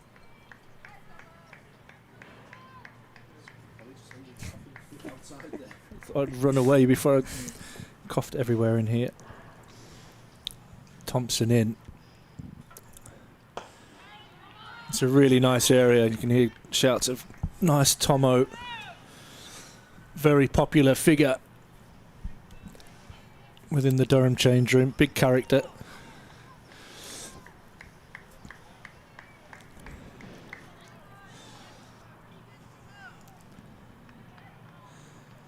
She tried to spray me this morning with a spray paint for doing a run-up.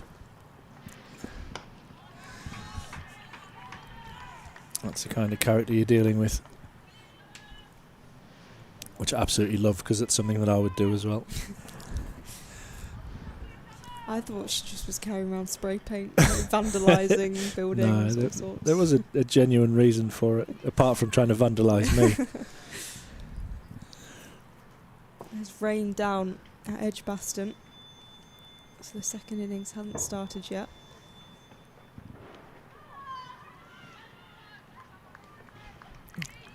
I was very hopeful that I think that's hit Griffith right on the backside.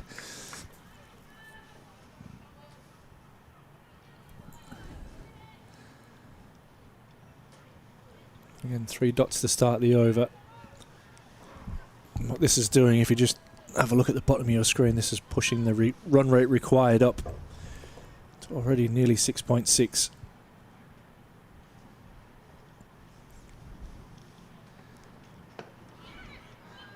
It's a good single. Very good single.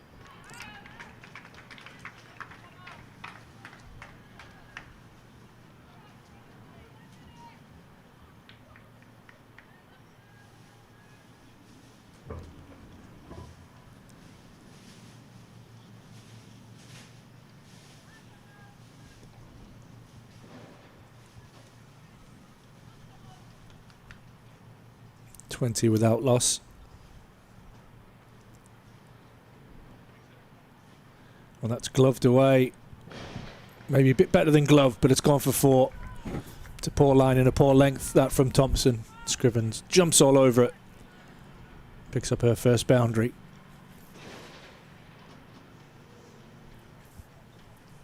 That's frustrating. There really was not much on it at all, but with Thompson's pace, it just glides away.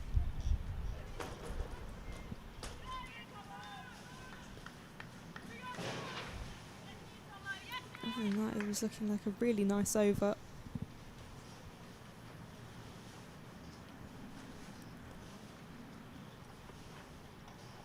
This one's clipped away nicely as well. Good timing that from Scrivens. Good fielding out in the deep. Nice Sophia Turner. Ends the over 25 without loss Essex in reply to Durham's 311.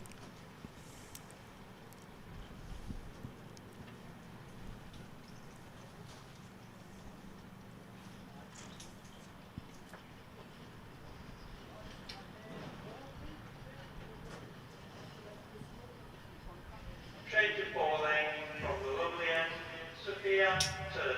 We have another change of bowling with Sophia Turner coming into the attack. She took 3 wickets on Saturday. Yeah, she opened the bowling on Saturday. Did particularly well at the back end of the innings with lots of slower balls and Yorkers. But another one who can get the new ball to swing. I've got through a couple of Maddie Villiers. Well, 3 for none for 12. Maddie Villiers will definitely be used in the middle of the innings. Other seamer that you will see today will be Abby Glenn.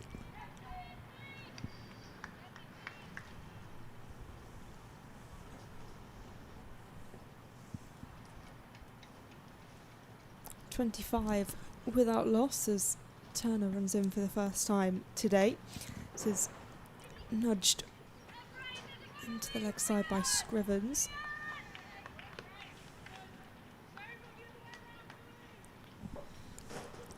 Just keep looking over at those clouds to our left. We do know there is some weather about, so we'll keep an eye on DLS and that sort of thing. Yeah, Durham could do with a couple of early wickets, couldn't they? And that will really affect it. bump up DLS.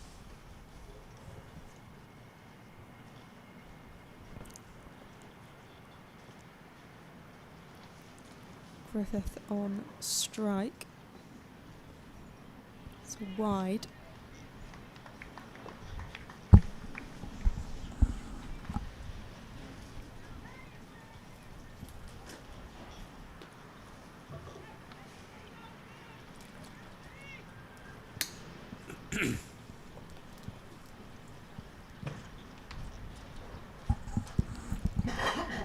Turner in again, and this has been sliced away by Griffith.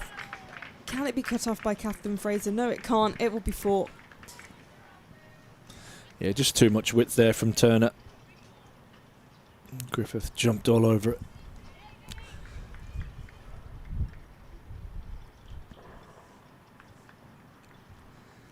It's a strange field placing for the sweeper.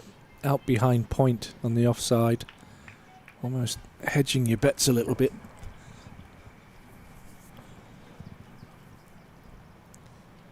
.31 without loss.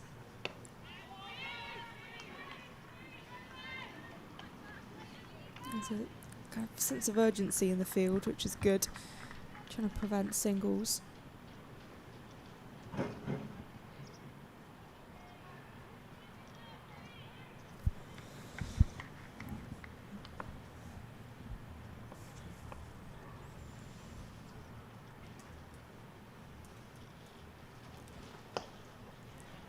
Clipped into the leg side by Griffith. A sliding stop by Emily Windsor. So they'll just take one.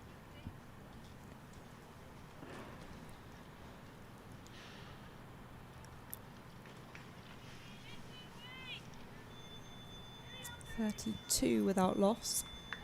280 required to win.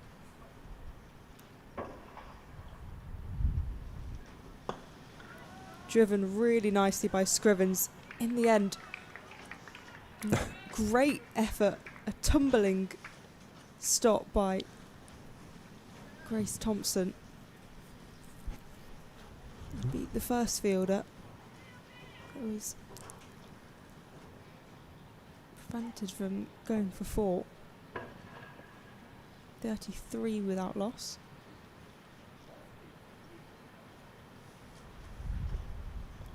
Swing and a miss to wrap up the over. 7 overs gone. Essex are 33 without loss. Yeah. Both batters on 11. That'll be the annoying thing from Durham's point of view. There's been 10 wides already so far in this innings. And we said that was something they'd really want to reduce, but does still seem to be a bit of an issue.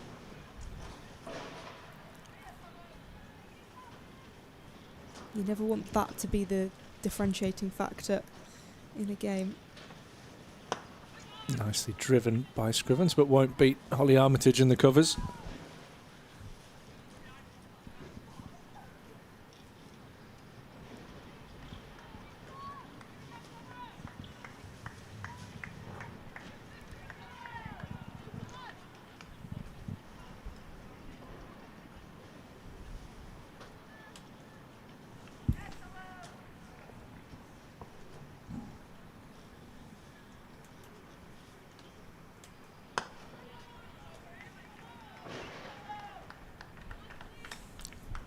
It's a good start to the over this from Thompson.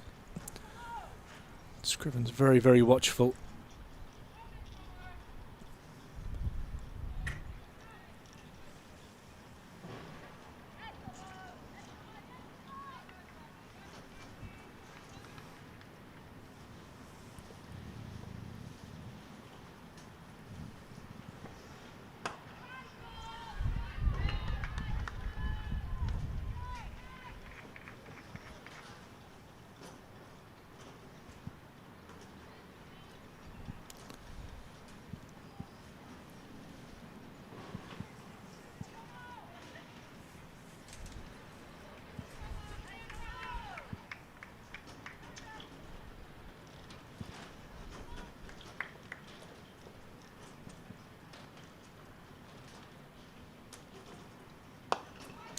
Nice bowling from Thompson.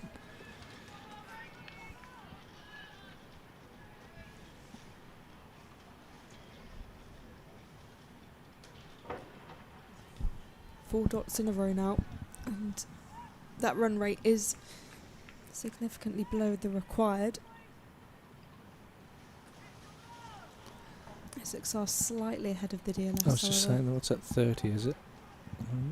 It's on 29 and Essex are 33 without loss, so but a wicket would really change the equation. It's good from Thompson. And again, just one ball left in the over. Can you get out of the over?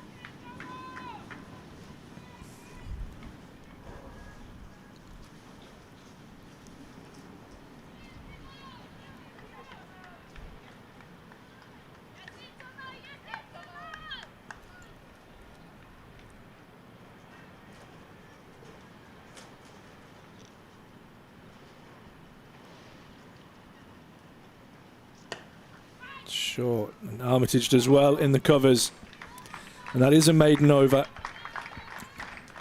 33 without loss after 8. Thompson so far economical figures have none for 12 from 4.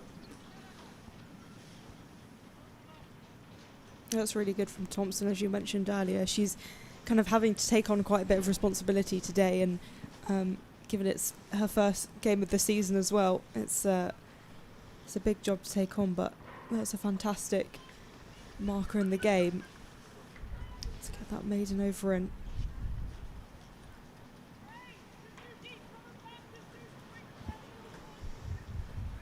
Yeah, I like this. Just bringing that sweeper out in front of square on the offside. Bringing Bess Heath just a bit finer. Just behind square on the offside. Got Abby Glenn there at backward point also. Emma Marlowe at slip. Turner in again, and she starts with a wide.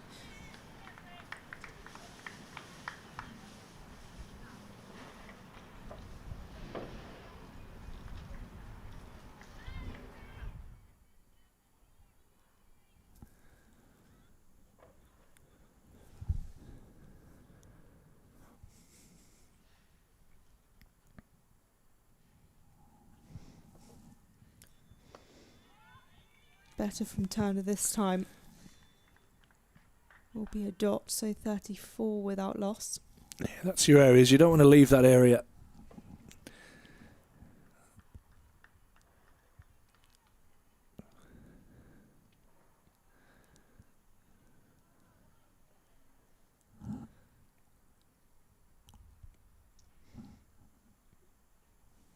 Ooh.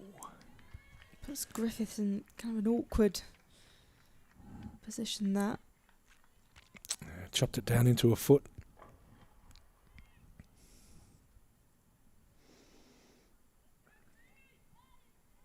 Armitage just speaking to Turner. She heads back to the top of her mark.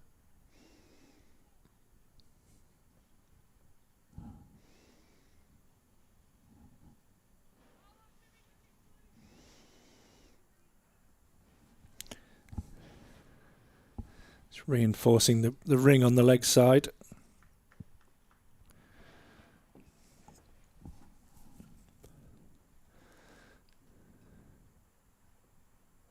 Just a little tap from Griffiths. That's really clever. It's heading towards the boundary, and I think it will make it. It will. Abby Glenn did a stellar effort to chase it down, but it did reach the boundary. Yeah, you can't bowl that line with that field.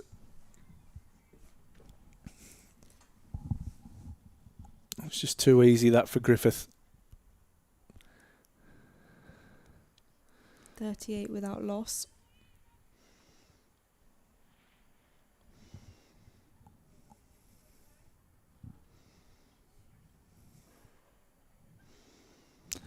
Grace Scrivens, just a few adjustments of the equipment.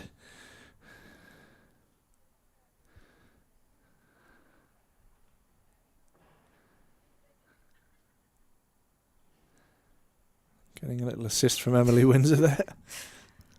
Almost like, come on, let's go. Yeah, the rain's coming. Get on with it.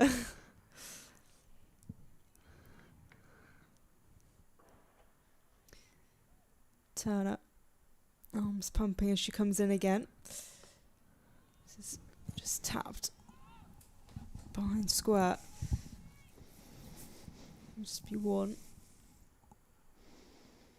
39 without loss.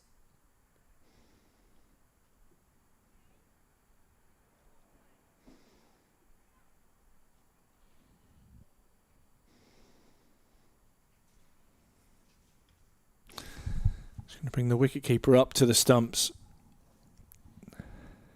Yeah, helmet being brought on for Wilson.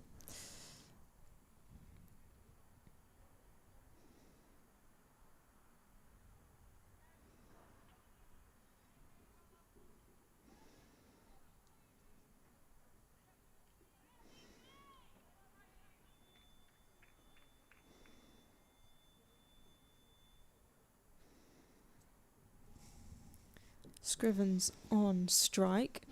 She pushes that into the offside for no run.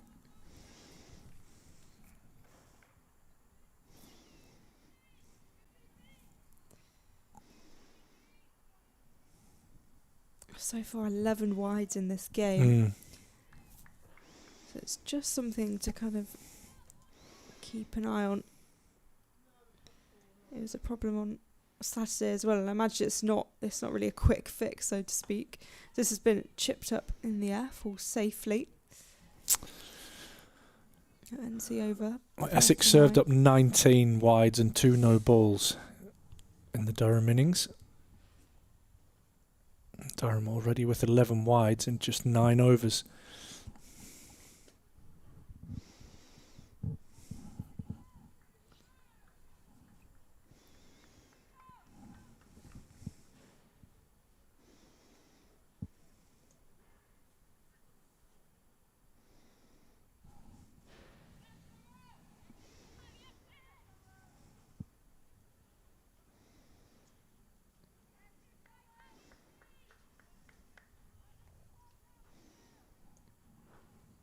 Thompson to continue.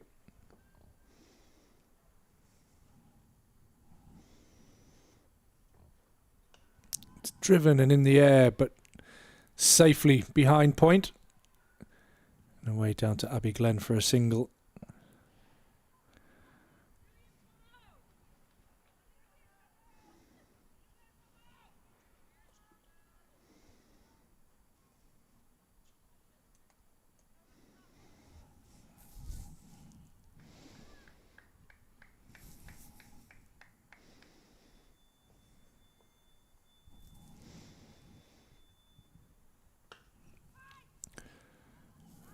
Scriven's trying to force that one off the back foot.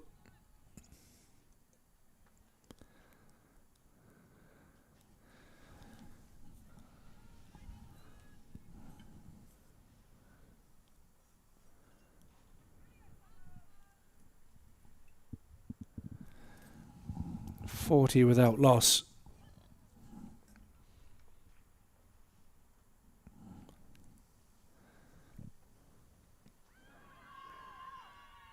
One's pitched outside leg. Just no, we don't have the best angle. It looked like it just pitched outside leg.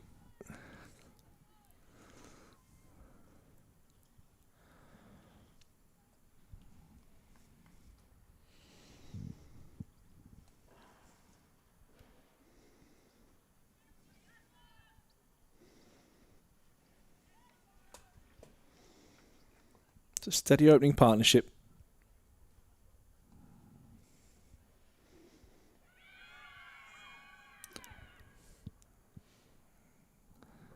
Big appeal, but wide given by umpire Ashraf.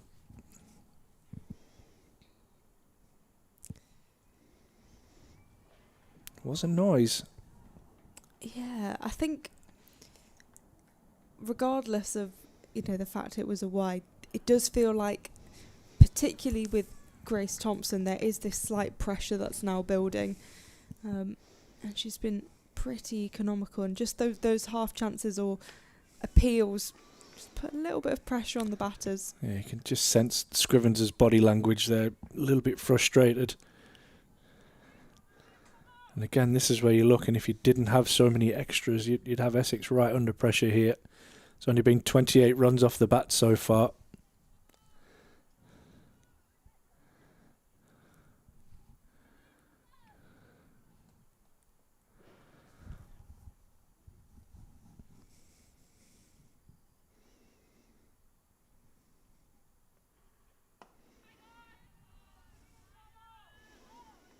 Scrivens just throwing a head back there a little bit after playing the shot.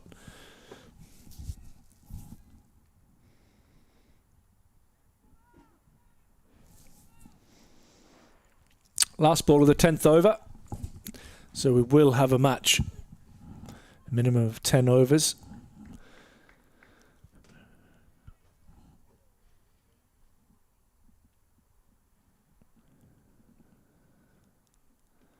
That's short. Pulled around the corner, and that will go away for 4.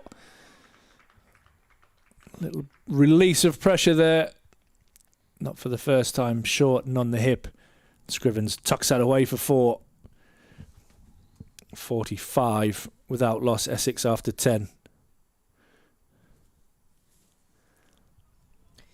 Durham was 60 without loss after 10, so Essex slightly behind where Durham were.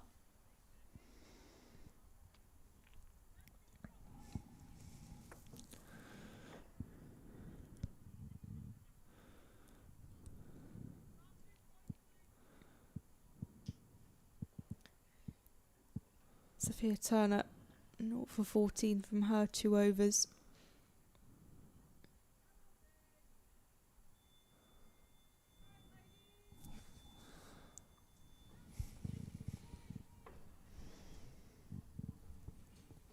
She'll be continuing from the Lumley end.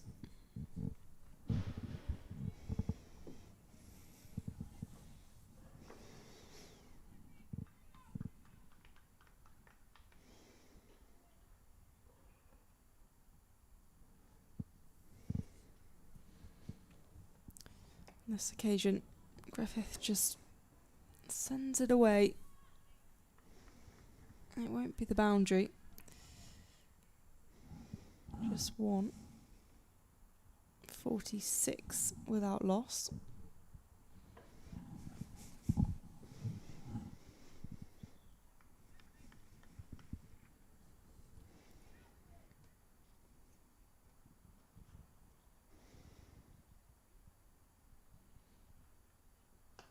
Turner in again. Oh, just as a dot ball.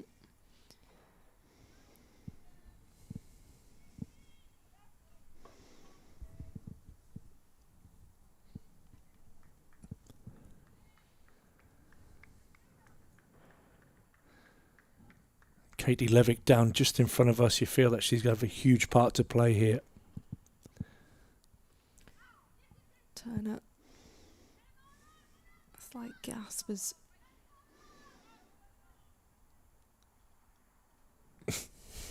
bit of chaos going. I'm not sure who that throw was meant for.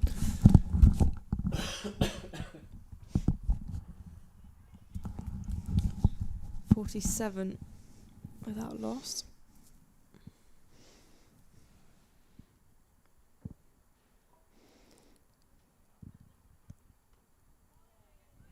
Nice and tidy from Turner.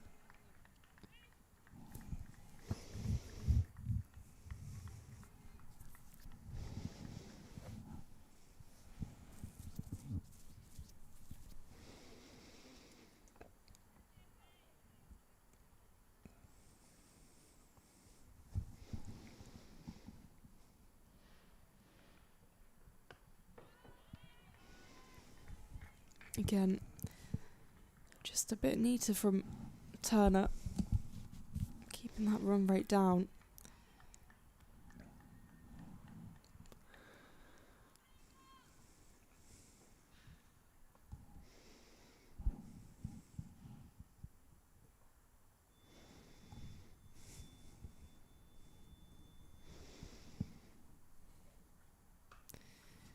Played really nicely by Griffith, driven really well.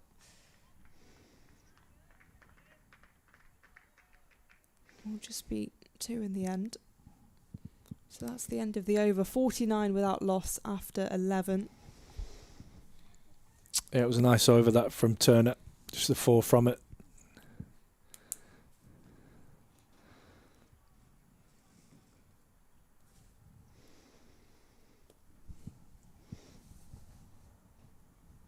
Some nice graphics there for you to compare as we go along through the innings.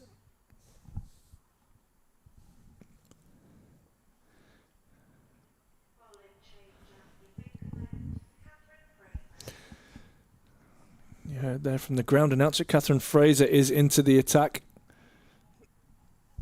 Grace Thompson 5 overs, none for 18.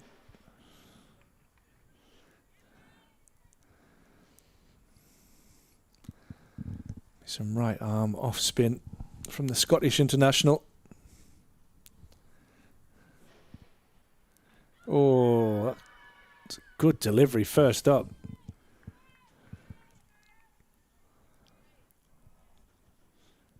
Might just see this wicket spin a little bit more in the second half.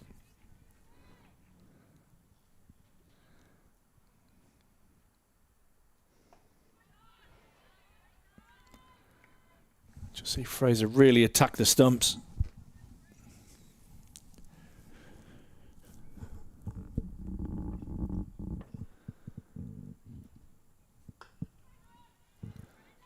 Just driven into the ground, and good bit of fielding from Fraser.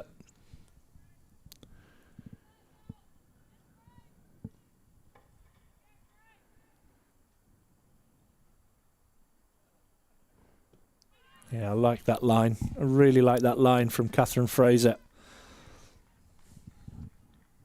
Yeah, it's clearly troubling Scrivens.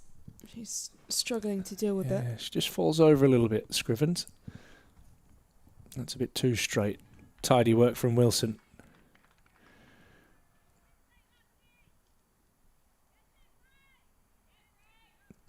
That's a 50 up for Essex.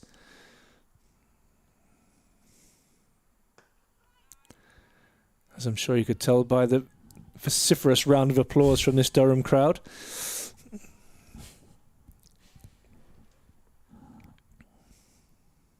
One ball left in the over. A little bit of pressure, just creates some confusion there. Ends the over, just a wide from that Catherine Fraser over. Excellent one, good start from her. Essex 50 without loss after 12. Yeah, really good over from Catherine Fraser, and I'm liking these bowling changes. In fact, we're going to see another one. Katie Levick This is the one. Come into the attack. Just seen that run rate required start to nudge towards 7. Starting to almost see parity now between the DLS score and the Essex total. And we know what happens with the wicket. That will change dramatically. But wickets have been hard to come by today. Yeah, we've been the game with the least wickets so far today, as Levick is in and beats the fielder inside the ring.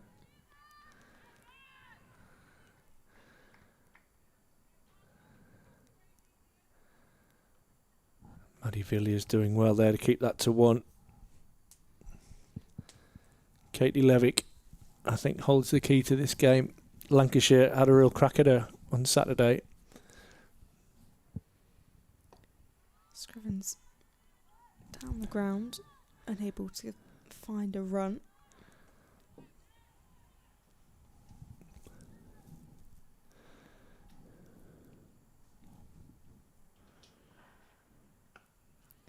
Scrivens whips this away on the offside. 52 for 3. No, 52 without loss. Can't read numbers. Happens to me all the time. Prodded by Griffith, but no opportunity for a run. Down at the Oval, Yorkshire have been bowled out for 185 with 10 overs to spare. So Really? Surrey need 193 runs to win. Again, defensive from Griffith. And the Blaze are 40 for 1 in response to Lancashire's 223 all out.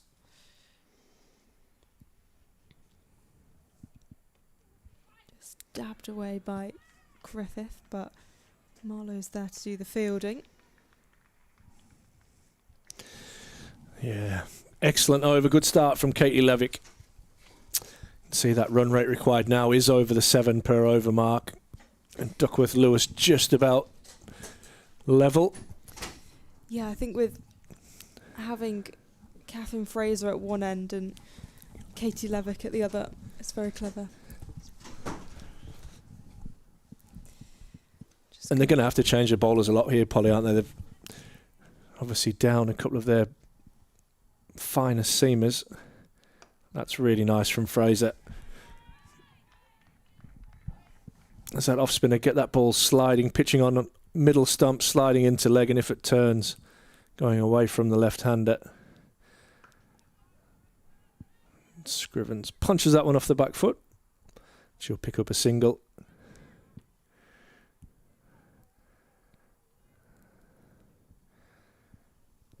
They've really put the squeeze on in the last few overs, these two spinners.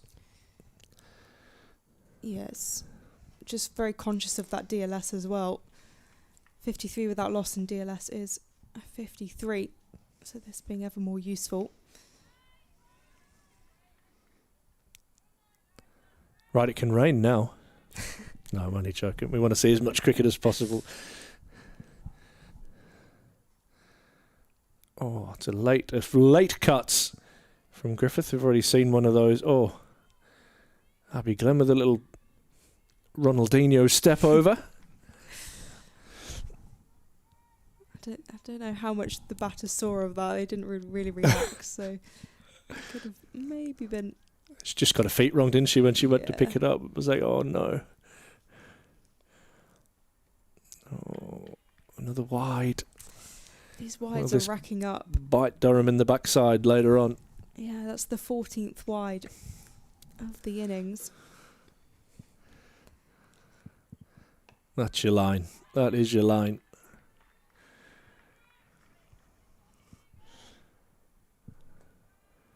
And now you challenge the batter. Can you get out of the over without a boundary?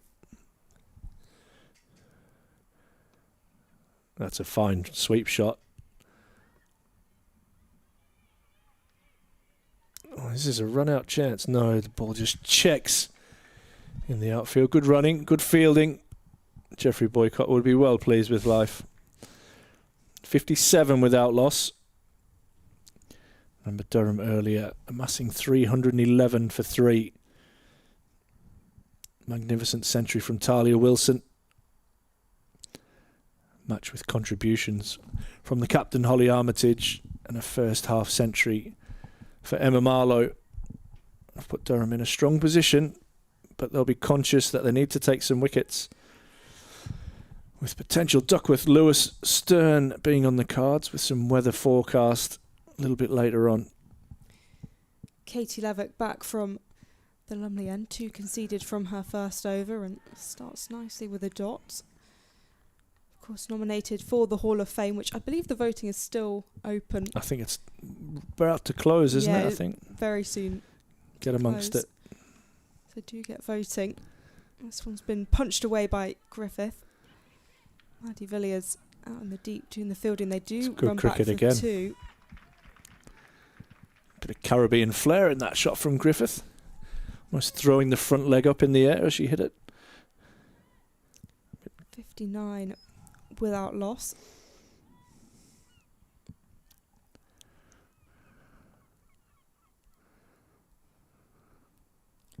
Levican again, and textbook defence from Griffith. He's 24 from 39.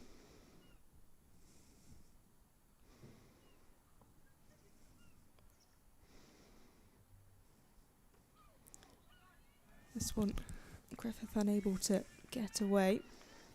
So a good over so far from Levick, just the 2 conceded. That required run rate 7.2. Defensive from Griffith, but she manages to nudge it away enough to scamper through for 1. 60 without loss. Essex requiring 252 more runs to win.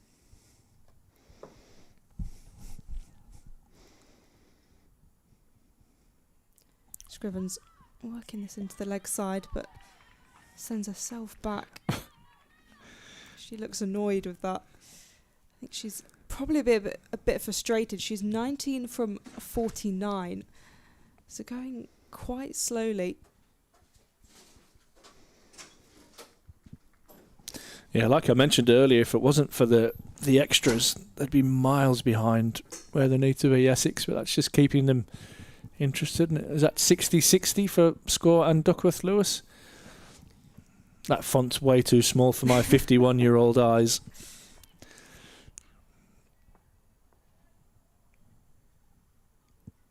Fraser in from the Finkel end. Durham have just ramped it up a little bit in the field, especially with the volume.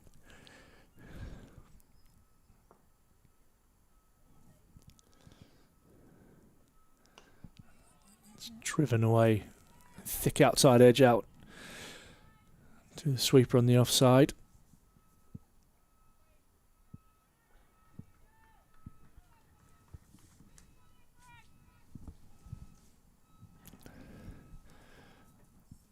Someone's reversing somewhere. Beautiful shot. Grace Scrivens using her feet, coming down the pitch. Hitting up, back down the ground for 4. Up there with shot of the day. That was really, really nice. That's the Grace Scrivens we haven't really seen yet today. That's a fantastic bit of batting.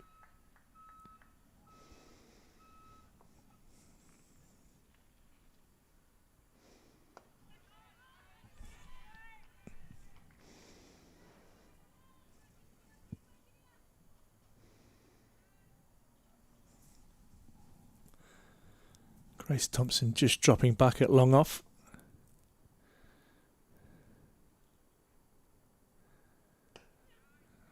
Scrivens happy there, rocking back onto the back foot. One ball left in the over. 6 from it already. 66 without loss.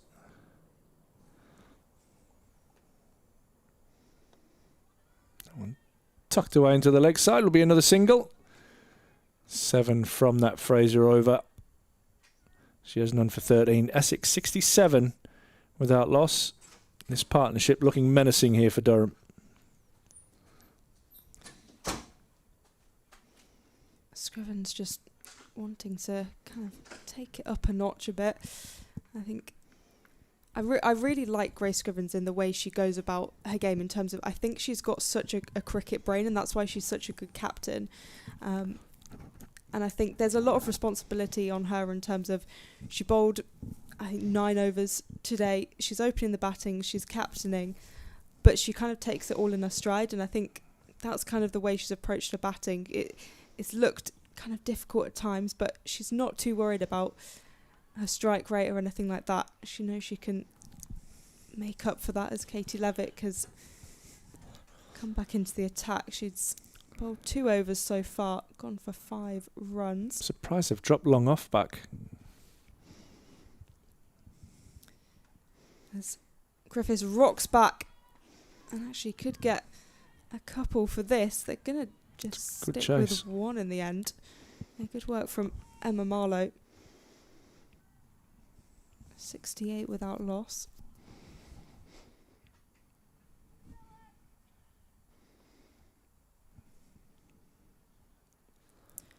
Levick once again, and this one chipped away by Scrivens. Will be stopped before the boundary, but they're going to come back for 2.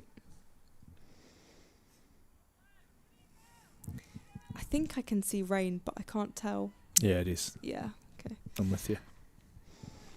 Very light at the moment. Yeah.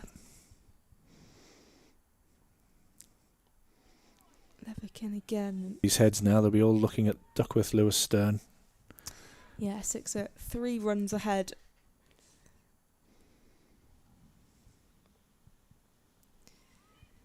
Scrivens just really liking the edges of her bat, and So Emma Marlowe's it given behind. Talia Wilson an absolute workout behind the stumps. 71 without loss. Dear last one 68. There's definitely some rain in the air.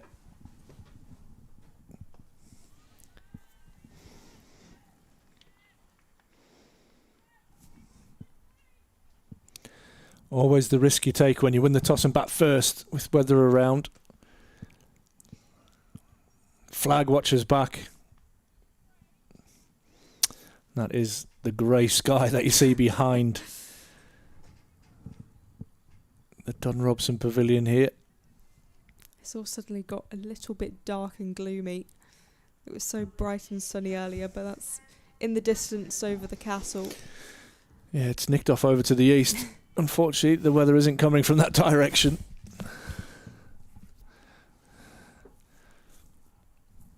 Maddie Villiers back into the attack, replacing Catherine Fraser. Durham need a wicket.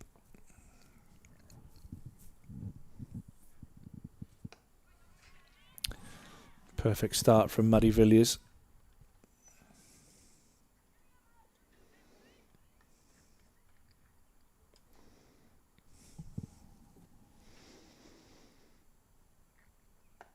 Yeah, again, I like the line. Going to drop long off back. Almost a game within a game here.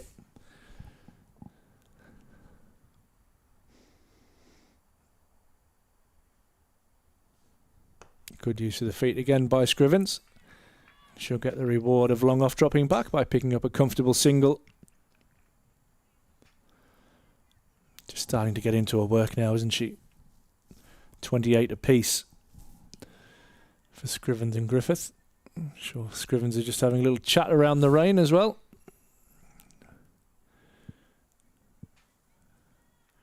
Might just be getting a little heavier out there.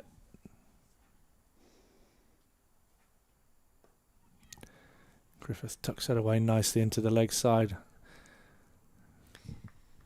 There's 3 people all going to field that one ball. There's a bit of a collection over there.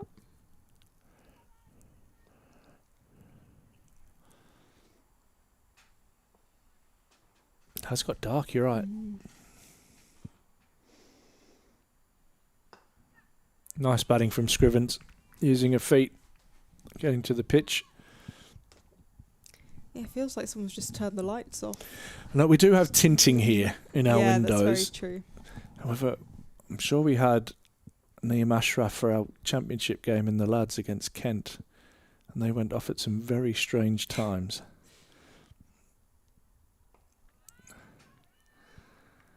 Ends the over 3 from that one from Villiers.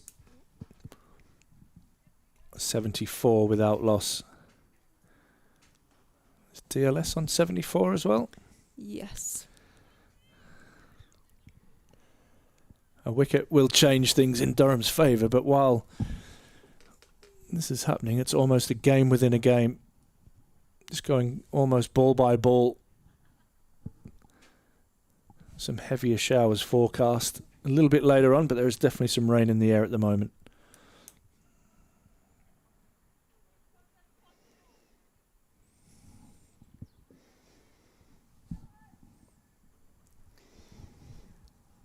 Levick 3 overs in, and Scrivens takes a couple of steps and whips this into the leg side.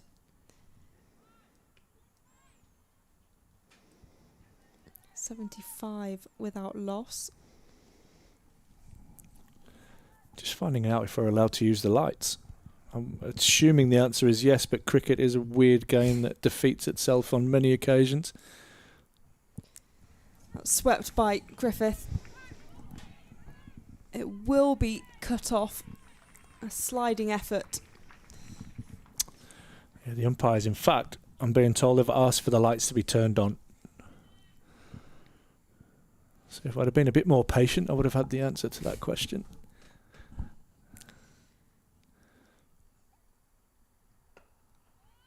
Driven straight back past Levick by Griffith. Just having a look at scores elsewhere. There still is rain at Edgbaston, so the second innings has not started. In response to Yorkshire being 185 all out, Surrey have scored 27 from 2 overs. Another dot ball from Levick. And Lancashire 223 all out against the Blaze, who have scored 66 for 1 from 15 overs. Scrivens down the track, over the top, and that's a lovely shot for 4.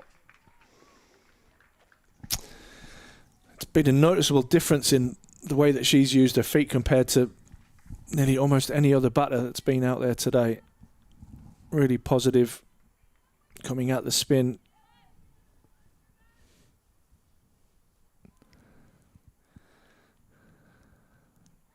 .82 without loss.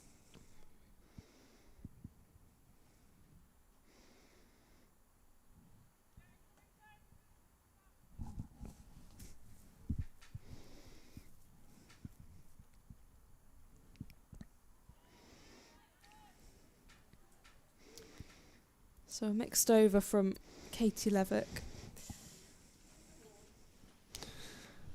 Yeah, 8 from that over. Just hear the wind picking up as well through the effects mic.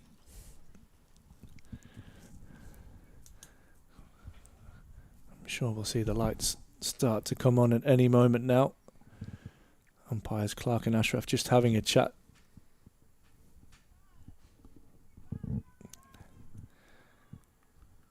Although we are using a white ball with some very black sight screen, so I don't really see a massive issue, but it is pretty gloomy out there.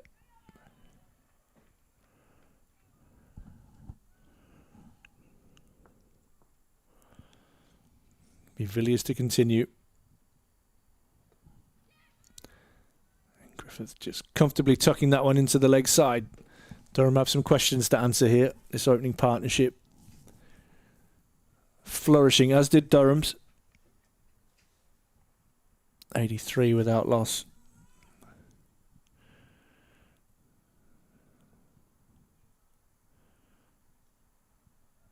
Definitely more rain in the air as well. It's good from Maddie Villiers.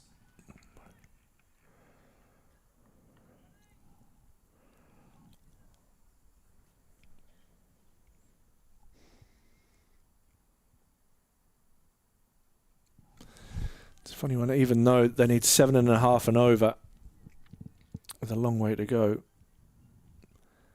It's Essex who are on top at the moment. It's nicely punched again off the back foot.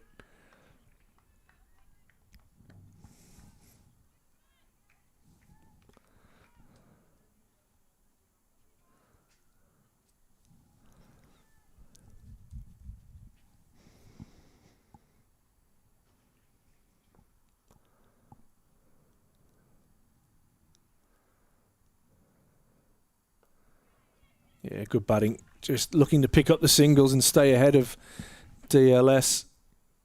Good backing up as well.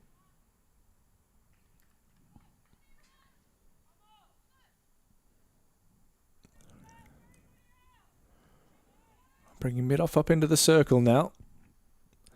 Telling Scrivens if she wants to go downtown, she can. Good line and length from Villiers. Can they finish the over with another dot or a wicket?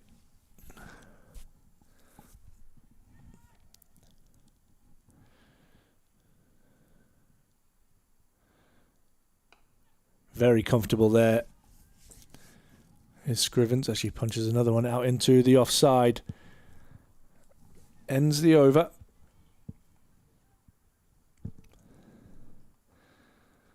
.86 without loss, Essex, in reply to Durham's 311 for 3.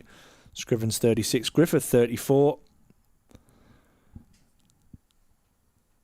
And although the umpires asked for the lights to be turned on, apart from the car park, which looks very well lit, we don't have any lights on as of yet. There's going to be a change of bowling with Abby Glenn coming into the attack for the first time today. First time this season, in fact. Coming in the absence of Lauren Filer and Phoebe Turner.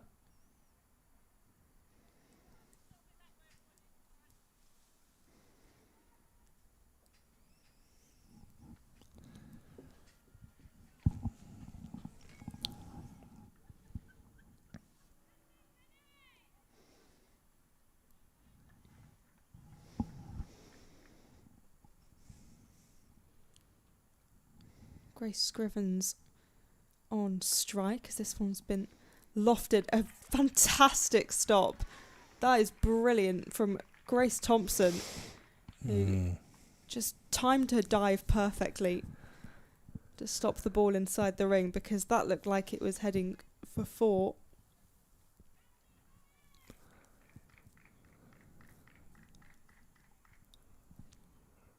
.87 without loss.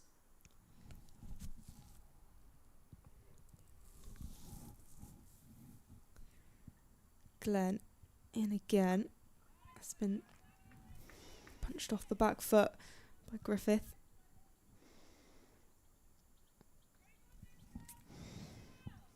Two singles so far in this over.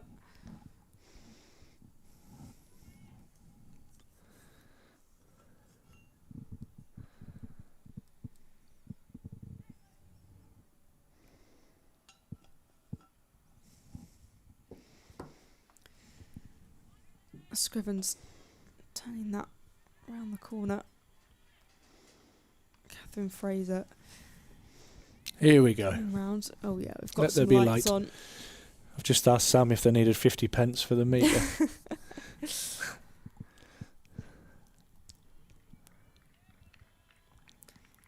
89 without loss as Glenn runs in past the umpire. Worked into the leg side. They're happy to take singles. They were ahead of the DLS.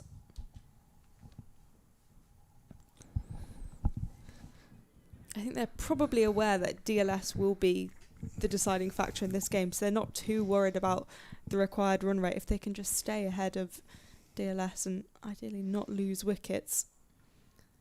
And they could have this in the bag.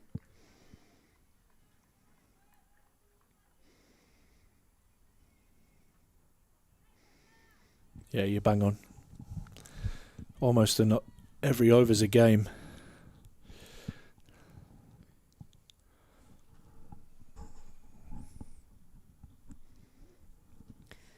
Scrivens doesn't quite get the contact she wants. It will be a dot ball. So, a good first over from Glenn. 4 from it. Essex 90 without loss after 21.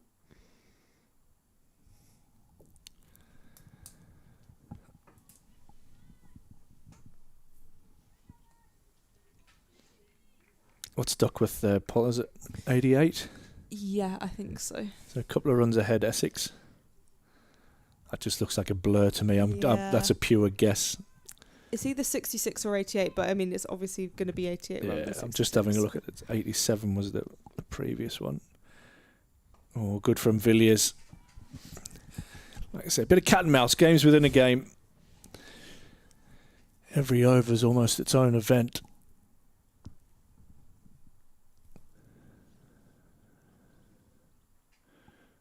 Short and wide. Punched away.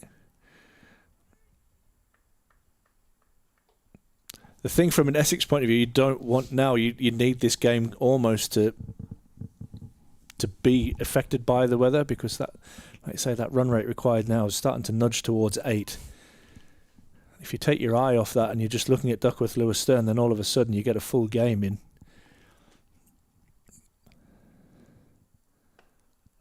Nicely driven. Won't beat the field. But your radar suggests that we're going to cop something at some stage. Yeah, it's a little bit concerning because the massive splotch stays on for a long time. What a shot. And every time it just gets a little bit nitty-gritty, Scrivens has hit a boundary, which is great leadership. She's able to just ease that pressure and just, it's like, okay, we're all good for the next couple of balls. So yeah, this, I don't know how accurate this radar is. It tends to be quite good. Says that at 3:45 we'll be absolutely covered with rain. I like your technical terminology of splodge. Because I think we might get a few splodges of rain this afternoon. I mean, yeah, it's between 3 and 4. It's 0.5 to 1 millimetre per hour. That's down the leg side and beats Wilson. So that will be a couple to the total in wides. And again, Durham are going to look at this and that could haunt them. Extras. Some orange even? Splodges orange there is as well. bad. Yeah, we don't Orange want is orange really or bad. red. Yeah. Green is also not great. So we want dark blue or nothing. Well, Durham at the moment need nothing because they're behind on Duckworth Lewis. Essex 97. And I think that says 94. Yes. And Duckworth Lewis Stern. I think this is where the extras actually become so important, because it is such fine margins with DLS, and is that it must be more than 14 wides now. I'll have a look. 14 wides even that Durham have conceded in this game. It makes a massive difference in the context of DLS. Abby Glenn back in, and this one's driven by Scrivens, stopped eventually by a second fielder. Chris Thompson getting a limb to it. 98 without loss.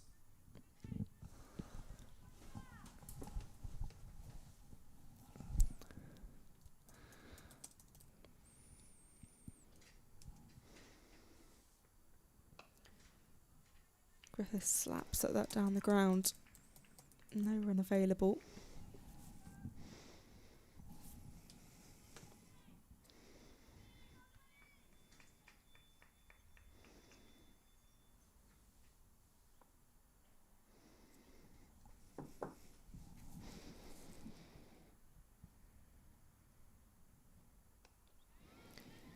Nicely nudged by Griffith, who's straight out the blocks and through for a single. Yeah, it's good running. 99 without loss.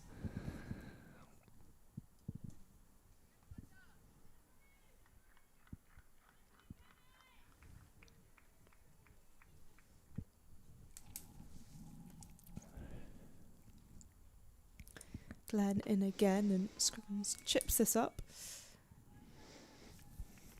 No run available.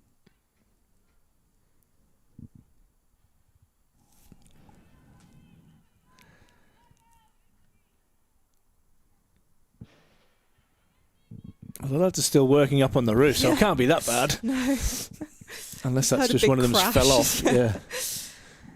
Glenn in again, and this one's flicked away by Scrivens, and it will go for 4. Worked nicely round the corner.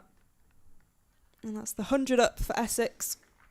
That rain's getting heavy too. Yeah, I was going to say, I just noticed looking at the scoreboard, you can see the rain really pouring down now. I don't think my map is up to date. We're not meant to have rain Where's yet. your splodges? The splodges are meant to be here for 5 minutes. That might be the wind bringing them in, to be fair. Yeah.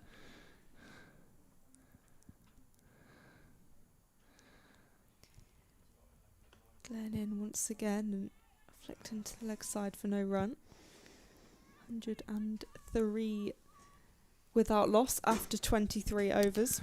Yeah, I'm just having a look at the umpires, and then I cursory look to the ground staff. And they're happy to continue at the moment. Or Amy Clark's almost doing a dance because she realised it's a right-hander. Katie Levick back into the attack. Durham desperately need a wicket.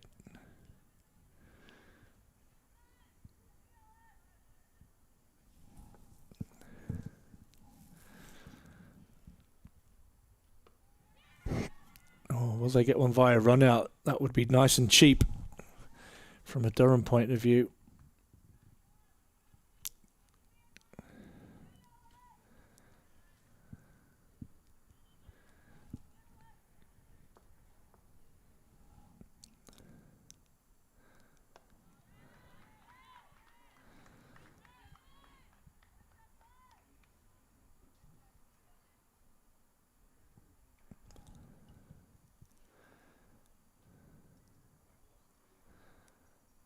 Griffith down the ground. That's a gorgeous shot. Really good, clever, calculated batting. Brings 4. 107 without loss.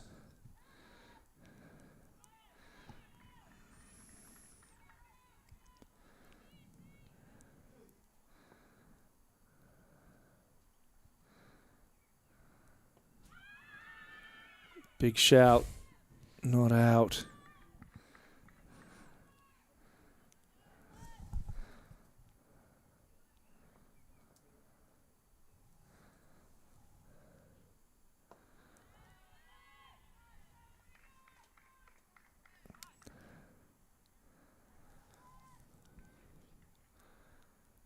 flurry of rain seems to have disappeared for now. That's nicely cut away by Griffith. So 5 from that over. Essex 108 without loss. Scrivens 47, Griffith 43.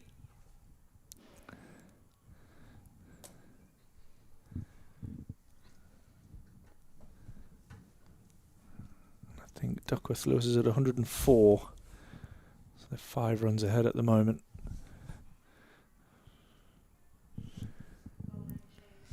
Villiers will be coming back into the attack.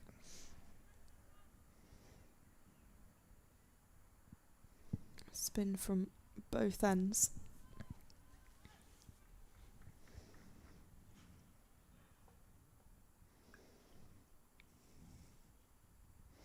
Griffith comes down the track. What a shot. That is beautiful. That is a fine, fine shot for 4. He used her feet really well. And just drove it away through the gap.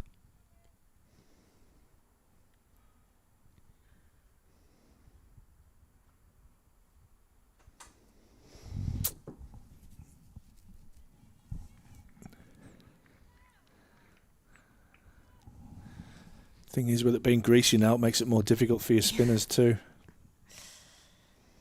Villiers once again, and utilising the offside again is Cordelia Griffith. 113 without loss, 5 from the over so far. So Essex 7 runs ahead of DLS.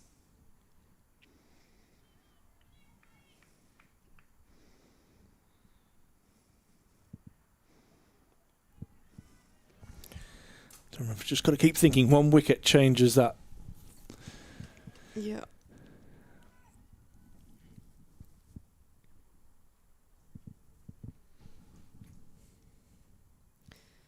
Scrivens. There is that wicket. Grace Scrivens has to go for 47. She tries to come down the track. And in the end, the bells are whipped off. Durham have their breakthrough, and that really changes the equation. It looked like Essex could run away with this game, sit comfortably ahead of the DLS, but a wicket interferes with that. And Talia Wilson, who has been busy enough today, was once again busy behind the stumps and took those bails off Maddie Villiers of the first wicket and the breakthrough. DLS suddenly shooting up to 119. So Essex behind. That now starts to add its own pressure. New batter at the crease. It's McLeod. Is that an old school SS Jumbo as well? No, I don't think it is. Or is it? It is. Incredible scenes.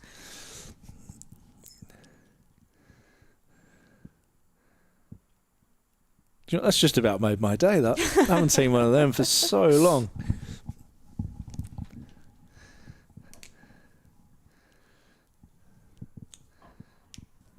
And Durham now will be taking their time going, I think we should go off umps. Yeah. It's all these games within games. There's mind games, like every ball. And Durham now really taking their time. Yeah. Oh, do you know what? Let's all have a banana. Yeah. Let's all have a cup of tea. Somebody has got a cuppa there, but it's probably not, to be fair. Yeah, it's probably water. It does just look like they're having a cup of tea and banana on the field, which fair enough. Take your sweet time. The umpires actually really need to grab this, and I think Naeem Ashraf's gone. Come on, let's get on with it. So stop wasting my time. Yeah, nothing to get on with it.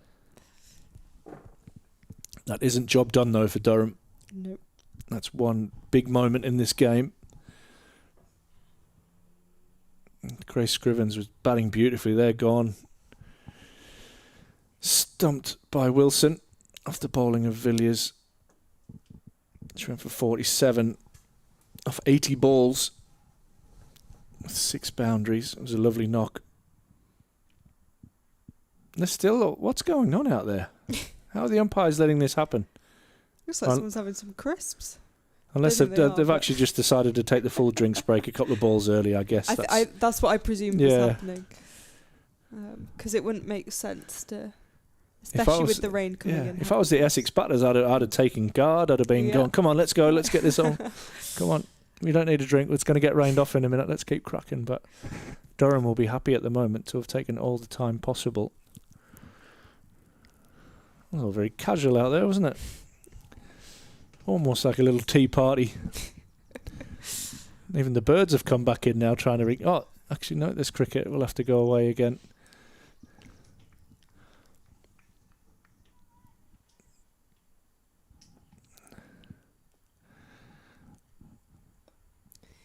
Villiers continuing. There's a lot of hands on heads and gasps. They know what a difference a wicket can make.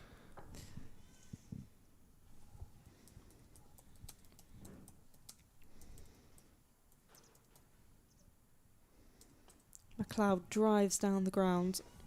Won't get a run. So that wraps up the over. 113 for 1. The DLS now 121.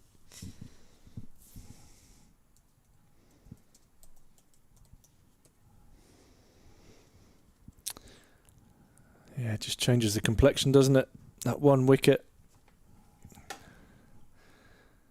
Now probably just transfers a bit of pressure onto Griffith. Well, McLeod, the new batter, takes her time to adjust. Durham returning to Grace Thompson. Change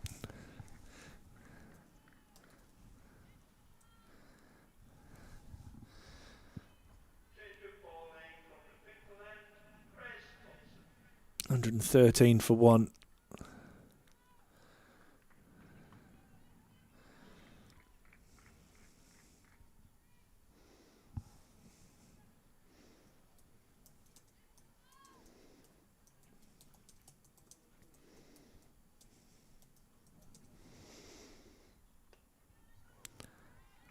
Looking for the single.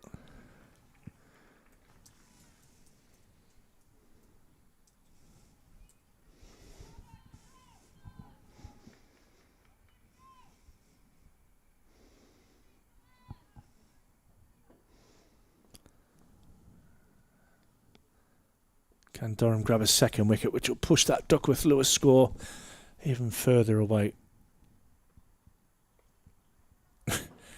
Cordelia Griffith played about 3 shots at that before she decided to dab it into the offside. I think she was going to pull it, going to cut it, and then in the end just got bat on ball.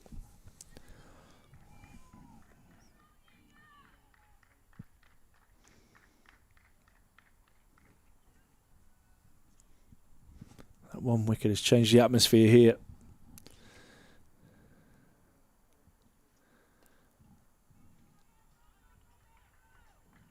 Three dot balls as well in this over to start.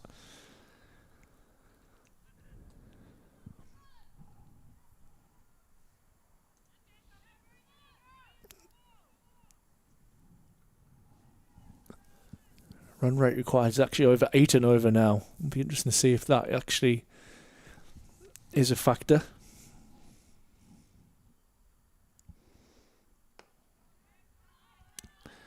Good athleticism shown from Thompson, diving away in a follow through.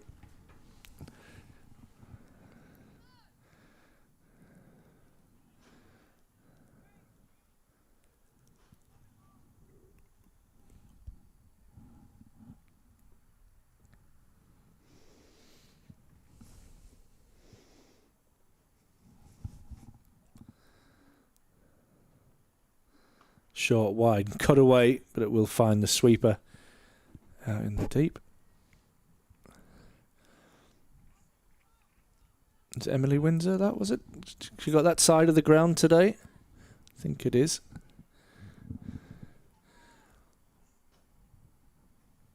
One ball left in the over. Brings McLeod onto strike.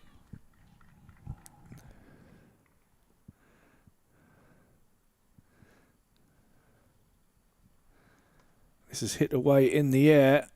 beats backward point. Oh, they come back for a second. It's good running. Ends the over with a couple. McLeod off the mark. 116 for one.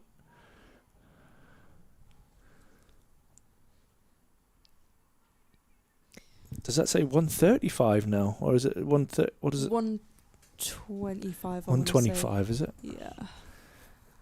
Wishful thinking from me, maybe. That honestly is a blur to me, that now. Them small numbers. Just testing how well my glasses actually work. Yeah, I might have to get some myself. Yeah, it would be 125. Katie Levick back into the attack and starts well on the dot ball. So far 5 overs for 22. Griffith on 49.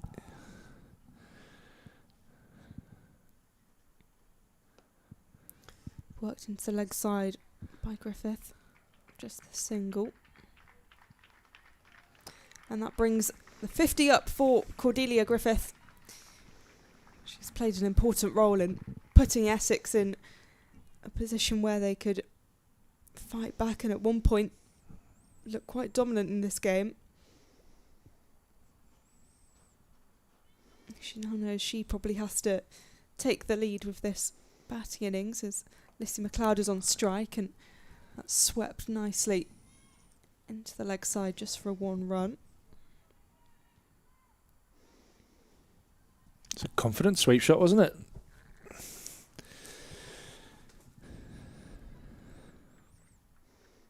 The big SS jumbo. There's a couple of shouts from the Durham players. In the meantime, they scamper through for 1.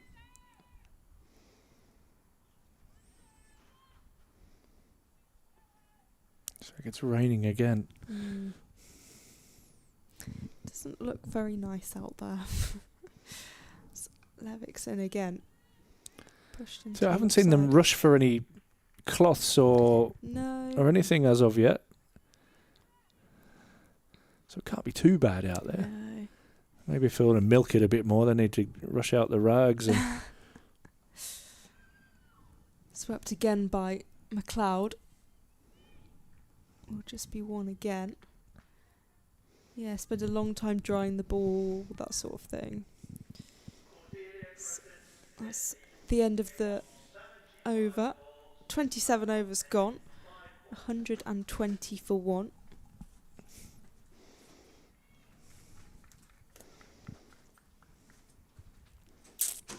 DLS up to 130. yeah, I can read that. I mean, if you told me it was 100, I'd believe that as well. 192 to win at 8.35 and over if this goes the journey. Thompson, it's been pretty good in a comeback game today. None for 21. Just starting her 7th over.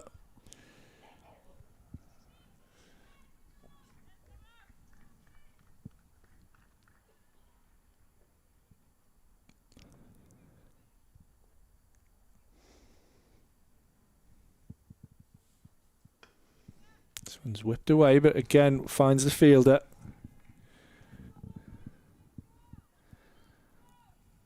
Tell you, have been quick today. The scorers whacking them up on the board. There's been a few times I've gone to look at the over and all the on our scoreboard. You have all 6 balls or 7 or 8 balls, depending on which over it's been today, in formation. So at the moment, obviously, it says ... but that's been wiped off really quickly a couple of times. McLeod down the wicket, trying to show some intent. She'll be feeling the pressure as well. She needs to get her innings up and running. It's 4 from 9.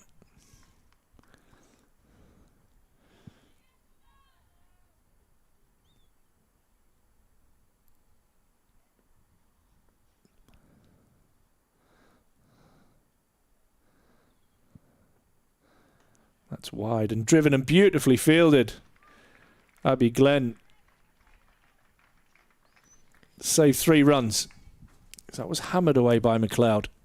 That was a really good piece of fielding. Really watchful and got to it. I think it's difficult for the Essex batters because they know they're behind DLS now, but they can't afford to lose a wicket at all. Oh, have they lost another one here? That's a good shout and it's gone. Grace Thompson gets the wicket. Cordelia Griffith trying to turn that one away onto the leg side. It looked good. And from a Durham point of view, it is good. 121 for 2. And both in batters from a Durham point of view are now gone. Both openers are gone. Griffith goes LBW Thompson for 50. And another big moment in this game. A huge moment, and we've spoken before about how important Grace Thompson was going to be today, that she had to step up. She's kind of the seamer who is leading that attack, and she has got a crucial wicket at a crucial time. It was at the point where Essex looks potentially like they could come back and get back above that DLS, but now that looks worlds away. Essex are 121 for 2, the DLS 146, and even forgetting DLS, the position they're in now, 2 wickets down with the required run rate close to 9 and over. It just seems that Durham are on top here. Look at the smile on that face. It's very good to see. And you bang on, Duckworth Lewis jumping up to 146. And that required run rate's 8.62. So where do you look now? And knowing, in fact, that another wicket, it skyrockets again. Jodie Grucock, the new batter, to the crease.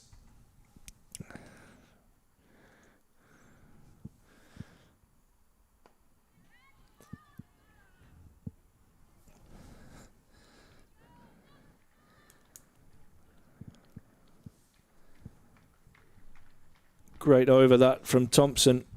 And again, the scorers have done me. I've gone to look up there. I think there was 1 off that over and a wicket. With that outstanding piece of fielding from Abby Glenn as well at backward point. And that, you know, things like that matter. Grace Thompson, you know, should be giving her a high five because that saved a boundary.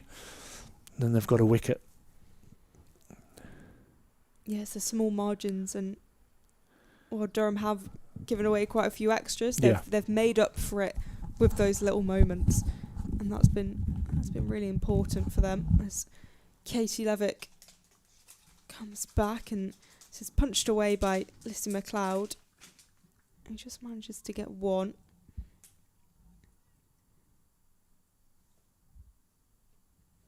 Essex 122 for 2.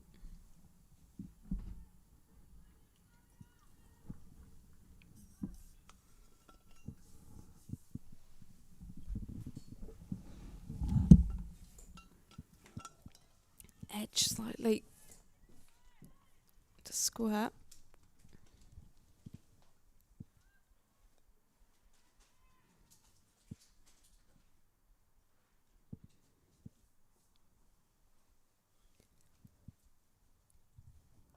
Swept by McLeod on the leg side.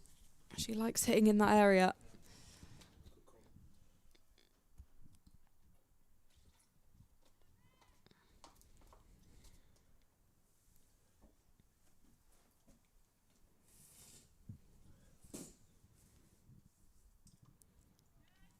Grucock just nudging this into the leg side.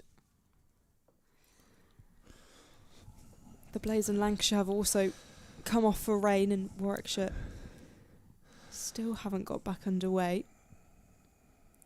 Levick again, and that's really nice and tidy. Like that from Levick, challenging both edges for the left-hander.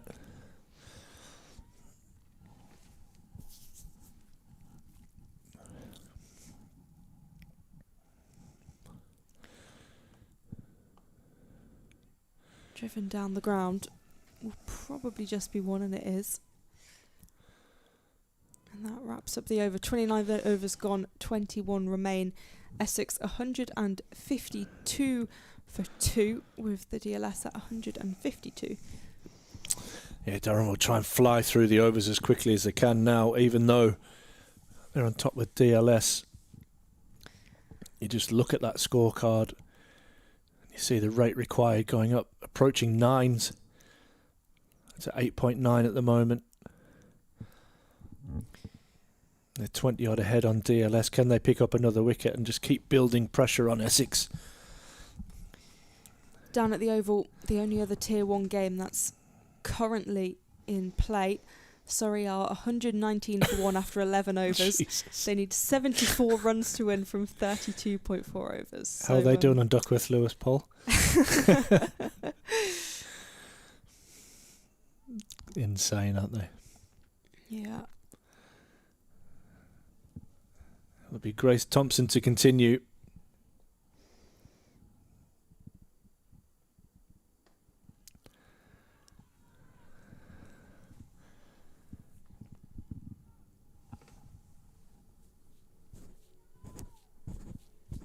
This is a funny ground for rain. I mean, when it rains, but geez, it misses some and you see it sliding. Yeah, with the only game today that's not actually yet been affected by rain. Grewcock drives on the up through the offside. I'll get one. Fraser does well. And they'll get back for a really well run 2 there.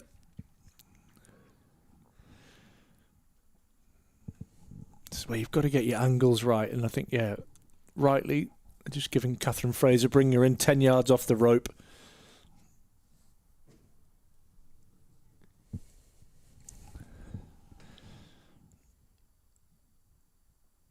That's helped away down the leg side. It's gone fine. Some work to do, which has done well.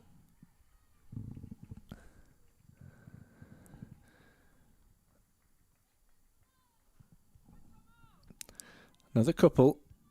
This is what Essex need to do. Just build another partnership here. Don't look too far ahead. These two batters need to get themselves in.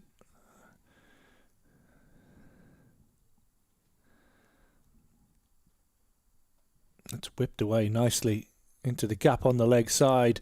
And it will be 4. There you go. A couple of 2s and a 4. And it's good batting from Jodie Grewcock.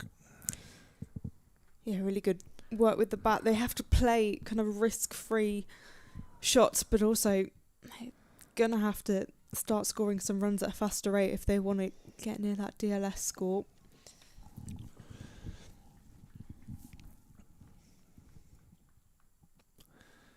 Just quietens the noise that a little bit.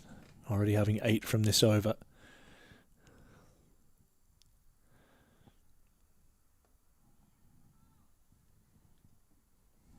Get through for a quick single. I think you'll see Thompson come off after this over and they might just go back to spin. It does seem to have brightened up a little bit over to where the weather's coming from.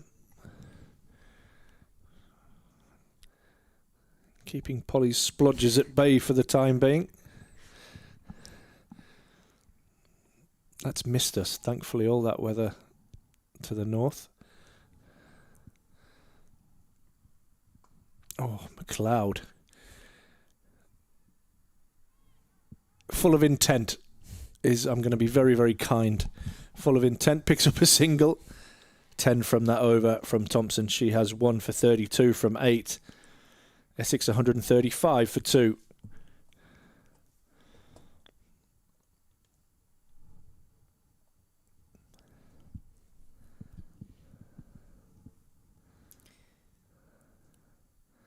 I think that's Sophia Turner, who's going to be coming back from the Lumley end. They can just keep changing it up now, can't they? They've got that 6 bowlers. Or Sophia, even. She might have her own garden down in Cardiff.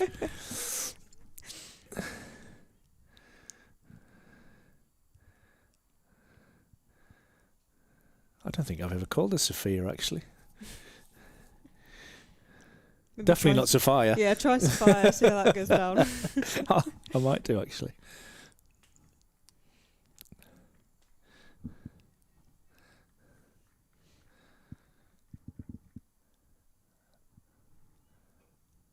Like most of the girls, she's really committed to coming up to Durham.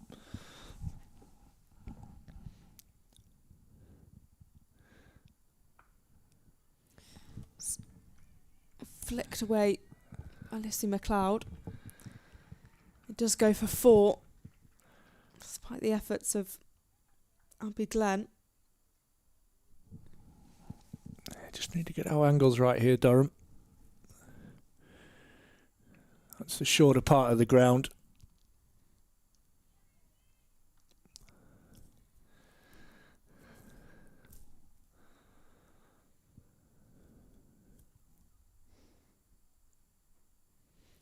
Turner in again, and it's been hoiked away by McLeod into the leg side just for a single. So they're running well between the wickets, this pair. Trying to get Essex back into this game.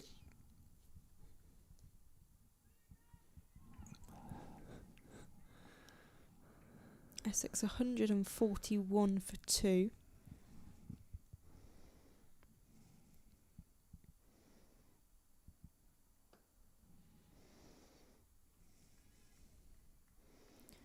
Yeah, they're just happy to keep the strike rotating.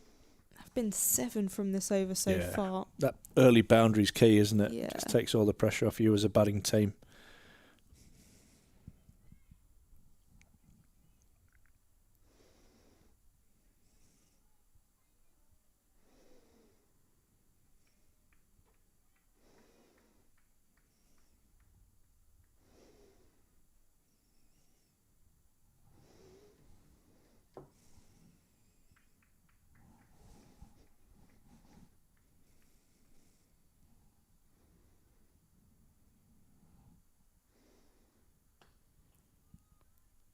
Driven straight to a fielder by Jodie Grucock, so unable to get a run. A better second part of this over.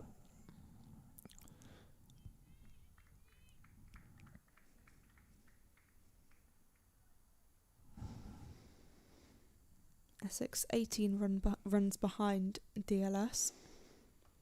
It's been slapped crossbody by Grucock.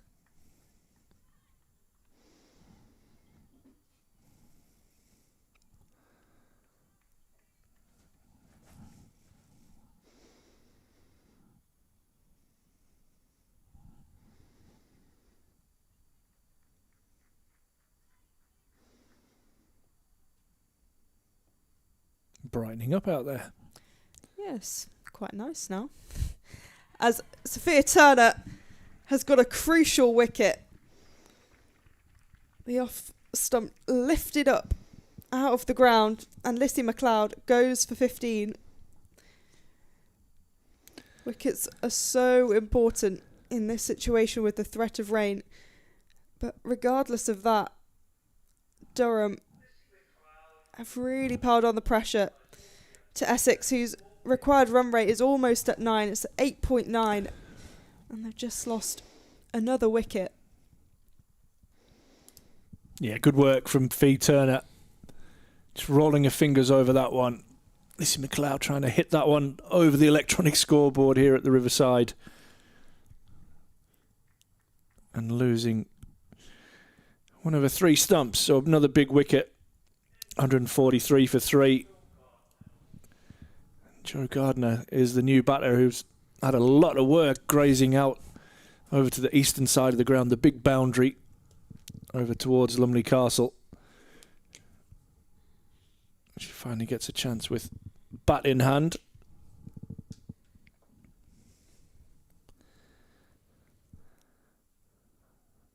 That rate required almost nudging 9 per over now. And DLS on 174. There's the first raindrop on our window.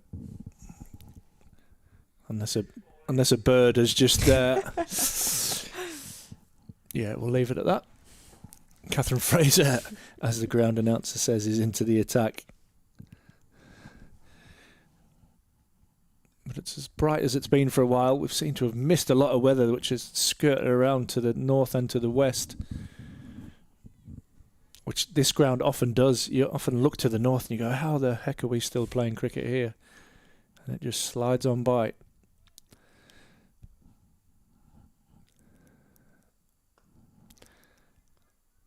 Punched away out into the deep. Emma Marlowe out on the boundary.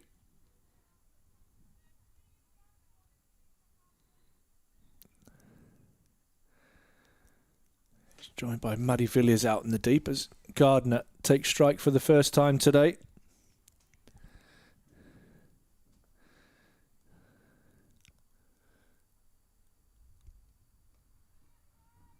Set off immediately for a run. It's a tight one, but a good one ultimately.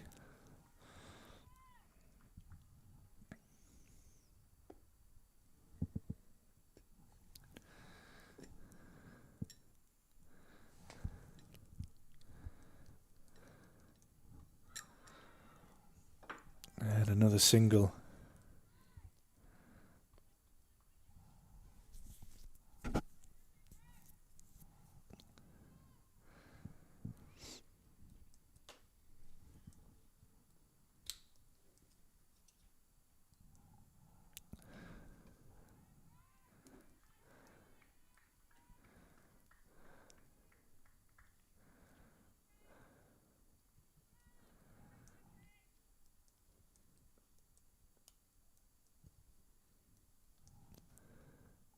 Oh, really nice loop and an incredible effort from Grace Thompson.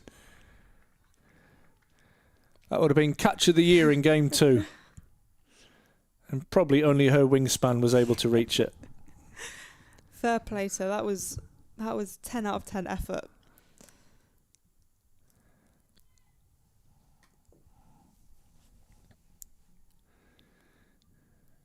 Reverse sweep lined up. Grucock plays and misses.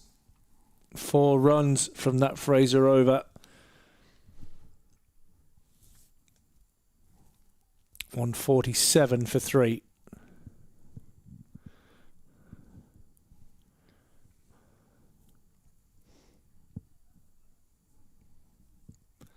Can definitely see Rain now looking at the sight screen at the far end. It's just started to get heavier in the last couple of minutes. The ground staff still seem pretty happy, sitting out there on their chairs.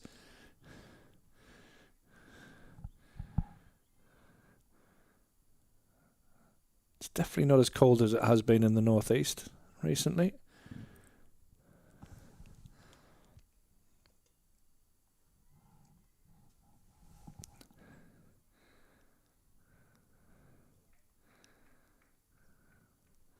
But maybe we're going to get some of your splodgers, Polly.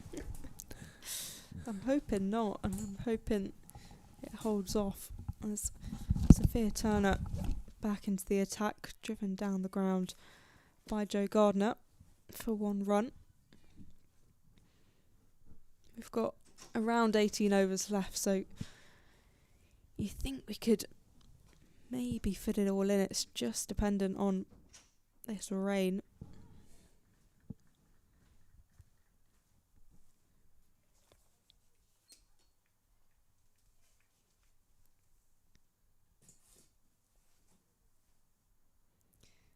Turner once again and hoiked over the top by Jodie Grucock. Good stop by Grace Thompson. 149 for 3. I just had a sneaky look out the back there and it looks similar to what's overhead. A little bit broken and brighter. There's definitely some rain hitting the windows as well. Turner again, and he's gasping at that one. Pace off. Very good from Sophia Turner. Sophia Turner.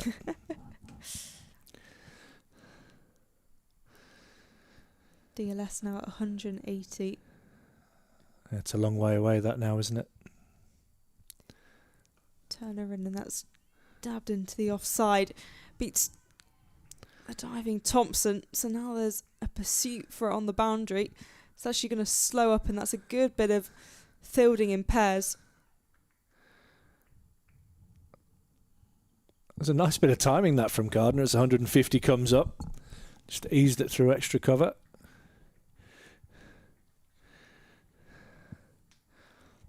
Bit more of an applause for that one. Not much, but a little bit more.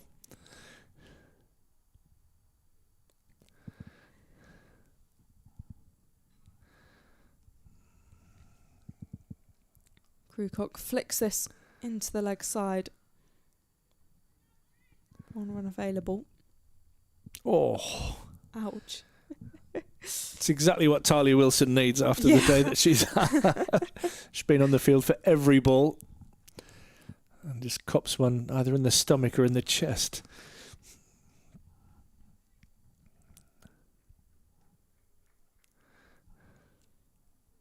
$153 for 3. Turner once again, and no run available. So we'll finish the over with a dot. 153 for 3 after 33 overs. Yeah, they'll take that. Just the 6 off the over. That run rate now, 9.35 required. And Duckworth Lewis continues to climb.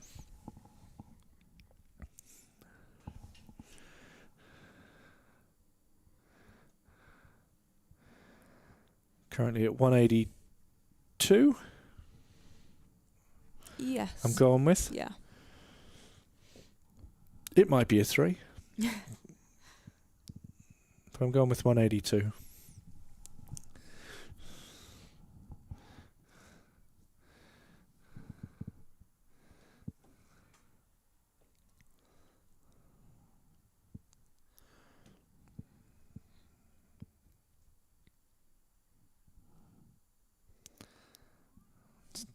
Nicely clipped away by Grewcock. She'll pick up a single. Single's not hurting Durham at the moment, as much as these throws are hurting Talia Wilson. Starting to look a little bit weary in the legs.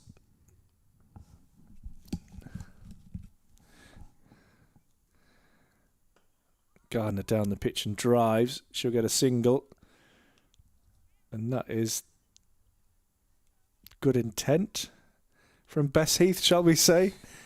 Trying to dive across and cut that one off. Maybe going back to her rugby league days and trying to score a try in the corner. Reverse. Straight to the fielder.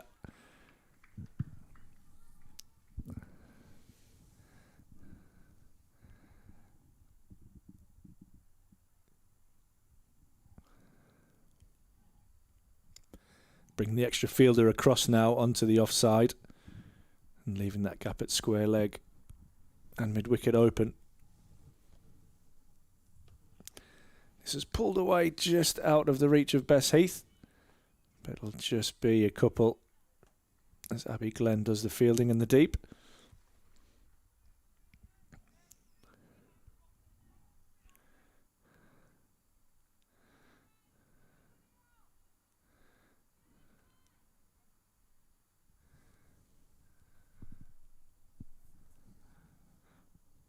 Oh, a little bit quicker from Fraser. Good change up. I'd love to see the next one just tossed up above the eye line of Grewcock.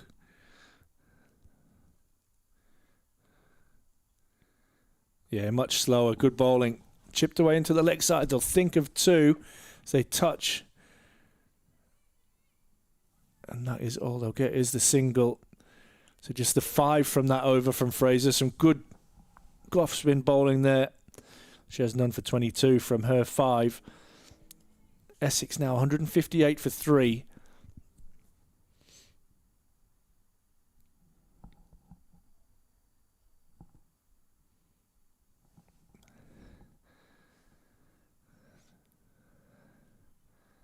I like that change up as well on the scoreboard. That just gives a good reflection now that the number of balls drops below 100. It gives runs versus balls.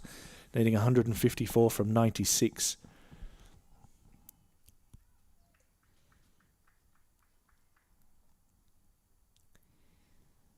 Sophia Turner is going to continue 1 for 31 from her 5. As Grewcock slaps that straight back at her. Yeah, Duckworth Lewis jumping up as well to 188 now. I like to think that it may not come into the equation. And that's the danger. That's what I was talking about earlier. You get so hung up on Duckworth Lewis that you forget about the overall chase. You get really short-sighted. Turner once again. Oh, well bowled. Nice edge.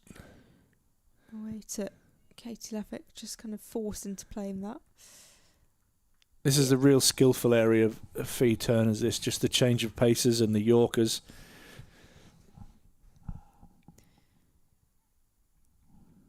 I think you're right about the kind of short-sightedness as well. And it feels like that's really happened to Essex, that they were so focused on staying above DLS that they never thought, maybe the rain actually won't come. Yeah. I mean, to be fair, that radar that you've been showing me looked pretty terminal. Yeah, it's very true. And the rain is coming down a bit heavier now. Yeah, but this ground misses a lot of rain. Yeah. Like I said, one of the driest in the countries, despite being up here in the northeast.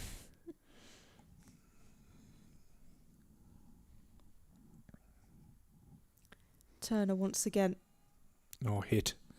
Yes. It's a quick run. I think if there would have been a direct hit, possibly would have been out. Even that, though, looking at the radar, obviously you guys can't see that, but it looks a little bit more broken around. But there's definitely some rain falling here.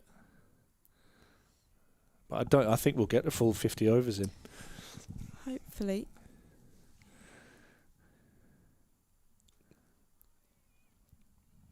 Grewcock manages to go for 1.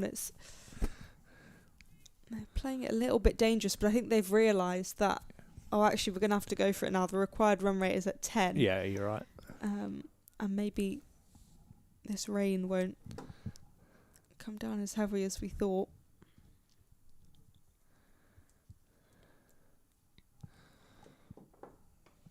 Full toss, and that's been dispatched.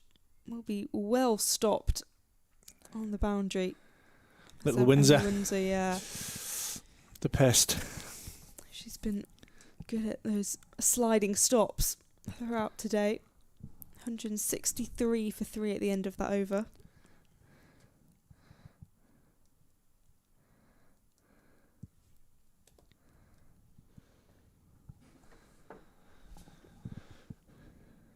$149 from 90 balls.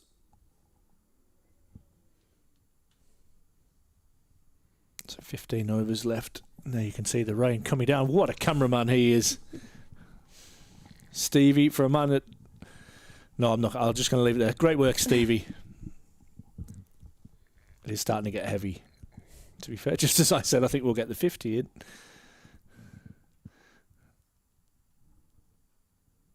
Well bowled, Fraser.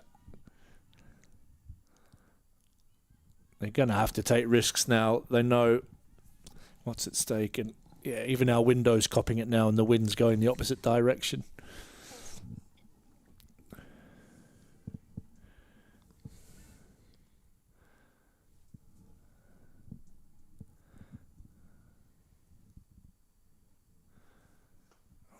Gardner thought about coming down the pitch and just defeated in the flight there from Catherine Fraser. She's changed the pace nicely here today. That one's slower and not timed. Grace Thompson with an interesting throw back to Talia Wilson. I'm not sure there's any need to bounce it from 15 yards away, but there you go.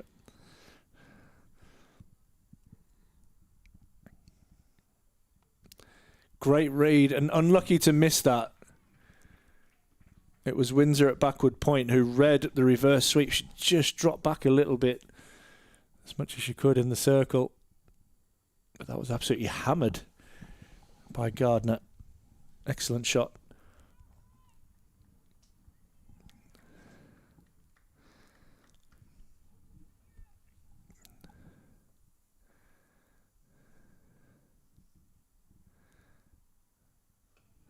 It's hit hard and down the ground. Fee Turner doing the fielding. It's where you can be cute with your line here. You want to hitting to the big boundary out on the leg side. Maybe just bowl a little bit straighter at the stumps. Just like that. Catherine Fraser, just like that. Well bowled. Durham pick up wicket number 4. And Fraser's deserved that. She picks up her first. And Joe Gardner goes for 14. Bowled by Fraser. Essex now 168 for 4. Durham very much in control of this game. And Catherine Fraser with another breakthrough moment.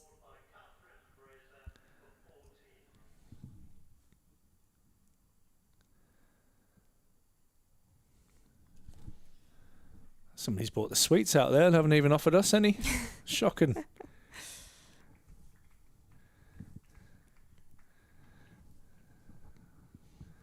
So them all munching away. I'm not going to offer any of ours now. Saying that, I haven't got ours out of the packet today. Stevie's got his in there.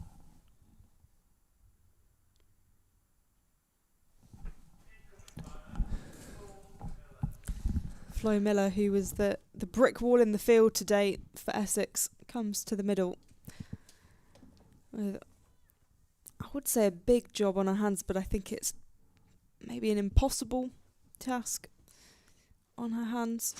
The rain is starting to pour a bit more as I look over to the sight screen. You can see it coming down quite heavily.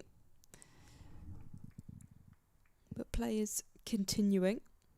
Crewcock 23 from 26 as Abby Glenn comes back in, driven down the ground straight back to her. She's only bowled 2 overs so far, 10 runs from them. Playing her first game of the season as Phoebe Turner was out.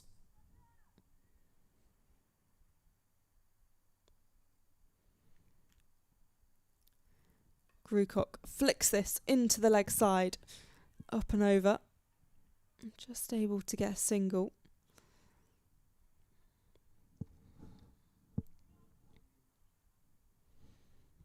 That rain now being a little bit more consistent, but you can see some umbrellas pop up round the ground. I'm hoping it's able to stay away enough that we can complete these final 13 or so overs. It's neat behind the stumps by Talia Wilson, who must be absolutely knackered, scoring 150 odd in the first innings, then having to keep in the second innings.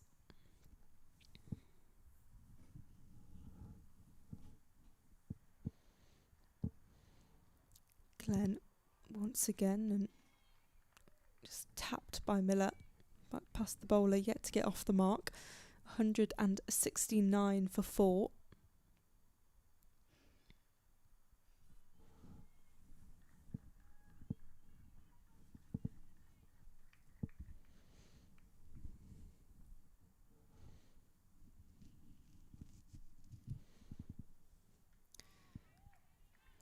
Through to the wicket keeper from Abby Glenn. So .1 ...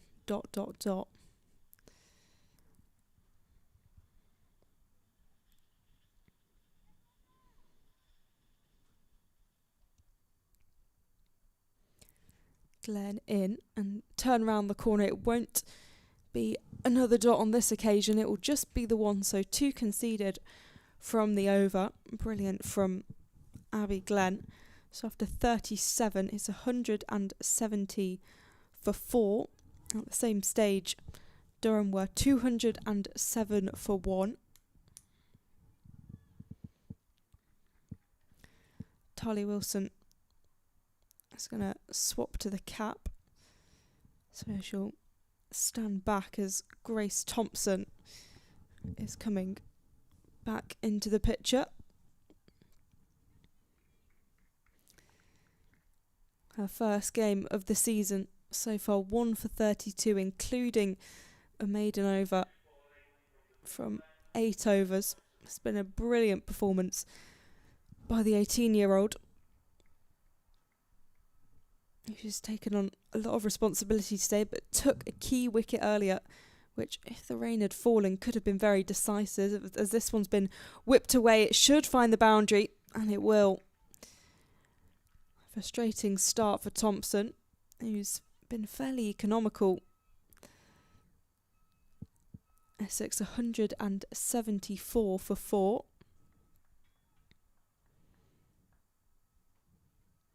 Flo Miller finding her first boundary of the day.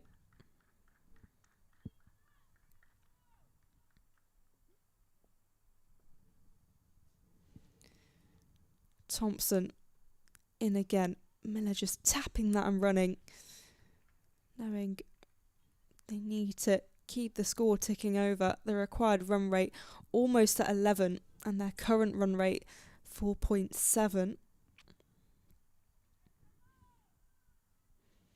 175 for 4. Holly Armitage just having a discussion with Thompson, potentially adjusting the field.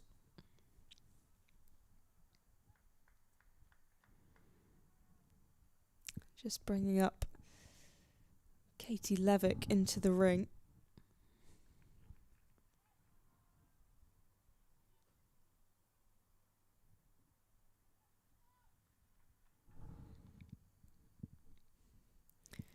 Grucock on strike, 24 from 28 as Thompson's in and seems to potentially deviate from her gloves. I'll get through for 1.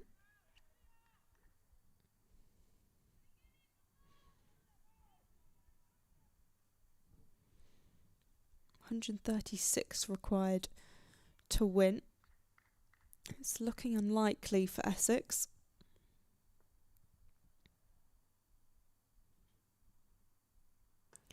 Driven straight back to Thompson. Brilliant fielding off her own bowling.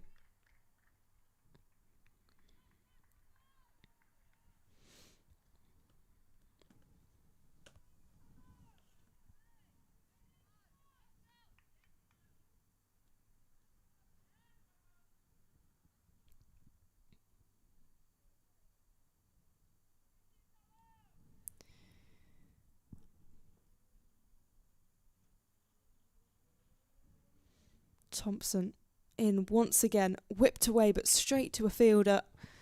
176 for 4.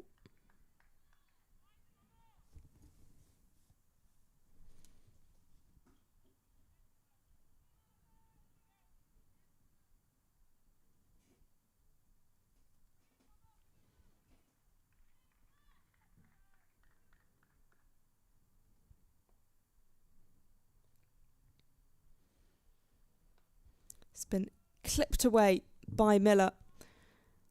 Now think about the second. They're going to push for 2.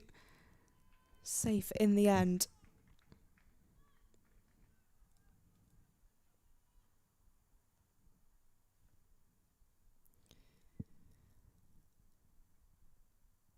$178 for 4 after 38.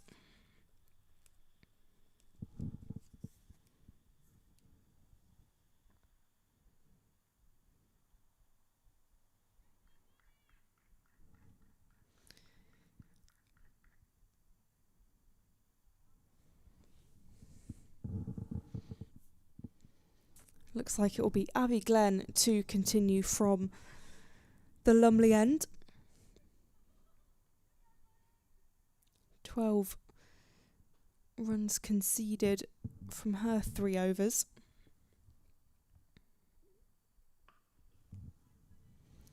This one's been clobbered in the air.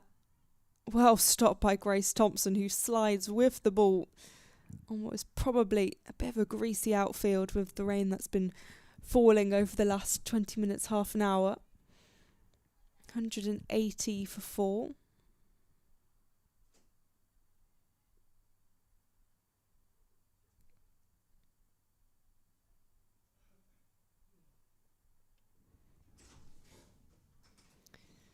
It's a wide signal by the umpire.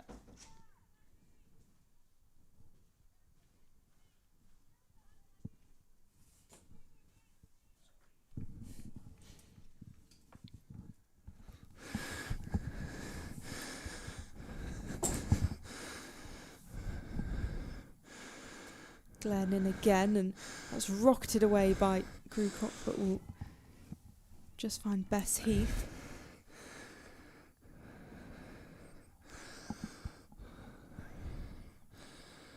$182 for 4.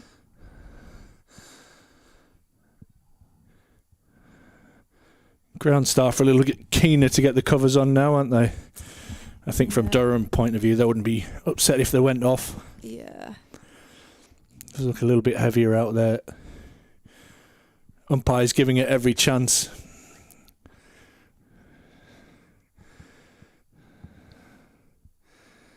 Glenn continuing, and that's driven down the ground. We'll settle for 1.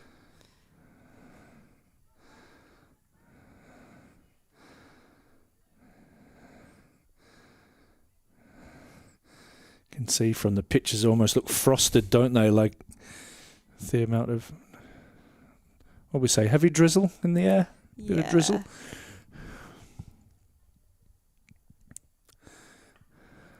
Slapped down the ground by Grewcock.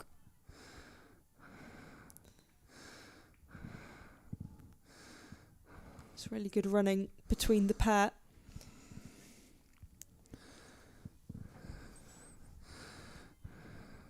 $185 for 4.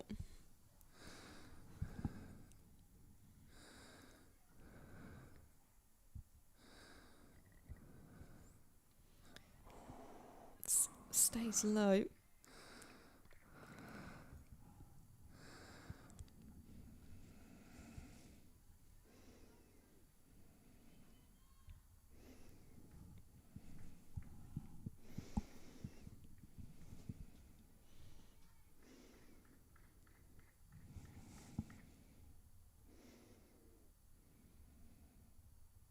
Oh, wow. Huge swing at that by Grewcock. Huge swing. Got just through to Talia Wilson. It's a really good take that from Wilson. That's really bit into the pitch and turned and bounced. 185. Sorry, Polly. It's all good. 185 for after 39. What have we got as a comparison there? You got them side by side? Yeah, after 39, Durham were 218 for 1. So quite a different picture.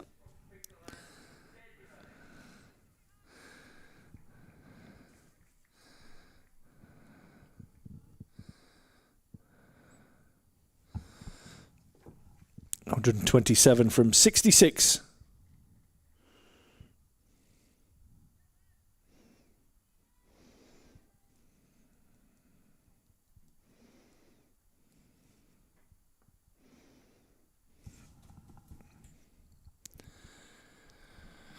Cut away. Just be the single.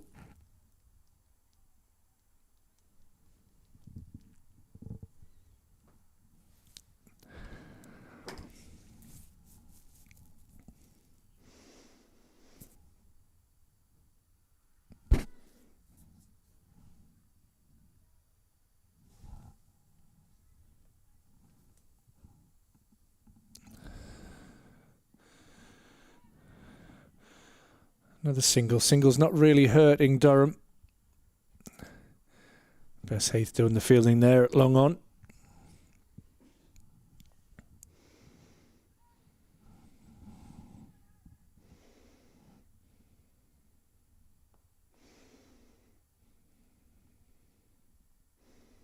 Oh, it's swept away beautifully into the leg side, but we'll find Maddie Villiers out in the deep.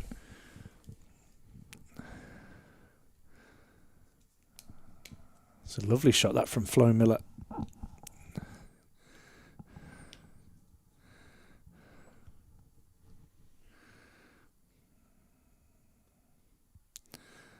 Going to push for 2 here as this is tucked away into the leg side. The touch and go. Is this a chance for a run out?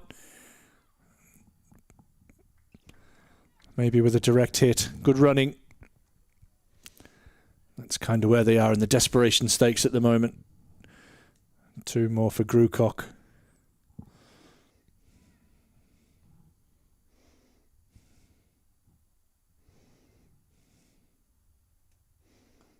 That's a lovely shot, but won't beat mid-off.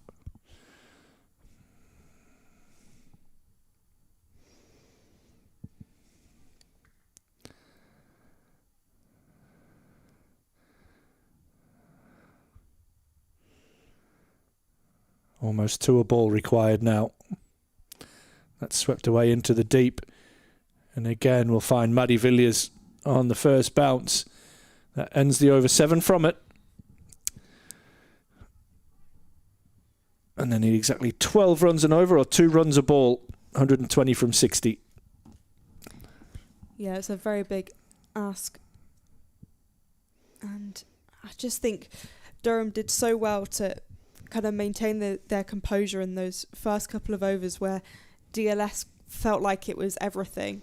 And Essex clearly focused on that. And Durham were quite patient with that, got the wickets they needed to put them in a better position in a DLS scenario, but then actually that really helped them get to the position they are in now, because you suspect that Essex would have probably gone at a better run rate as Abby Glenn is back in, and that's worked round the corner by Flo Miller. Yeah, you would suspect Essex would have gone at a quicker run rate had DLS not been a factor at all. So, yeah, Durham have done well.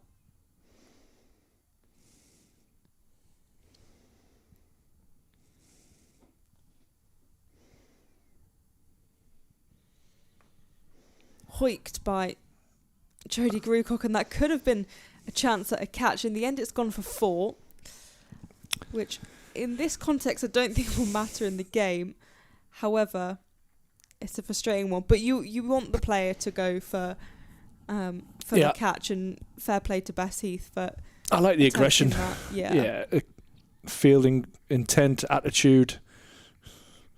Serene steadier and steadier.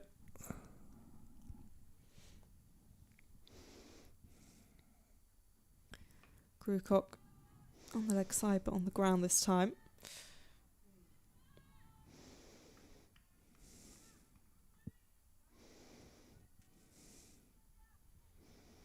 $198 for 4.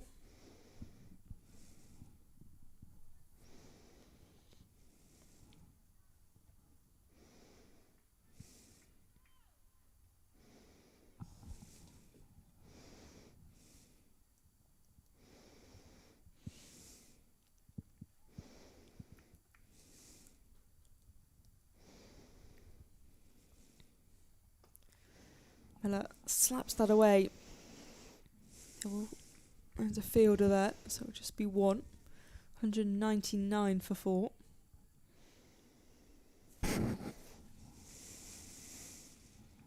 Seven from this over so far.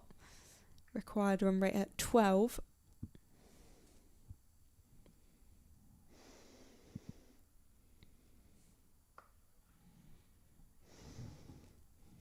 Grucock again favouring, kind of playing across her body. And the 200 is up for Essex. Just shy of 41 overs.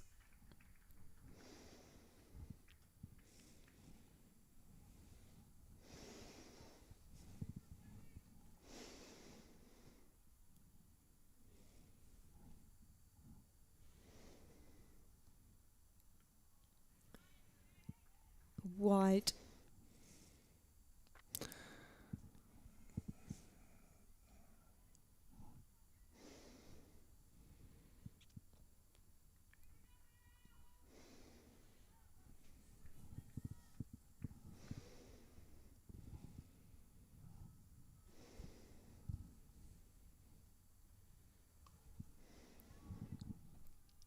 Into the leg side again from Grucock, but happy to take the single. Yeah, 11 off that over. 109 from 54. Ah, the magic numbers.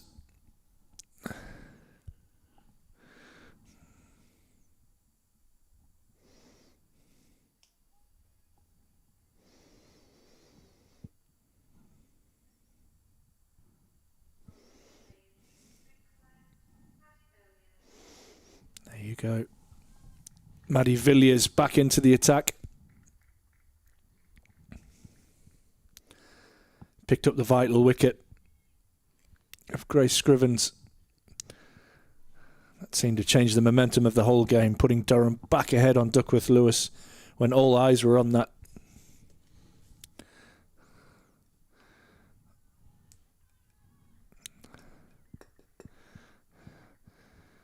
And from that point on, they've been in control.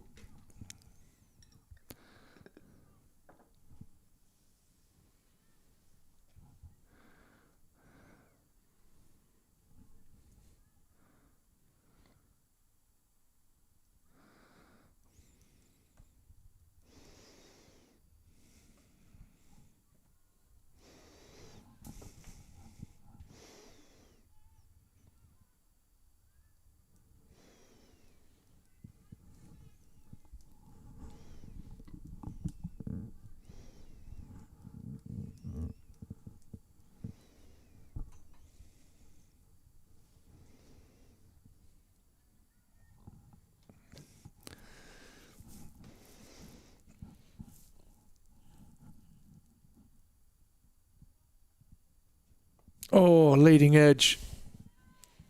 Falls safely.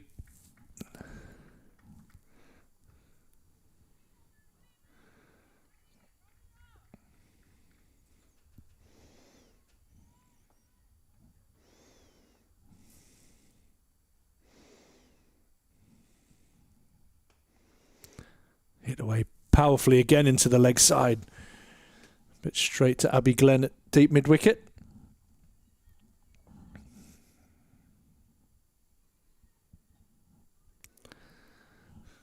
Maddie Villiers doing well not to catch the ball with rag in hand. Otherwise that would have been 5 penalty runs. Tossed up nicely. A scamper through for a single.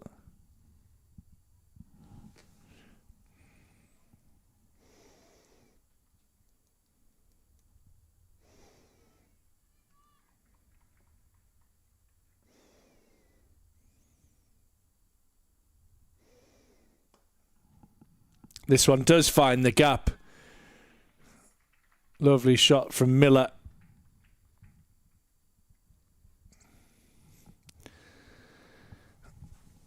Ends the over, 102 from 48.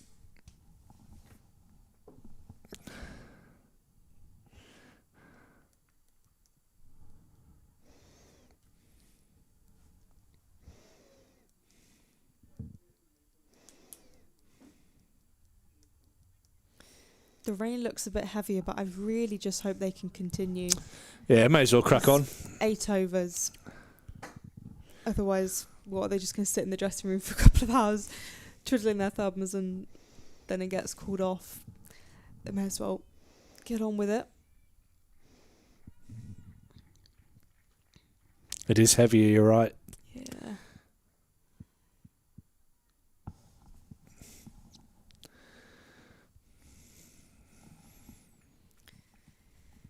Sophia Turner back from the Lumley end. It's been sent round the corner by Grucock, and it will be 4.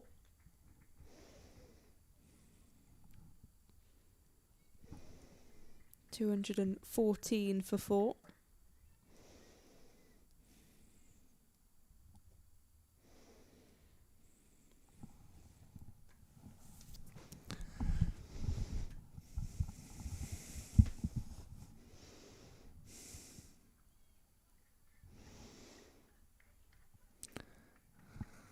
Just keeping them alive, this partnership.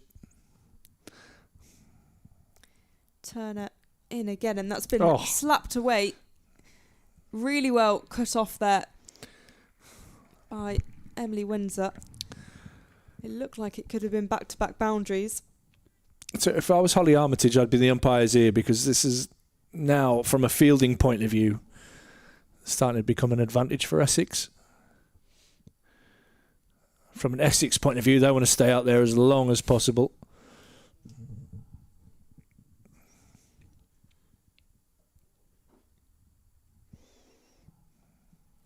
Nudged into the leg side. They're going to sprint for 1.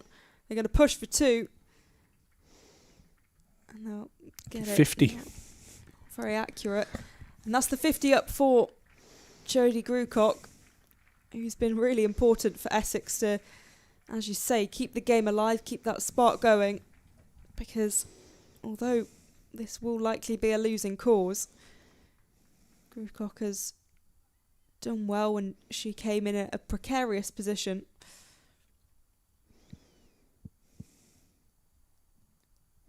Turn her in, and that's dispatched by Grucock.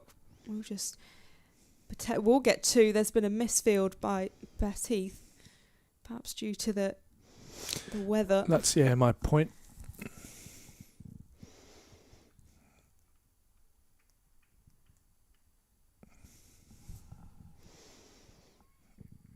Now you can see the rain against the sight screen. Yeah, it's pretty heavy now. Turn her in once again, and that's played just back past her. 220 for 4.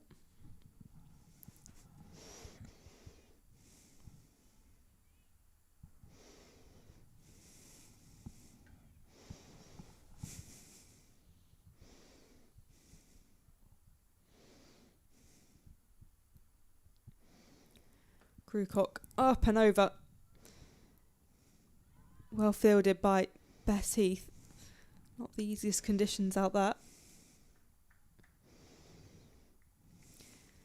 7 overs remain. 221 for 4. 91 to win. Just hanging in there, aren't they? 91 from 42.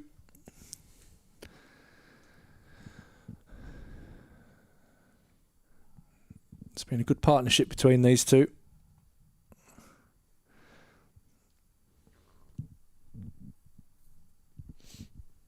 The players have got some towels on now. Yeah, I'm not surprised.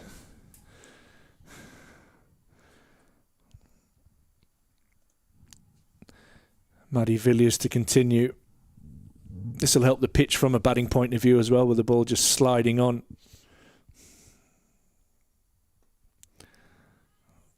They've raced through for a single.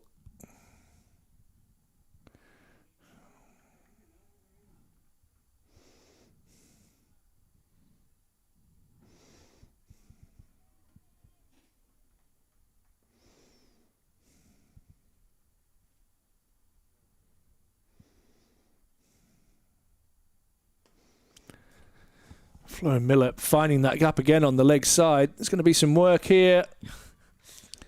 Bess Heath does very well and saves a run.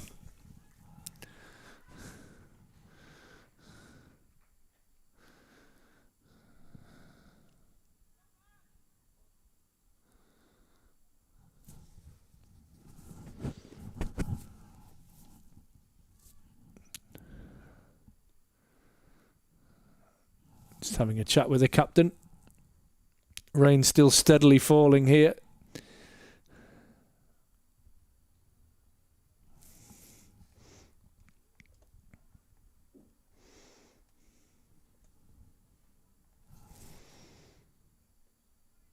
Be a wide down the leg side.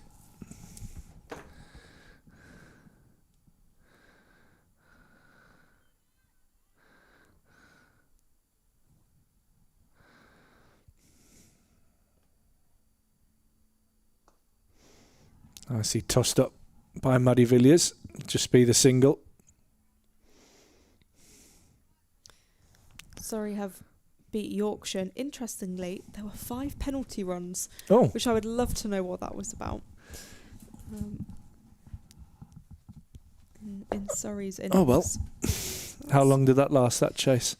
23.3 overs. Wow. Tucked away into the leg side. They'll think about 2, but Maddie Villiers is out of the blocks quickly.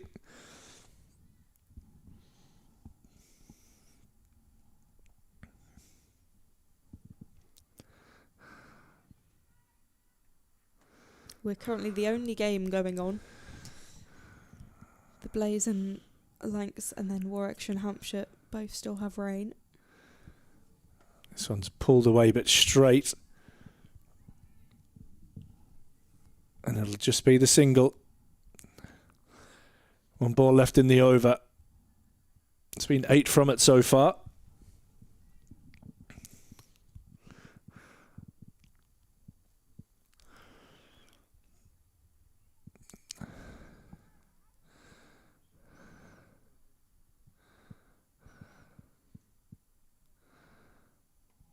And not for the first time we've seen Miller get it over to the leg side.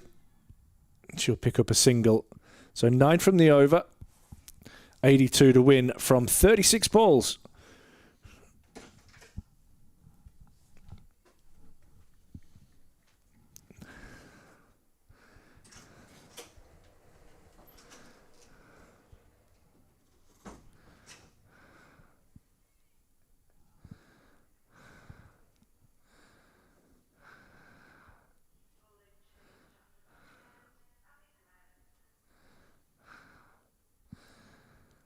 Abby Glen is back from the Lumley end. 5 overs for 30. 6 overs remain. Essex need 82 to win. It's been slapped away by Flo Miller just for a single.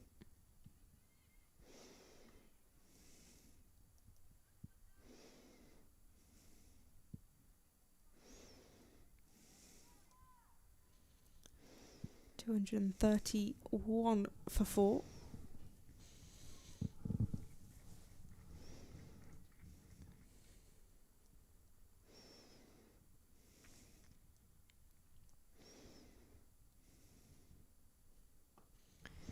Chipped up. It's in the gap. Leg side. That will be really well stopped by Grace Thompson. That's incredible fielding. That is superb. Gets a hand to it, flicks it back. Good work from Bess Heath as well, following that. Getting rid of the ball quickly, keeping it to 2.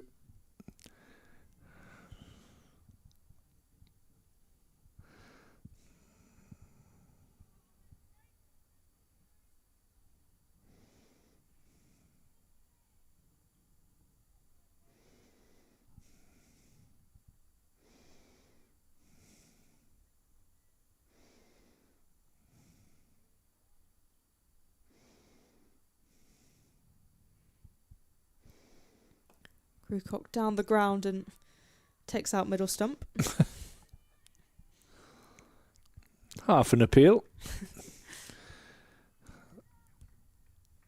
I must admit I was watching the monitor there, so you can't even see Flo Miller on the monitor. She's that far off. She's about 2 pitches over.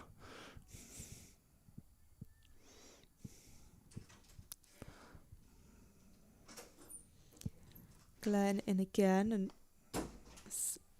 pushed into the offside by Jodie Grucock. Yeah, gold dot balls at the moment for Durham.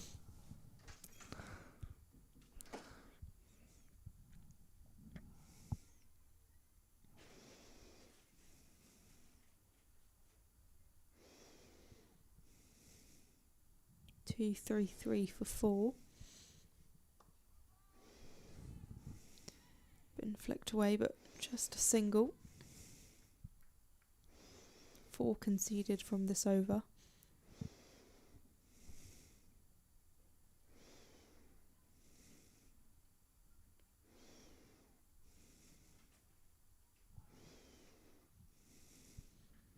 Miller on 25 from 22 and Grucock 60 from 57 as Glenn's in, and this is swept by Miller. That wraps Good up over. the over with a single. 5 overs remain. 235 for 4.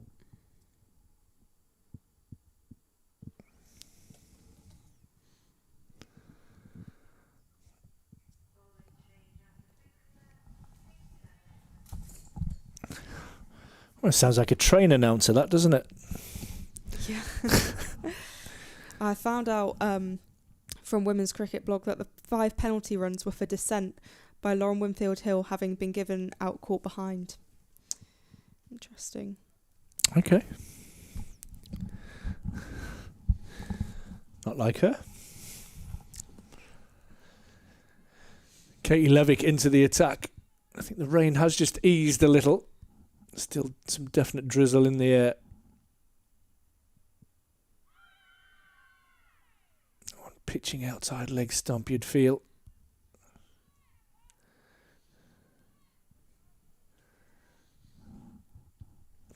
.77 from 29.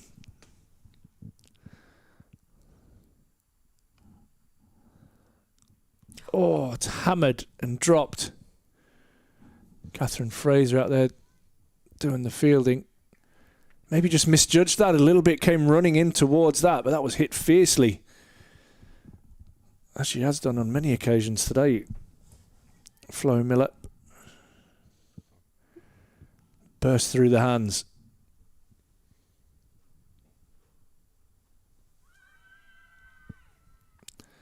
Again, that one potentially just sliding down leg.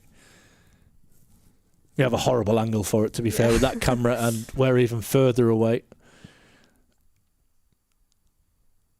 Over towards Jodie Krutkox. Offside, about 20 pitches away.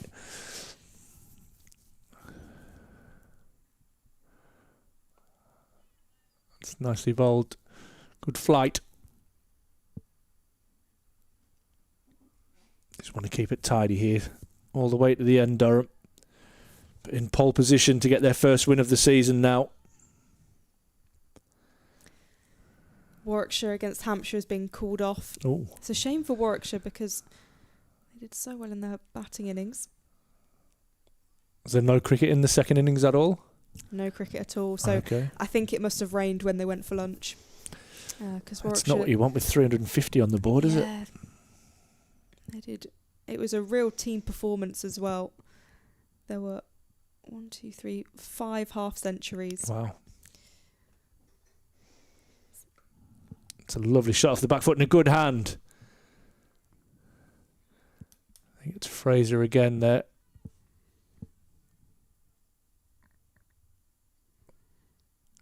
Ends the over. Just the 2 from that last ball. 7 from the over. 70 to win from 24 balls. Even as the biggest pessimist in the world, you'd have to feel that this is just about job done for Durham. Yeah, I think it was job done a while ago, unless something extraordinary was about to happen.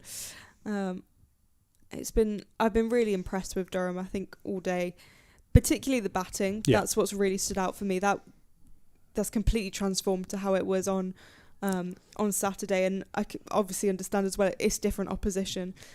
Lancashire, I would say a different level to what Essex are, but I think the way Durham managed that was superb. A little bit nervy in the start of the bowling innings. I think the extras is still quite a big problem, as Abby Glenn continues from the Lumley end, who's been chipped in the air over the head of 2 fielders inside the ring. They're both in pursuit, and it will just about be stopped. We've seen so many of those good saves on the boundary. This time, Emma Marlowe, and there will be some high fives from Bessie. Air shot. A miss from Catherine Fraser. Not for the first time. Sorry, Fraser. Essex 245 for 4. It can be fun sliding around like this in the field as well. Yeah. It's not often as a professional cricketer you field in conditions like this. Glennon again, straight back at her, but misses her hands. And went through, didn't it? Yeah. Must be much nicer sliding around on this field than a dry, kind of hard field. Indeed.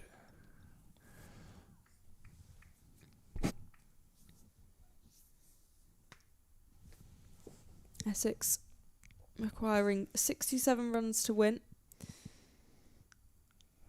As Glenn continues. Oof. lofted in the air, slapped away. Gee, that It will be skipped off the 4. surface, didn't it? Yeah, skidded away, and you could see how far that Grace Thompson slid. She did a full-length dive. It is very slippy out there. It's like skimming stones. It's getting heavier again, that rain. Yeah.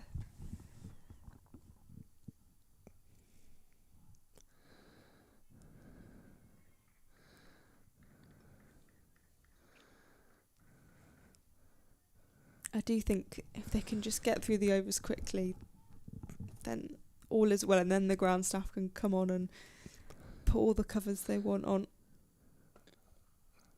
Glen in with a bit of width, and that's been dispatched for 4. So an expensive over so far, and that's the 250 up for Essex.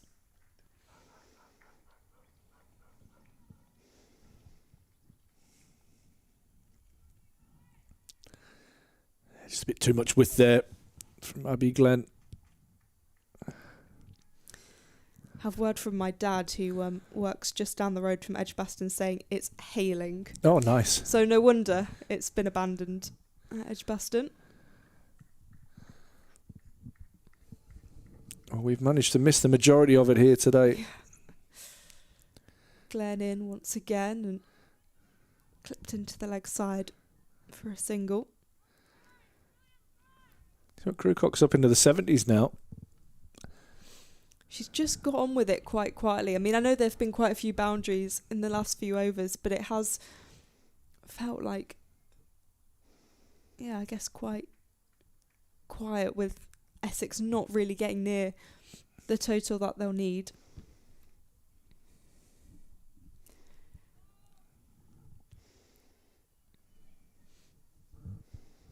Pushing for 2 this time.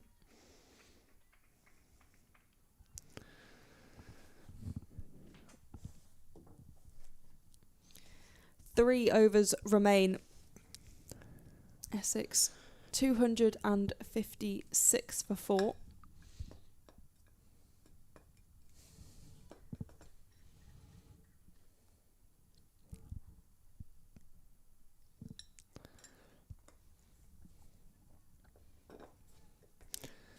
Just a shout out for my school's football team who are through to the national finals. They won 4-2 away over Samuel Whitbread. Long road trip there, and they'll have a final to play at the Wham Stadium in Accrington, where we've been the last few years. Fantastic result for the boys. Maddie Villiers back into the attack. I think the only thing left to box to tick might be a run out from a coach's point of view. Can they sneak one in the last few overs here? 55 from 17 still required for Essex. Shown some good character today here, Durham. Bouncing back from a very heavy defeat on Saturday against a good Lancashire side.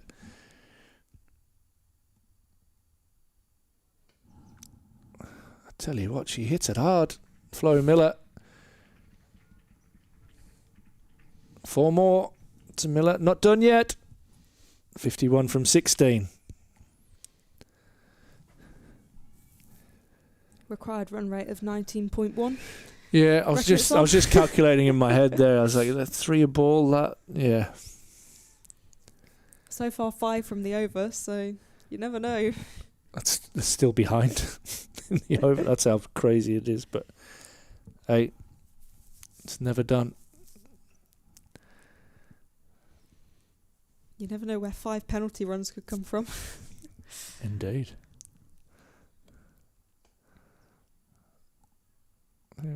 She's hitting them beautifully, them sweep shots, and she's going to pick up a couple because the fielders have dropped all the way back onto the rope to protect the boundary. Can Maddie Villiers just fire a Yorker in? We'll get it even wider outside off stump.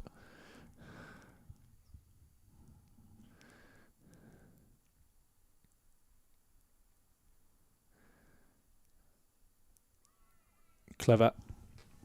A little bit slower, a little bit wider.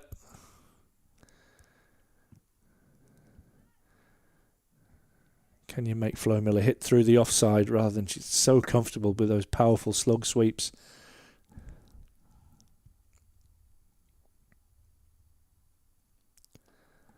There's another one. That's in the gap as well. That's 4 more. Flo Miller not giving up. She moves on to 44 from just 33 deliveries. Unfortunately for Essex, it's 45 required from 13.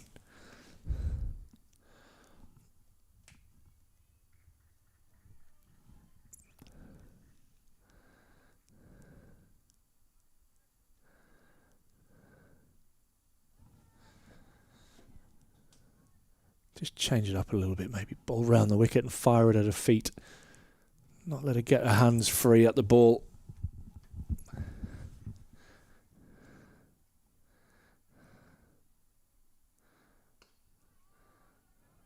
She finishes the over with a dot ball. So 11 from that Maddie Villiers over. She finishes her 10 with 1 for 58. And Durham are 2 overs away from victory. Essex need 45 from those last 2 overs. It's been a fighting partnership from these two. But you've got to feel it's too little too late. Sophia Turner comes back into the attack to bowl the penultimate over.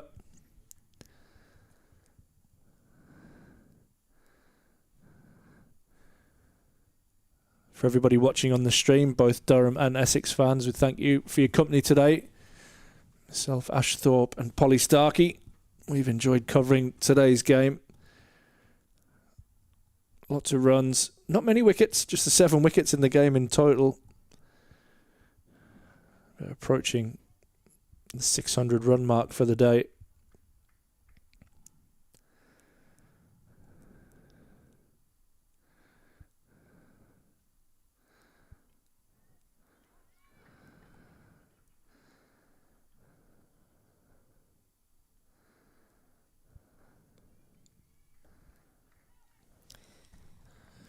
Any questions on player of the match, Polly?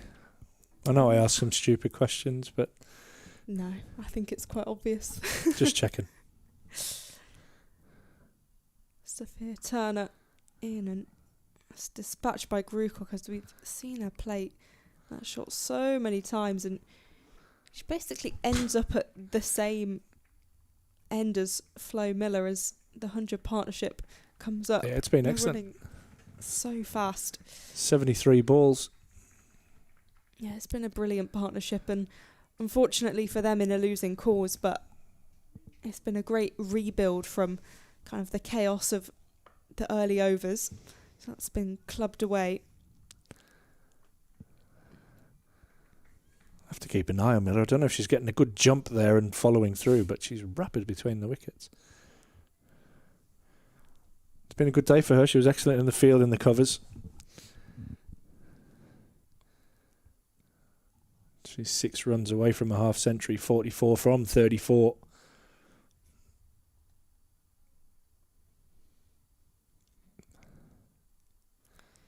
Turner in, and it's been Goodness me. clubbed away all the way for 4. It's just the power behind that shot. I know where a strong area is. I'm just going to check out a wagon wheel anyway for gigs.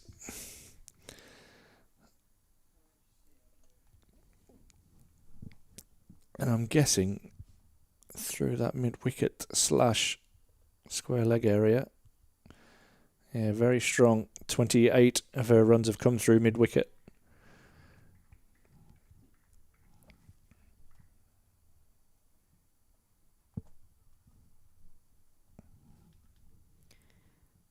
Turner in again, but that's a wide.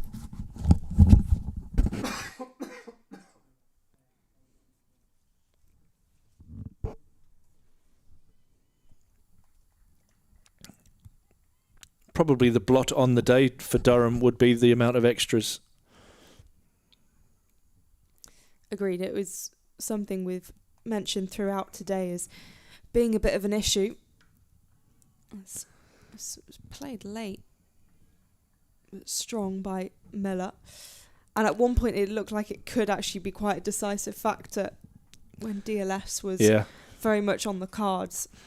And, fortunately for Durham, that hasn't been the case. However, it's definitely something they need to improve on moving forward. I think that's the 20th wide of the innings. Turner in, and that's aerial from Crew Cockland safely in front of Bess Heath. Will just be one. There's been a couple of them that have been in multiples, but not many, you would say. Just going to have a look. I think there's 15 individual wides. Oh, the lads are back. Katie Levick to bowl the last over.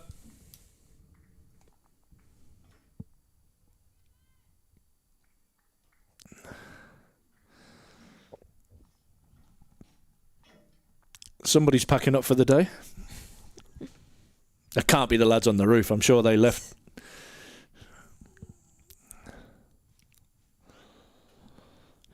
Katie Levitt, can she pick up a wicket in this last over? Grucock on 77 is on strike. Miller's raced to 49. And here's a catch to mid-off. And Turner takes the catch, and Levitt gets a much-deserved wicket. She bowled well today. She has 1 for 42. Durham pick up their 5th wicket. And that was a really nice knock that from Jodie Grucock. She goes for 77. Scored 80 on Saturday against Hampshire. Now 77 against Durham. It's a great start to the season for her.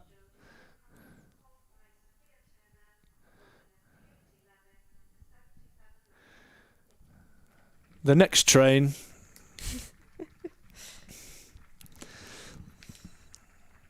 She could definitely get a job there. Well, when I'm at the station, I'll ask if there are any jobs going. You'd only have to record them as well, wouldn't you? It's not as if you have to be on site. Just that's very true. Get a recording. Mara Carr, the new batter to the crease. Probably worst case scenario for her. 35 to win from 5 balls. Damned if you do, damned if you don't.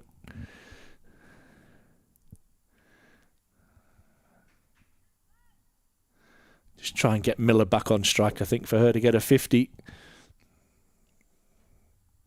She's not bothered about that. She sweeps and sweeps beautifully. In typical wicket-keeper fashion. Gorgeous shot.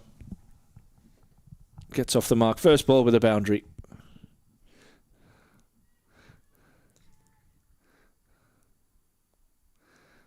Yeah, they're making that margin slightly smaller, so it won't look like such a big defeat.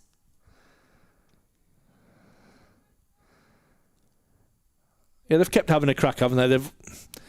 You felt from probably 2 down that the game was just about done. And you just feel that them looking constantly at Duckworth Lewis Stern. It's driven down the ground. So another nice shot from Carr. She'll pick up a couple.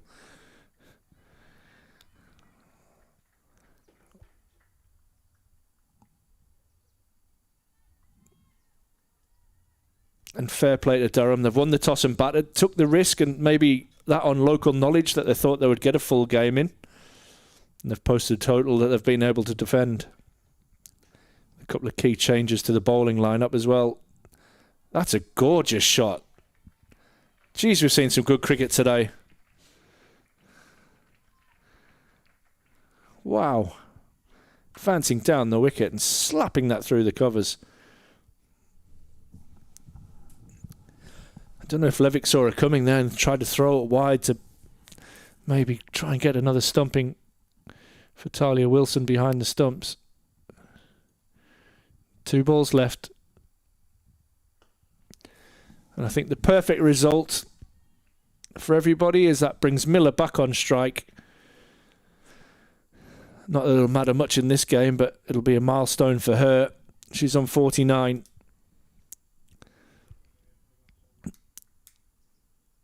And 1 run away.